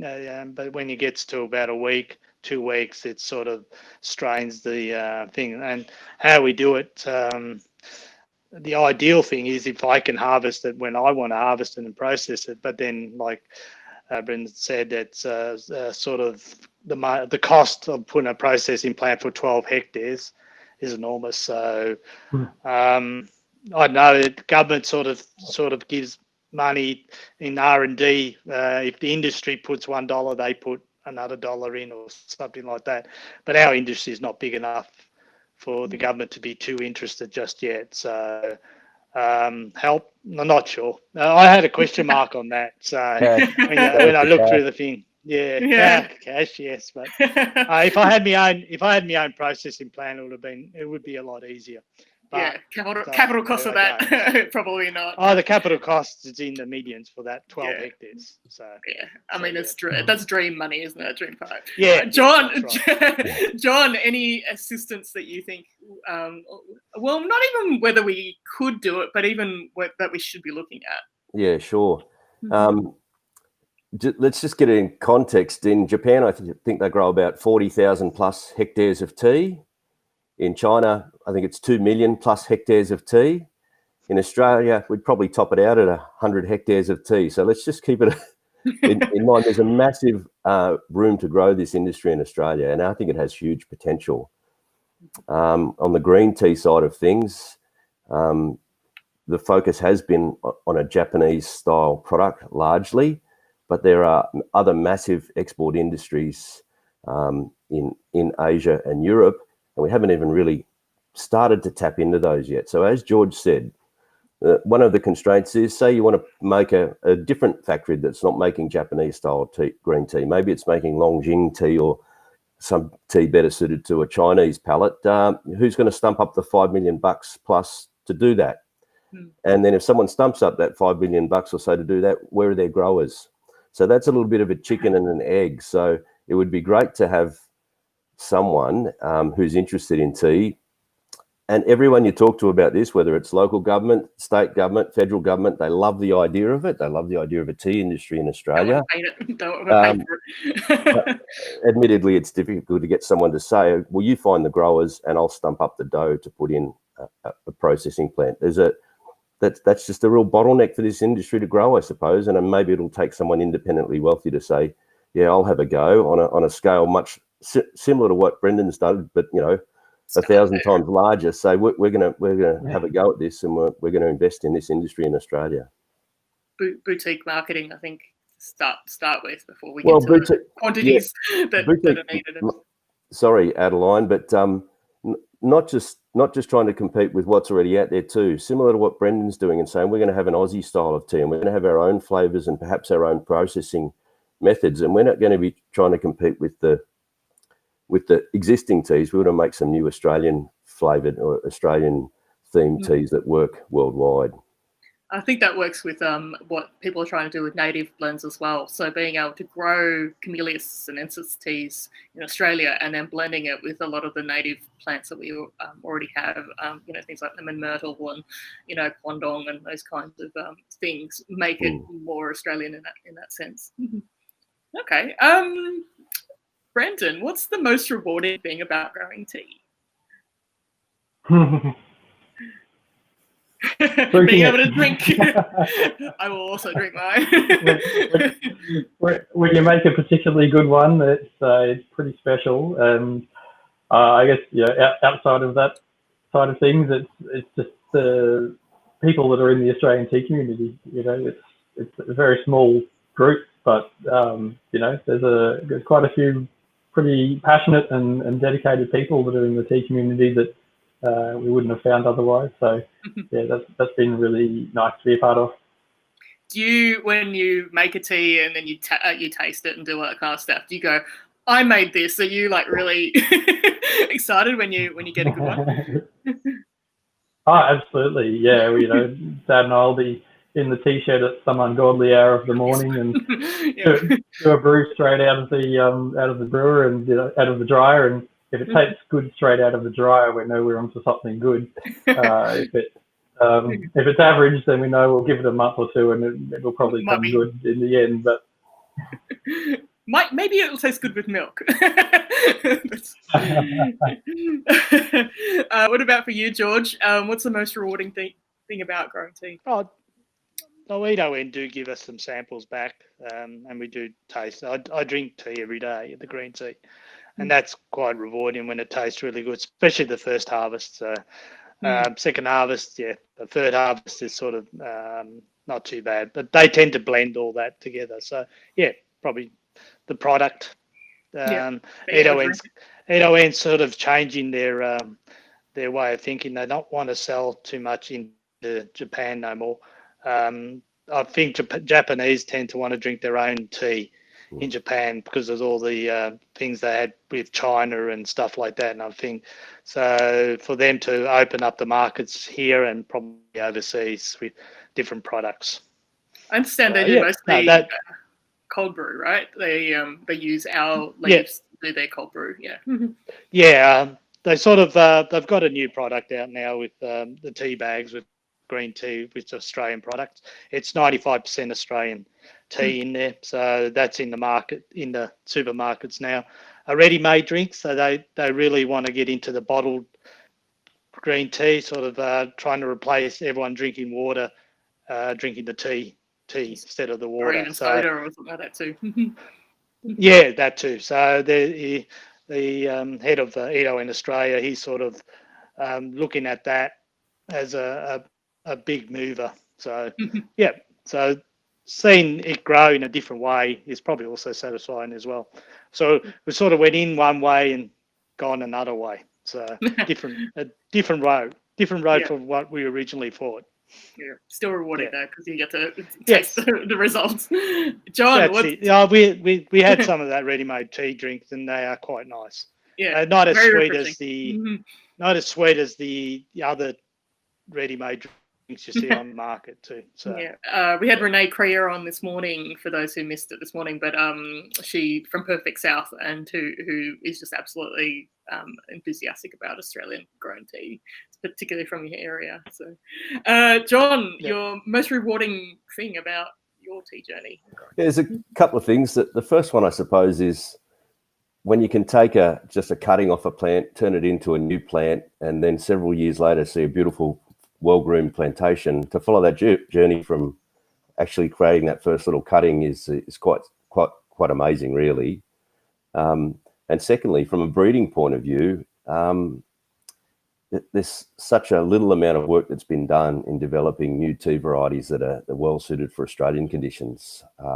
So we've been doing a lot of crossing with the traditional Camellia sinensis, variety sinensis that we have here, most of which are either from Japan or China, and crossing with some different species to come up with some really amazing new selections that hopefully over the course of the next 10 or 20 years we'll get some new interesting Australian bred tea varieties, which could be pretty exciting.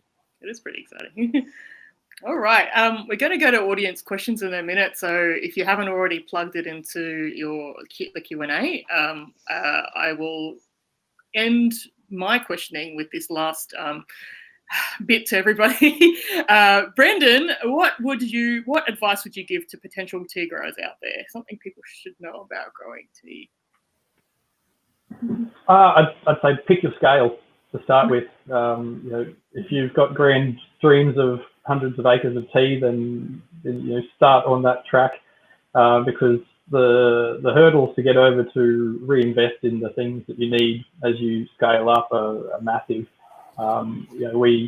We started out a little bit naively, and we're currently trying to overcome those hurdles with a lot of expense, I guess. But other than that, seek out as much information as you can before you start. And if that means sending me an email, then do that. But otherwise, do your research before you start putting plants in the ground and really get a handle on it. George, what about you? Advice for potential tea growers? Basically the same. The planning. We sort of I know Edo in here was in this area for 10 years, and they've done a lot of experiments and stuff like that, but they still didn't really have everything packed down. But e.g. the drip irrigation and overhead sprinklers. So I would plan everything down to a T. Like Brendon said, visit some of the farms that are already here, because we've probably got all the all the things that we done wrong. They could probably avoid. You've made the mistakes on their behalf. Yeah, we're still paying for some of those mistakes now, but you know, we sort of have to adapt. But if I had my time again, I would do it completely different. So there you go. Yeah, John, something you think people should know about growing tea? Some advice. I think those guys have covered it pretty well, but I'd be starting with where's your market and sort of work back from there, because that'll determine a lot of things. That'll determine the sort of varieties that you're growing. That might determine your planting densities, your harvest methodology. A lot of different things will depend on the type of tea you're trying to produce. So I'd say have a bit of an idea what your market is to begin with, and have a go. Like, the only way you're going to learn about making tea is to have a go. A bit like Brendon's done down there. He's learned a lot of stuff, and he's combined different processing techniques, and just strap yourself in. Sounds like what works for some people might not work for you. So it's almost about exposing yourself to a wide range of different ways of doing things. Yeah. All right, we're ready for some audience questions. James, do we have any? Can't even see them. There we go. That's not a question.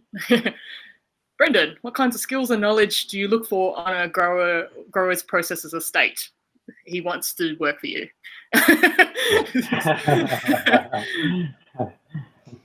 Yeah, we've had a lot of people ask about working here that are far too overqualified to work for us.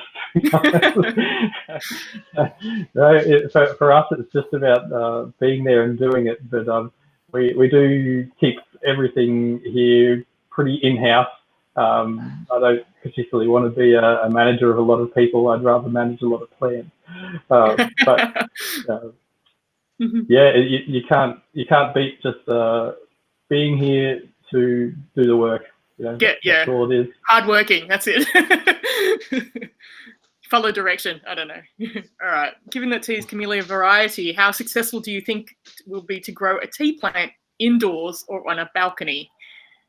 Oh, I've heard that this is quite successful. It's just that the processing is not a thing. It might be something for John.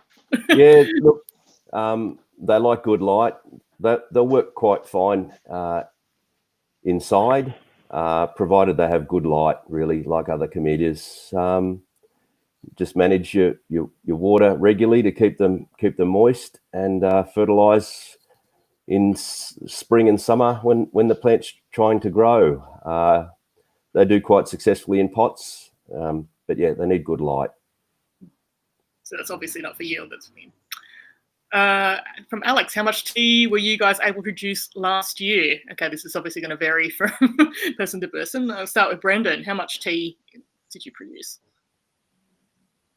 Yeah, we average between 1 and 2 tonnes a year, depending on how many harvests we choose to do. There's generally a 5th harvest in autumn that we may or may not do, and that can have a fair impact on the total yield.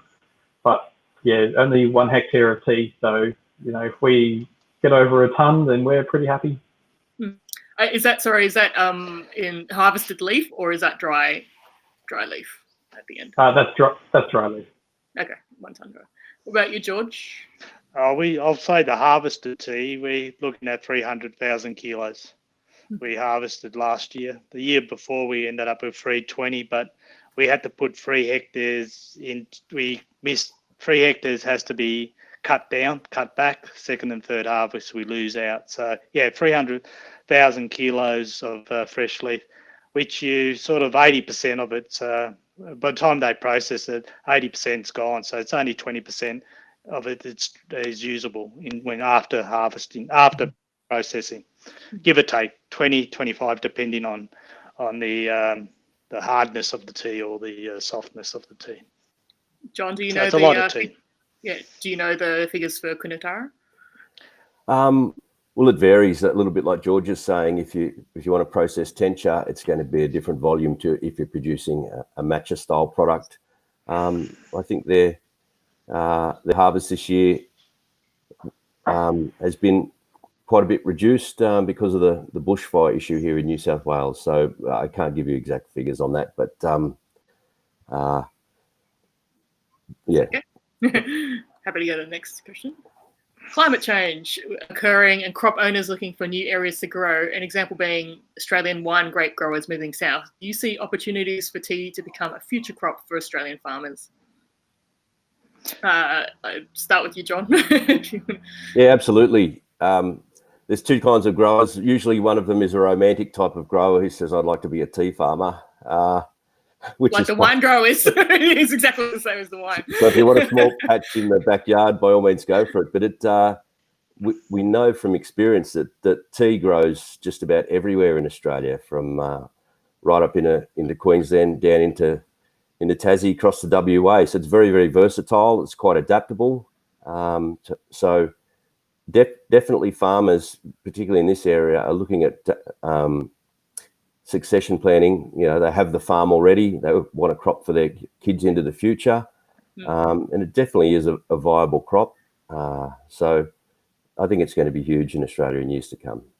It's interesting about succession planning because I went to Japan last year, and one of the biggest issues they have is the aging out of the farming population. And I'm wondering whether or not that's actually an opportunity for us in many ways when their farms sort of fade out. So something to think. They're in Japan. In Japan, a lot of those older farmers are leasing their farms to a co-op. So that's what's happening over there a lot. So a co-op might have 100 hectares of tea, but you know those are all leased out from a little plot. So that's what's happening in Japan at the moment with that. So, and with climate change, we found out in Australia we have a high UV light compared to Japan. In Japan, they tend to have a lot of cloud and a lot more than we have. So our tea tends to grow quicker here than in Japan, and that could be probably a little bit of an issue. Shaded tea could be the thing in the future as well in Australia. So, Brendon, any do you want to weigh in on future crop? Yeah, I mean, absolutely. It's a fantastic crop to grow. Water is obviously key, as with everything in Australia. So, you know, it doesn't require great soil. It's great if you do have good soil, but yeah, you just got to have the water available to you to really be sure of a good harvest. That's really interesting about the water, though, because we are very dry. So being able to grow a crop plantation near reliable water sources would be a key thing. Okay, I often feel there's a huge gap between the origin of source producing and the end user, the retail consumers. Do you feel the same way? Do you think the gap is getting narrower as time goes? So we're talking about the crop to the cup, I guess. I don't know, Brendon, if you want to take that one, because you have a pretty good relationship with some of your customers as well. So yeah, it doesn't get much closer of a connection from, you know, other than me drinking my own tea. That's the next step. Is you know, we sell direct to customers as well as all the other blenders and whatnot. So yeah, I feel like we've bridged that gap pretty well, but I can understand the sentiment that there is otherwise a pretty huge gap, that you can just have no idea where your tea is coming from if you're buying some random Chinese tea from a shop. You just can't know where it's come from and what happened with it and what processes they've used. Well, it's interesting because I think of somebody like George, who you grow your tea, but people don't know your name necessarily. Like it's not like people know the brand Teoh, but you're kind of removed from that consumer.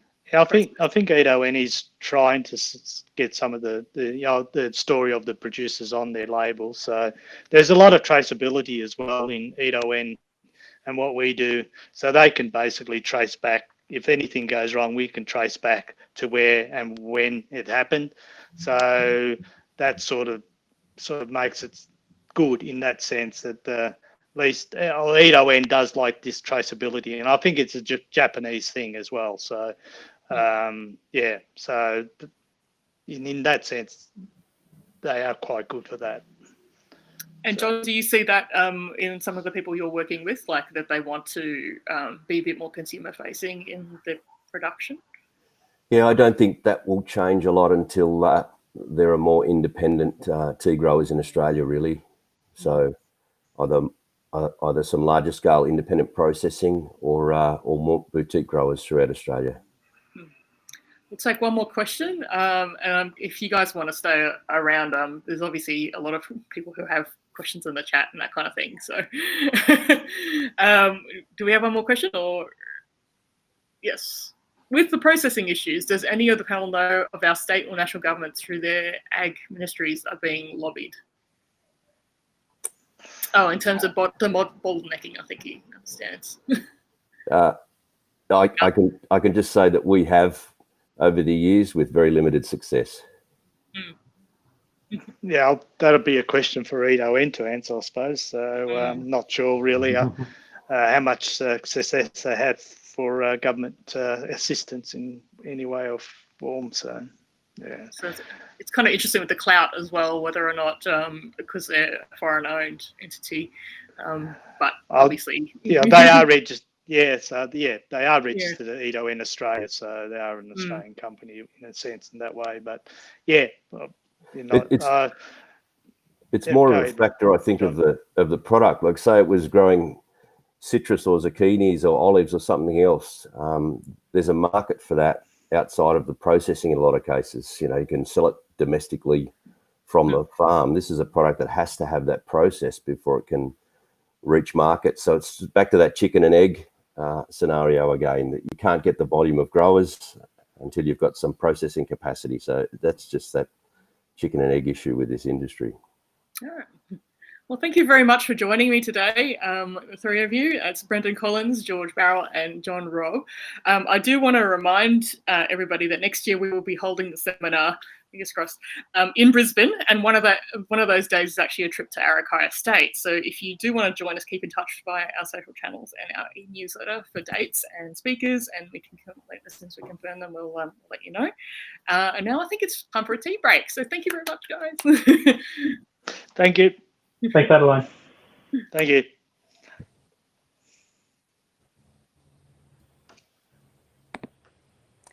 Hi, everyone. I don't know if you can hear me, but I'm having some technical issues. Oh, there you go. Hi, everyone. It's me again. So now we'll be brewing tea number 4, which is TD. So this is from Tea Craft, and we do have all the brewing instructions from Tea Craft. So we're going to go off and brew this tea. So happy brewing. Okay, bye.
Hello tea friends, it's been a long time.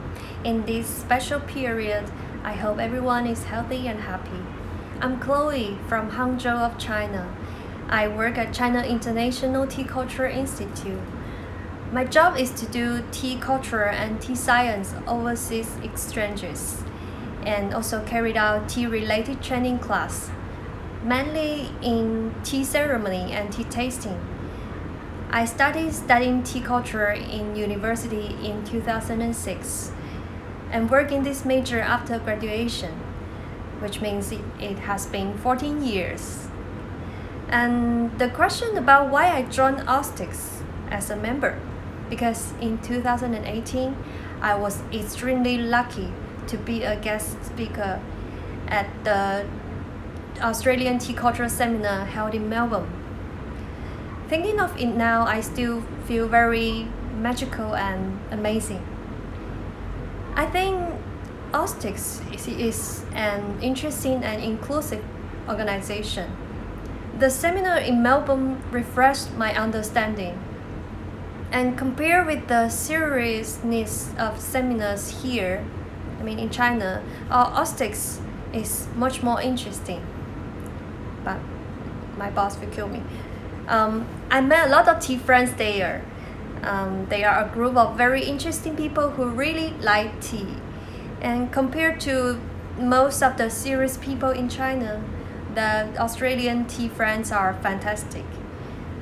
They come from different industries and look at tea from their own knowledge background and life experience.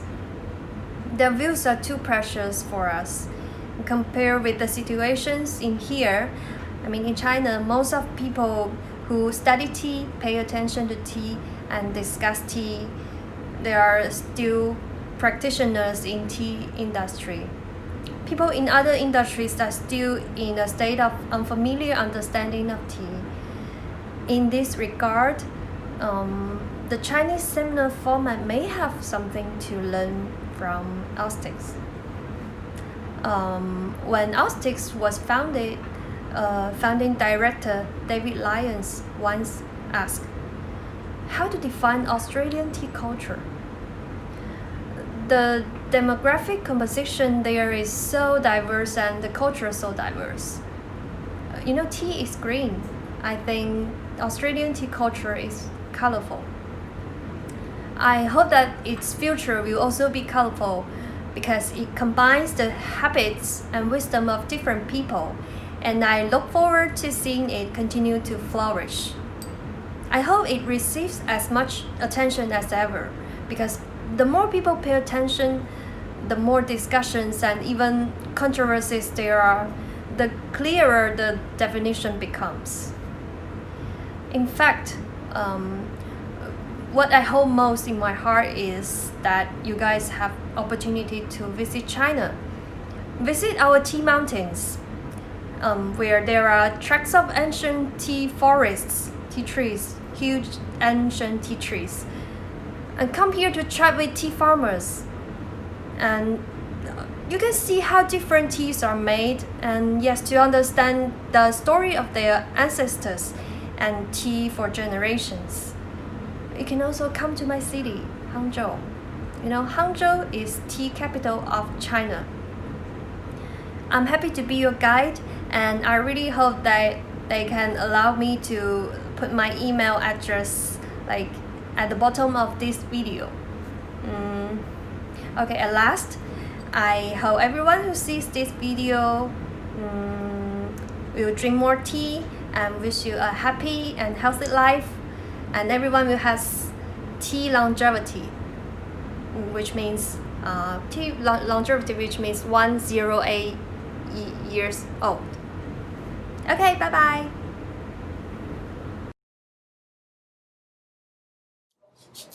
Hello everyone, and welcome to this tea session. My name is Arthur Tong from Teacraft. Before we get stuck into our tea of choice, if I may just give you a bit of background about our company and what it is that we do. Teacraft was founded by myself and my business partner Chok, Cathy Zhang, who is now a homeopath based in Bali, and that was going back 13 years ago. And ever since then, we had always focused on supplying the hospitality industry. We have never participated in any festival or events like this, primarily because we always felt that we couldn't really express tea the way we wanted to express it in those environments. But funnily enough, this opportunity came around, and in the time of COVID, of course, we're doing everything online. And yeah, the irony of that is that it's actually gives us a better opportunity to present tea the way we want it, rather than an actual festival itself. And that's because, first of all, we're here at our Cha Docheng, our tea dojo, and we're able to take the time to brew something for you, and you can enjoy it at home simultaneously. Whereas, in a larger venue with many multiple suppliers, where people are vying for attention, and like there's thousands of folks out there wanting to taste things, it's not quite that intimate feel that we always wanted with tea. So yeah, that's a little bit about us. Now let's get to why we chose this Yunnan red, or maybe actually technically is a Yunnan gold even, tea. Well, as you all probably know, Yunnan's the birthplace of tea. Tea craft has always given a bit more emphasis on Chinese and East Asian teas, because, well, it's where tea originated. And especially back when we started, there wasn't much understanding or much exposure to that in this country, and which is a weird thing since tea is from China. So yeah, we thought we owed it to tea to do a Yunnanese choice. This is a new producer.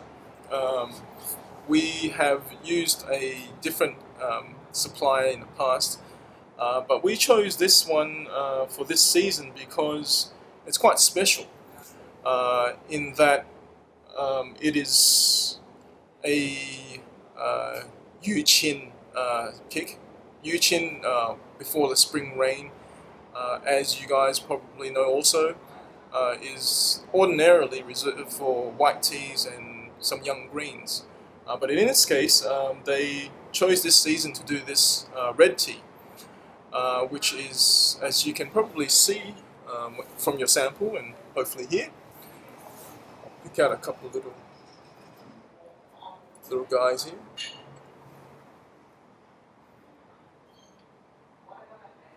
A lot of these very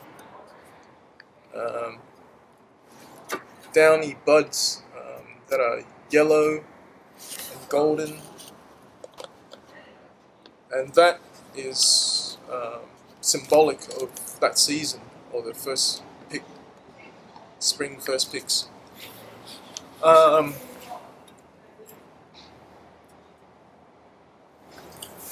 What else can I say at this stage? It's picked from a 1600 meter elevation from an organic plantation in Menghai in Yunnan. Shall we get to brewing? Yeah, why don't we? Let's get to brewing this thing. I will start by brewing it in Gaiwan, or quick steep style, which is the preferred method for most Chinese teas, I suppose. So I want the water to be around 90 degrees. For those of you who don't have a variable temperature kettle, pretty simple. I mean, just take it off the boil, 10-15 seconds before it goes to a rolling boil. That should be roughly about right. Dosage wise, look, I mean, it's a longer leaf red tea, so I don't like to kind of jam my scoop in to dig things out. I'll just use my hands and kind of just show you roughly what 1 tea measure or 1 tablespoon's worth is like. Look, that's going to be about 3.5 grams, maybe 4. And when I put it in the Gaiwan, doesn't look like a lot, right? but it's done so by design, because in your latter infusions, the leaf will start to open up quite a bit, and if you put too much more than that, it will fill the gaiwan a little bit too much. So whilst on the dry leaf it doesn't look like much, when you actually go to brew it, it's pretty sufficient. Alright, I think I'll do a little rinse on this one, actually. Partly because the downy hairs of this tend to kind of break up a little bit, and you may not want to ingest that. And it may take away some of the smokiness. You don't want too much smoke. So just pour it out.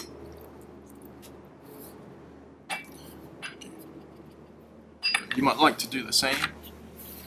So okay, here we go. We'll do the first infusion. First infusion, from our notes, if I may refer, it's around about, is it 15 seconds, Bridget? Yeah. Yeah, 15 seconds. Okay. So just get your mental clock going. Tick, tick, tick, tick, tick.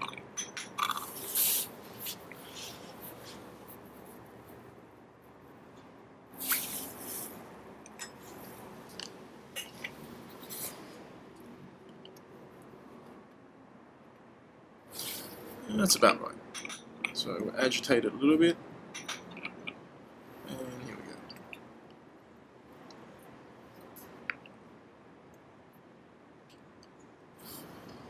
Alright. Now imagine if you're here, I would serve you. Please. And I would serve myself. Let's take a hit. Oh, yeah. Golden nectar. Little sweet, only a hint of smoke, which is nice. Classic maltiness of a Yunnan red tea. I'll show you a bit of the wet leaf after the first infusion. Thank you. Hasn't expanded much yet, but it will in latter infusions. So imagine if we drank all this, and we're moving on to the second infusion.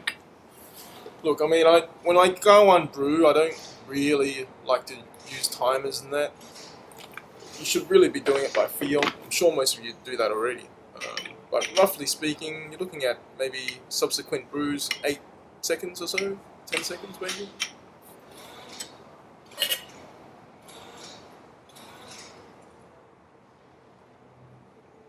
That's about right.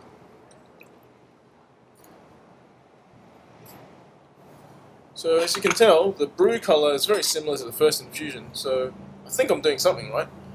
So let's see what I taste.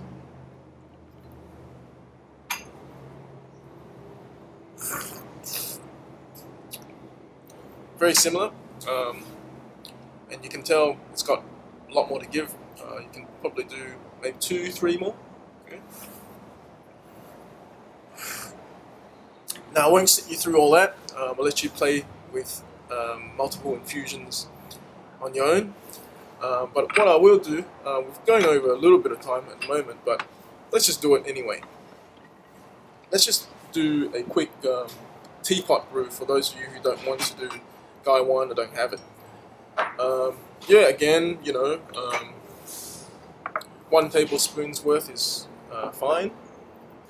Actually, before I do that, let me warm the pot.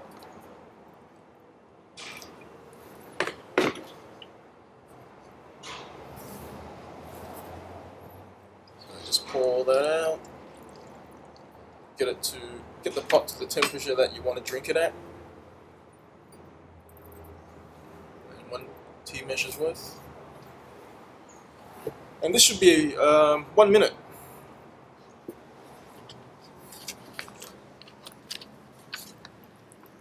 So our teapot is 300 mils. So that would roughly get you 2 standard teacups worth, which is quite nice if you're having tea on your own or you're sharing one other person.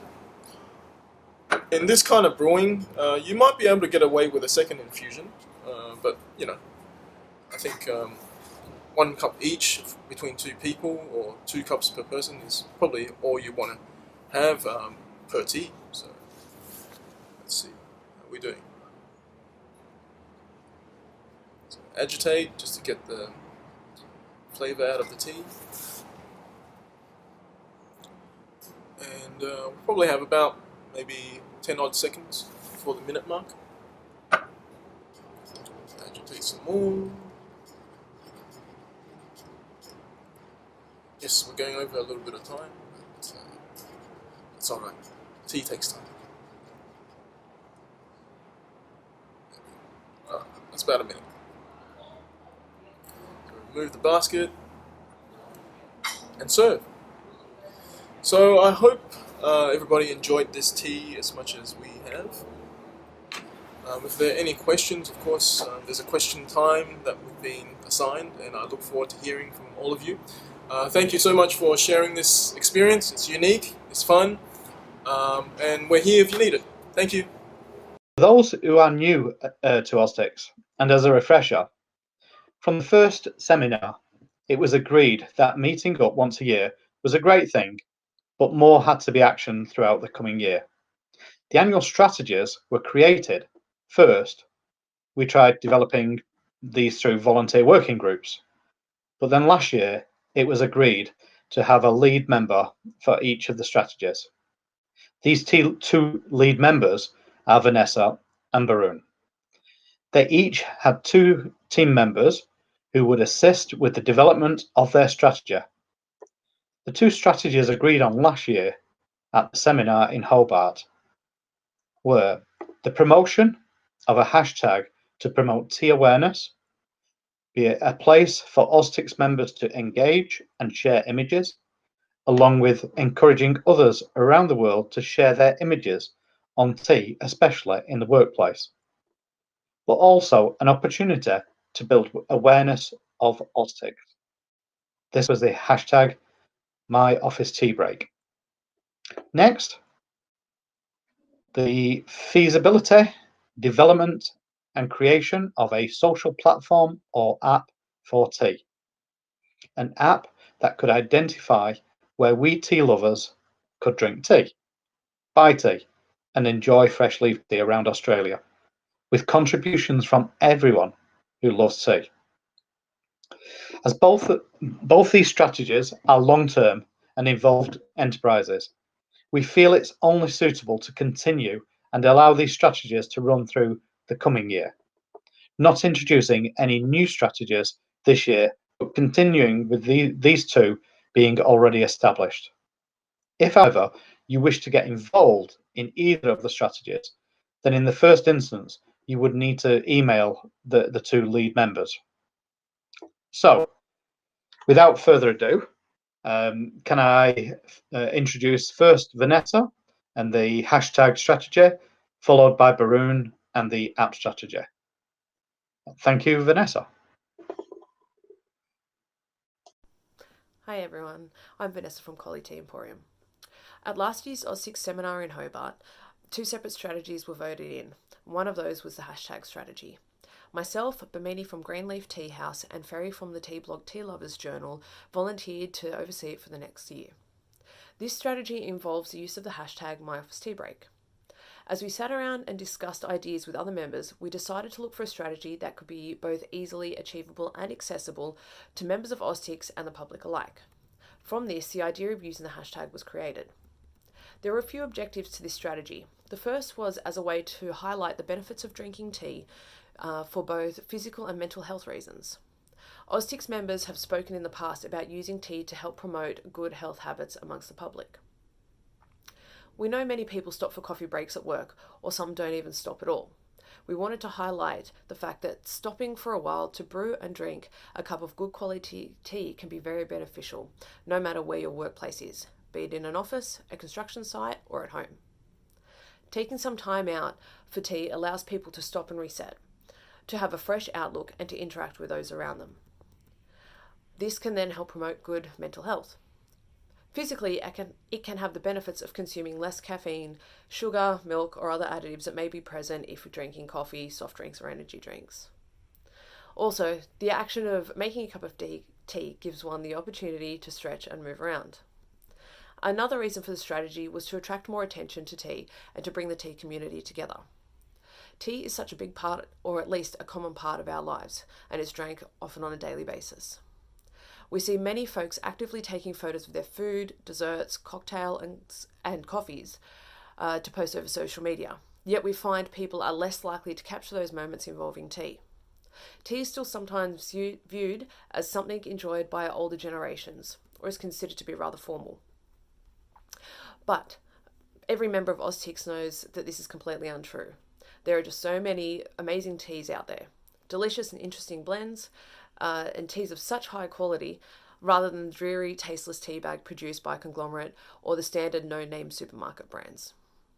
We want this hashtag used to help promote this fact. Having posts with myofficeteabreak attached is a way for drinkers to show off what they are drinking and how they are drinking it, whether it's in their favourite cup, made in a special set, or consumed in a beautiful location. This creates some hype and interest around tea on social media, promoting brands and bringing the tea community together.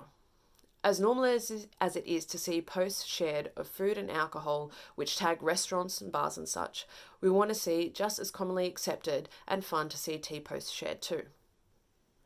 The third reason for choosing this strategy was for its accessibility and ease. The use of a hashtag is a very simple step that could be effortlessly achieved compared to some of those other strategies we've tried in the past. Unfortunately, some of those were too hard to complete, and we saw some members pulling out due to time restraints or other commitments. We hope that this avenue could be something that would encourage participation for both AUSTCS members and the general public. So with this in mind, our team wrote up an email and sent it to those members that attended in Hobart. The 15th of December was selected as a launch date for the strategy, falling on the unofficial International Tea Day. We asked members to share the post using the hashtag in order to get the ball rolling. There was even a picture created by AUSTCS that could be shared by those that were unable to take a snap for themselves. It was successful, with an influx of members sharing their posts with the hashtag, which was really good to see. Then it was time for Christmas and New Year's, which is understandably a busy time for everyone. During the next few months, a handful of AUSTCS members continued to promote the hashtag, but its use had definitely waned. So with the announcement by the UN that the first official International Tea Day was to be held on the 21st of May 2020, we wrote another couple of emails. One to the members that were already aware of the strategy, asking them to revisit it, especially for this day, and then another to those that were unable to attend in Hobart last year. And again, we did see a little flourish of posts shared at this time, which was fantastic. Another positive from this is that people who aren't involved in AUSTCS are also sharing the hashtag. Now here are a few of the posts that have been shared by people all over Australia. So these people are following some of our members and have seen the info that we have shared and have taken it on board. This is fantastic and is exactly what we want to see happening. We also have some international posts using myofficeteabreak, like such. We don't necessarily know if that is as a result of our work, but we can assume that they have seen the tag on a post somewhere, as the very first post using the hashtag, as well as the next 26 posts after that, were all posted by our AUSTCS members. So well done. We have created something and it is successfully being used and reaching others, which is very pleasing to see. Since then, though, we have seen activity wane, with most posts using the hashtag being shared by the same small handful of members or businesses or individuals. So since we are unable to attend and get all together in this year in person, it was decided that the strategies in place will stand until our next AUSTCS meeting in 2021, and we will continue to find ways to help this hashtag strategy grow. We have thrown around some ideas, such as creating a competition when the tag is stronger and more frequently used. We are planning on approaching some tea companies and members of AUSTCS for some small donations that could be used to make some mini hampers or prize packs. This could be given out to individuals with the best posts on a monthly basis. This is an idea in its very early stages, and if anyone has any input or involvement they would like to share about this, then we encourage you to let us know. Another idea is for tea companies to encourage the use of the hashtag with customers that are buying their products. For example, many companies use thank you cards that are placed in the orders that they ship out. These cards could also include a line asking customers to share their experience with the products purchased, tag the company, and use the hashtag every time they post. This is just a small line that can be added and is something that I'm personally going to be doing in the near future. Some members have also taken a very hands-on approach and are actively creating tea breaks in the workplace that involve tea purchased from the businesses and the business members of AUSTCS. This is beneficial as it promotes the use of high-quality tea sold by many small tea companies to people that would normally only purchase more traditional big brand teas. It is creating more potential customers, and with that, more moments being shared on social media with the use of the hashtag. So these are just a few ideas that our team has thought about, but we want to hear from you all too. Please email Bamini, Ferry, or myself with any ideas you may have, because we would love to hear them. But the main thing we need to remember is the simplest way to get this strategy to work is to use it. I understand that people are busy and we're all juggling many different things. But most of us post things all the time on Instagram and Facebook. It literally takes seconds to use a hashtag on those posts. We're all members of AUSTCS, and the strategy was voted in by many of our members. So let's support each other. We want to bring the tea community together. We want to bring some attention to tea and excitement and make it fun again. This in turn helps the businesses involved by creating promotion amongst consumers. It is a simple and time-effective strategy that can be easily achieved by all of us. It only takes 2 minutes to create a post or just seconds to add a hashtag to something you've already made. And it can just be so beneficial to all of us. So come on, members, let's see everyone get behind this and really push My Office Tea Break. As I said earlier, we will be carrying on this strategy until our next AUSTCS seminar in 2021. So should anyone have any ideas that they would like to share or see used, please contact us. This is what we are here for, and we'd love to work together with all of you to see this strategy grow. Thank you. Okay, you get the general idea. You understand now what hashtag My Office Tea Break is about. Vanessa and the team have really worked hard on this one, and we are starting to get people who are presenting posts on there from around the world. Certainly when I do my classes in whether it's Melbourne or Sydney or anywhere else, we certainly get people talking about this, and they will put their posts on there. So come on, we need to get behind this, please. If you do a post on Instagram or on Facebook, let's get that hashtag in there. Hashtag My Office Tea Break. Now, I'd like to introduce you next to Boroon, who's going to present our social app, which I'm sure a lot of us are interested in. And I'd like to offer the floor now to Boroon. Thanks, Boroon. So, like Vanessa's initiative, this was an initiative that got kicked off in Hobart last year. And this was to do with a social forum. And, we had a team of 6 folks that got together: Pascal, Amanda, Ferry, Adeline, James, and myself. And so what are we trying to do? We're trying to fill a gap in the market for real tea. F&B segment such as coffee and vegan fare have apps such as Bean Hunter and Happy Cow, but there isn't something for tea. So no single source of truth. Knowledge is tribal. And if I know Pascal in Melbourne, she'll tell me the best places to go to for good tea. Sometimes I ask somebody else, and that person says it's very good, but I find it's dishwashing. There's a lack of seamless experience for the user, both in terms of the customer as well as the vendor. So the concept was twofold. We're trying to fill a gap in the market by bringing a mobile app for the users and the vendors, and also a TripAdvisor style sticker and marketing material for venues and vendors to say that, hey, we are part of the real tea movement. And then, there was the stickers that would say that, okay, yes, this is a venue that has real tea. Stickers could be managed by a central team, maybe AUSTCS, maybe an affiliate. And then we'll have to have checks and balances to maintain the authenticity. And how do we do that?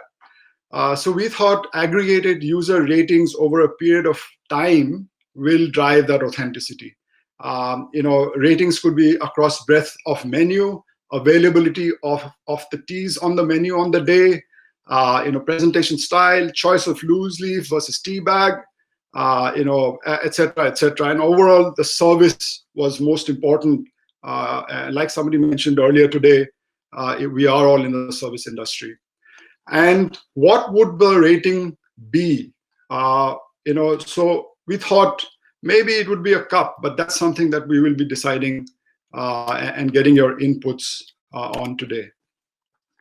To get the technology right, we said, who are the users? Let's look at the users to get the product fit for purpose and acceptable.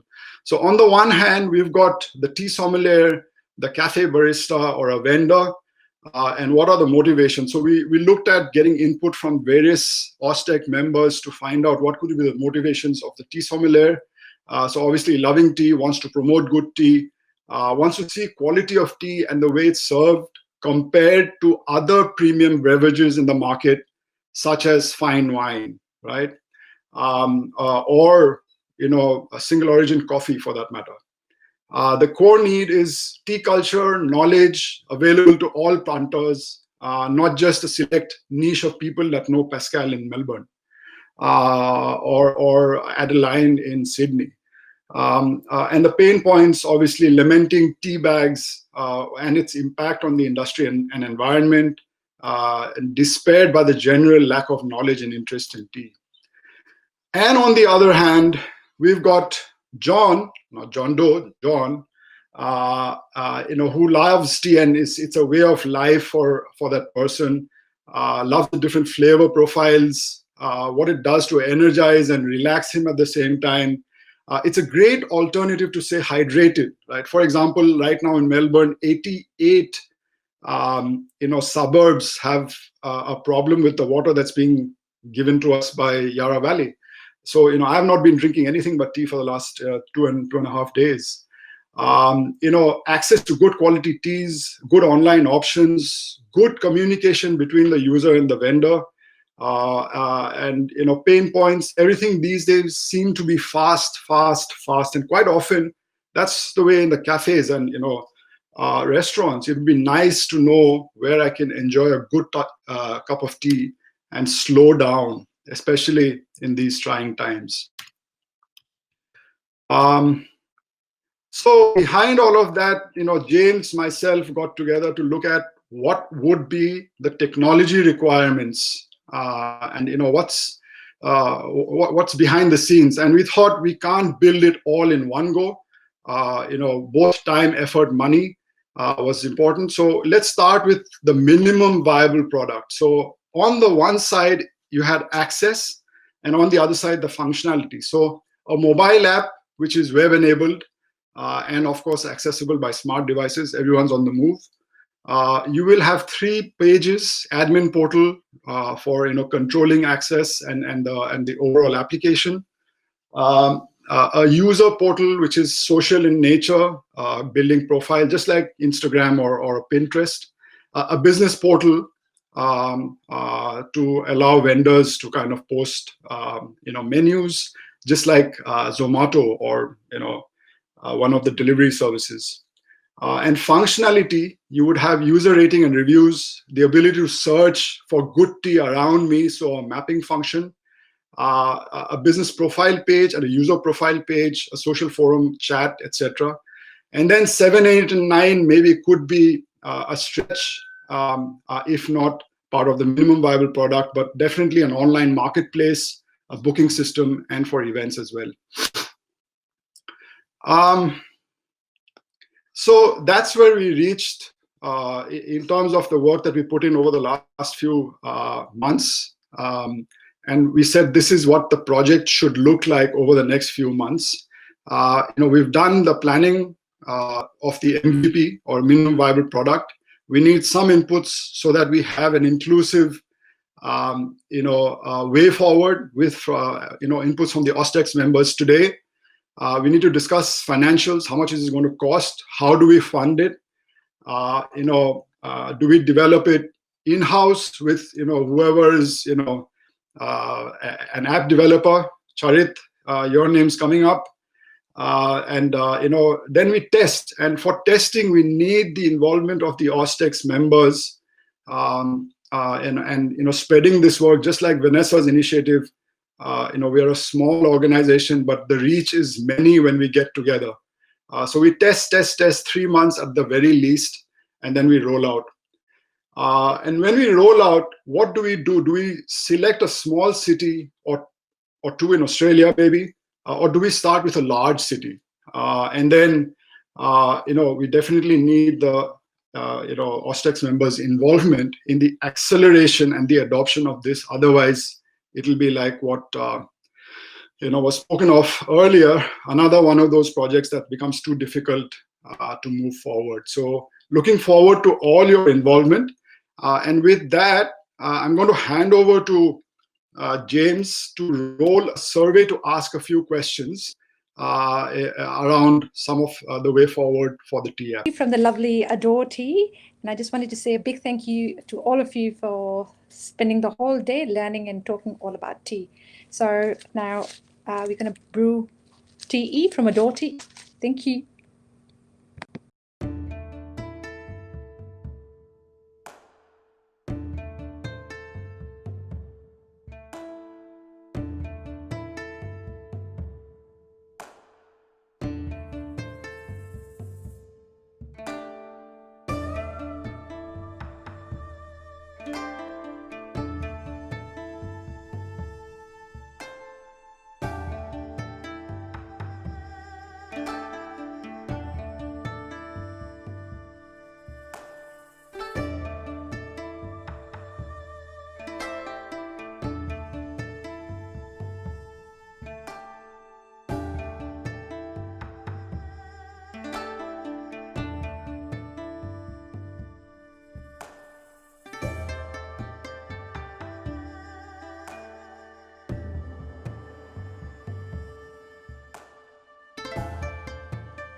Hi everyone, hope you're all good and safe. It's a shame we can't meet all together this year, but thank you very much to the Australian Tea Cultural Society to organize this online event today. It's great to be part of it once again. By way of introduction, I'm Thibaut. I'm sure you guess I'm French, but I'm also, of course, a tea sommelier and tea lover. I'm lucky myself that I've been working in fine dining a restaurant for a couple of years, and around 4.5 years ago I got really into the fact that how tea and why tea is so good, and that's why I decided to be a tea sommelier to learn about the culture where tea was made and where it's from as well. So then a couple of years ago, around 3 years ago, I moved to Melbourne, and I was lucky, we'll say, to be part of an amazing Melbourne tea community after a few months, and then joined the AUSTCS seminar where it happened here in Melbourne.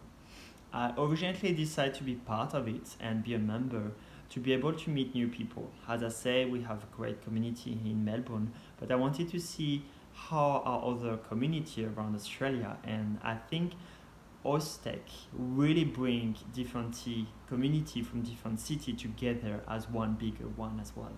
And I wanted to be part of that and to see how we can improve how people drink tea here and make them drink better quality tea, of course.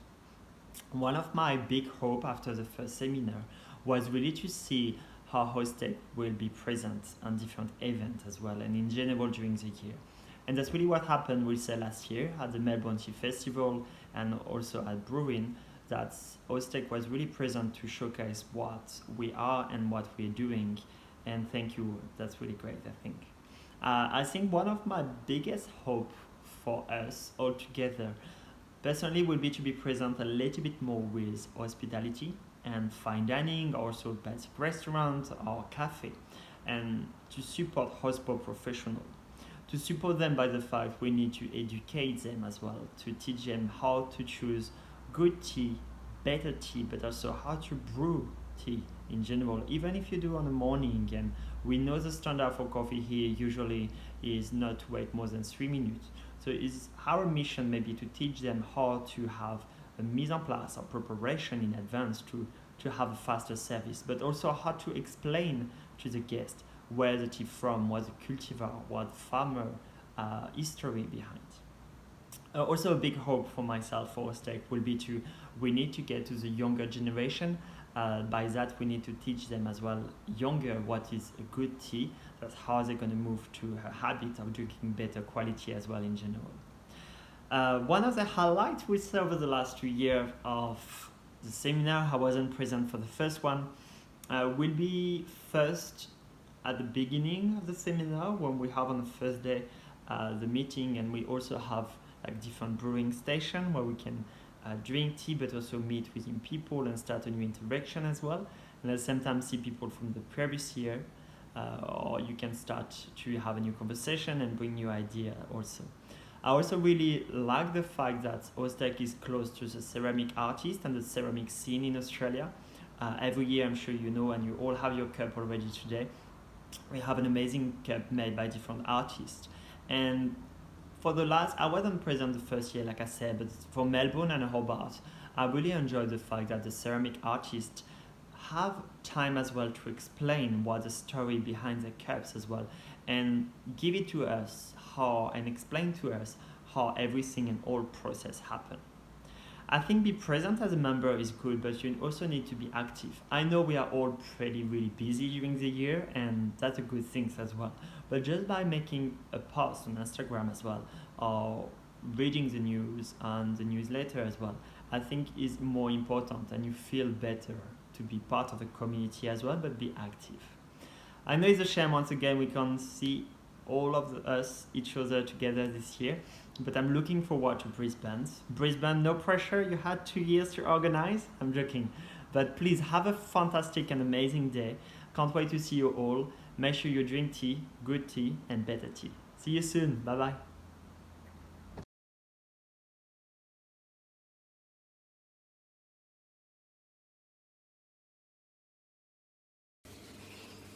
Hello everyone, and thank you for joining me today. I'm Amal Palekar, the younger daughter of the Adore Tea owners, Naz and Amal. Adore Tea is a family business that first began sharing its love for tea in 2006. My family and I have been running the business for 4 years now, and all I can say is that it is just a joy being surrounded by such an incredible environment and having the opportunity to taste and experiment with such a wide range of unique teas every day. We offer our customers a selection of over 200 extraordinary teas and blends created exclusively by Adore Tea. These loose leaf teas are blended and hand-packed at our warehouse in Mitchell, where our teas are also made using natural flavours and ingredients to ensure you receive only the best flavour with every sip. Adore Tea's Tea House is located in the heart of Gold Creek in Federation Square and is loved by all who visit. We take pride in delivering a pleasurable experience with every trip you make to the tea house and retail store. We are also honoured to have won multiple awards in the past, including the Best Tea House in the New South Wales and ACT region, as well as the Best Tea Infused menu. The tea house is also known for holding one of the most beautiful seasonal high teas in Canberra, where every service is paired with a unique tea to soothe your palate. Every item is made in-house and fresh from scratch. It truly is an experience you wouldn't want to miss out on. Adore Tea is a small business at heart, but we are passionate about being involved in the community and have now created a strong retail and wholesale customer base. The tea we have chosen is Canberra Breeze, a blend of mellow caramel, berries and a hint of rose. It can be drank brewed black and with milk, or can even be made as a latte on your choice of milk.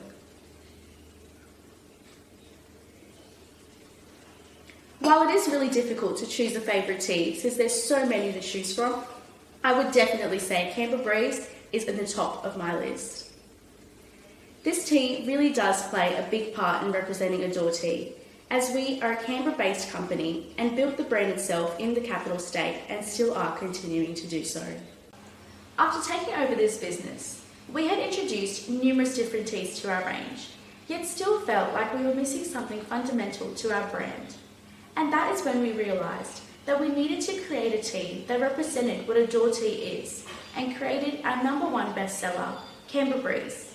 So when AUSTCS told us that we were supposed to pick a tea of our choice, we immediately knew it had to be Canberra Breeze. We pride ourselves on the creation of this blend, as we believe it is its incredible balance of flavours that makes Canberra Breeze such a great tea. This aromatic brew has something for everyone. Caramel for those with a sweet tooth, berries if you like fruity teas, and rose for those who love floral undertones. You can taste every element in every sip without any of them being too overpowering. We hope you enjoy this tea as much as we do, and we thank you for having the time to be here and listening to Adore Tea's story. How long have you been going? So our family has owned the business for 5 years now, and we've had the tea house in Gold Creek for 2 years. How do you come up with new teas? Well, so Mum's the one that creates all the new teas because she's just always thinking about what different flavours will work well together and how she can come up with something that everyone will love. So her brain's just always got involved in tea. But our whole family got involved into tea once we moved to Australia, because just as soon as we moved, we were into the tea business, even though we've never done it before, but we were also passionate about it. So that's definitely how it started. What food matches best with Canberra Breeze? Honestly, if I'm being honest, all food matches best with Canberra Breeze, because Canberra Breeze is just such a unique tea. What are your goals for the rest of 2020?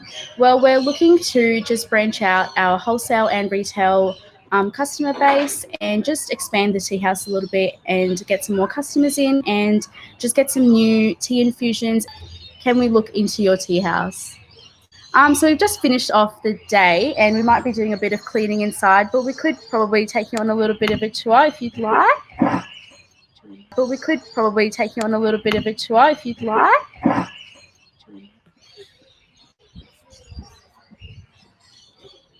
So this is the entrance, and just as you walk in, these are all the teas set up on the shelf. And just as you look around, there's a bunch of different teas and teaware, as well as tea accessories. And obviously you can see lots of teaware, and we've got some house-made jam and other things like that.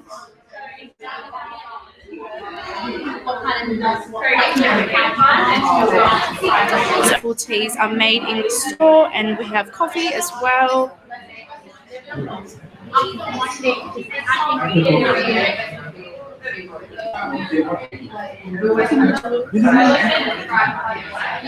Alright, and just over this way we've got our customers, and we've just got a high tea going right now.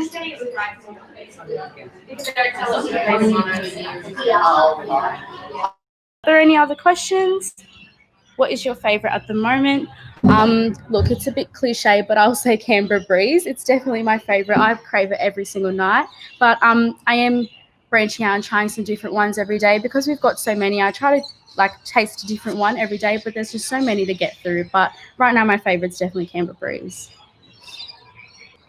What inspired the name Canberra Breeze? So we've been wanting to make a tea that was very special to the state that we started in for a very long time, and the name itself just sort of came as we were brainstorming some ideas, but created that on the spot there.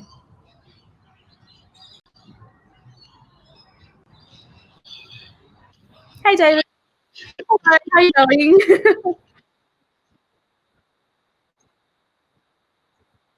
Oh, that's okay. Oh, that's right. We missed you. Anyway, thank you very much, Amal. Thank you for that. It's our pleasure. Okay, guys. Well, thanks to the team at Adore Tea House there. Well, we're coming to the end of the 2020 virtual seminar.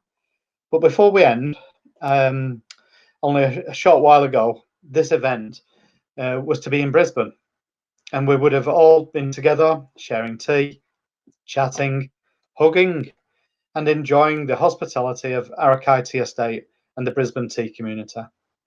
But then, as we all too well are aware, things changed.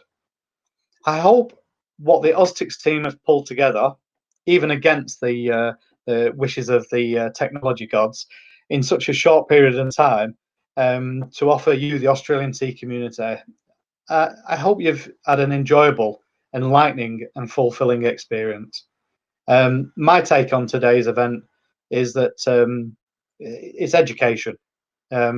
Education is probably our strongest weapon in our arsenal when creating tea awareness. It's very difficult to get this brew that we seriously love across to so many other people, but I do believe through education and engagement we will get there. Community is incredibly important, even when we can't get together, and drinking a good fresh tea helps build our community.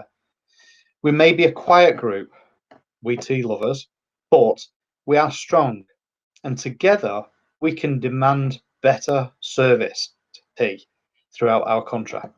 Before we go though, I would like to thank a few people. I would like to say thank you to Anna and all the team at Domacha. Your support and sponsorship of AUSTCS is incredible. For the fourth seminar in a row, Domacha have been our major sponsors, providing much needed sponsorship dollars, finance, which helps in creating this unique event here in Australia. Thank you, Anna. Thank you to the team.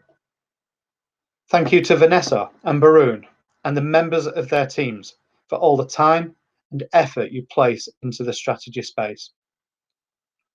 Thank you to all our Welcome by Tea participants, starting with Jeni from Jeni.Teas, talking us through the great heights of Nepalese tea. Renee with a true blue, perfect South Aussie brew.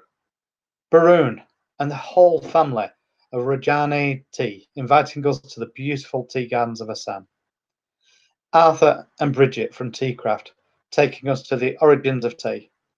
And please accept that our apologies, Arthur. We weren't meant to cut you off so quick.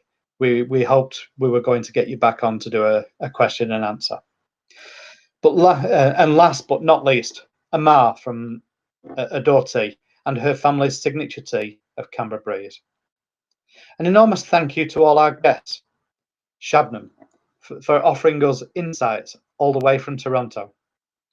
George for his tea conversation and thoughts on tea in hospitality. And if I could just take a moment to say, all our thoughts are with you and your family, George. Today and this coming week, please take care of each other. Vicki for her cultural trip into the world of ceramics. And thank you, Vicki, for your continued support and participation in the ceramics competition. We cannot quantify the cultural value you and Kim have created through this competition. Thank you to the Australian tea growers for sharing their knowledge. Brendon from Arakai Tea Estate, Queensland.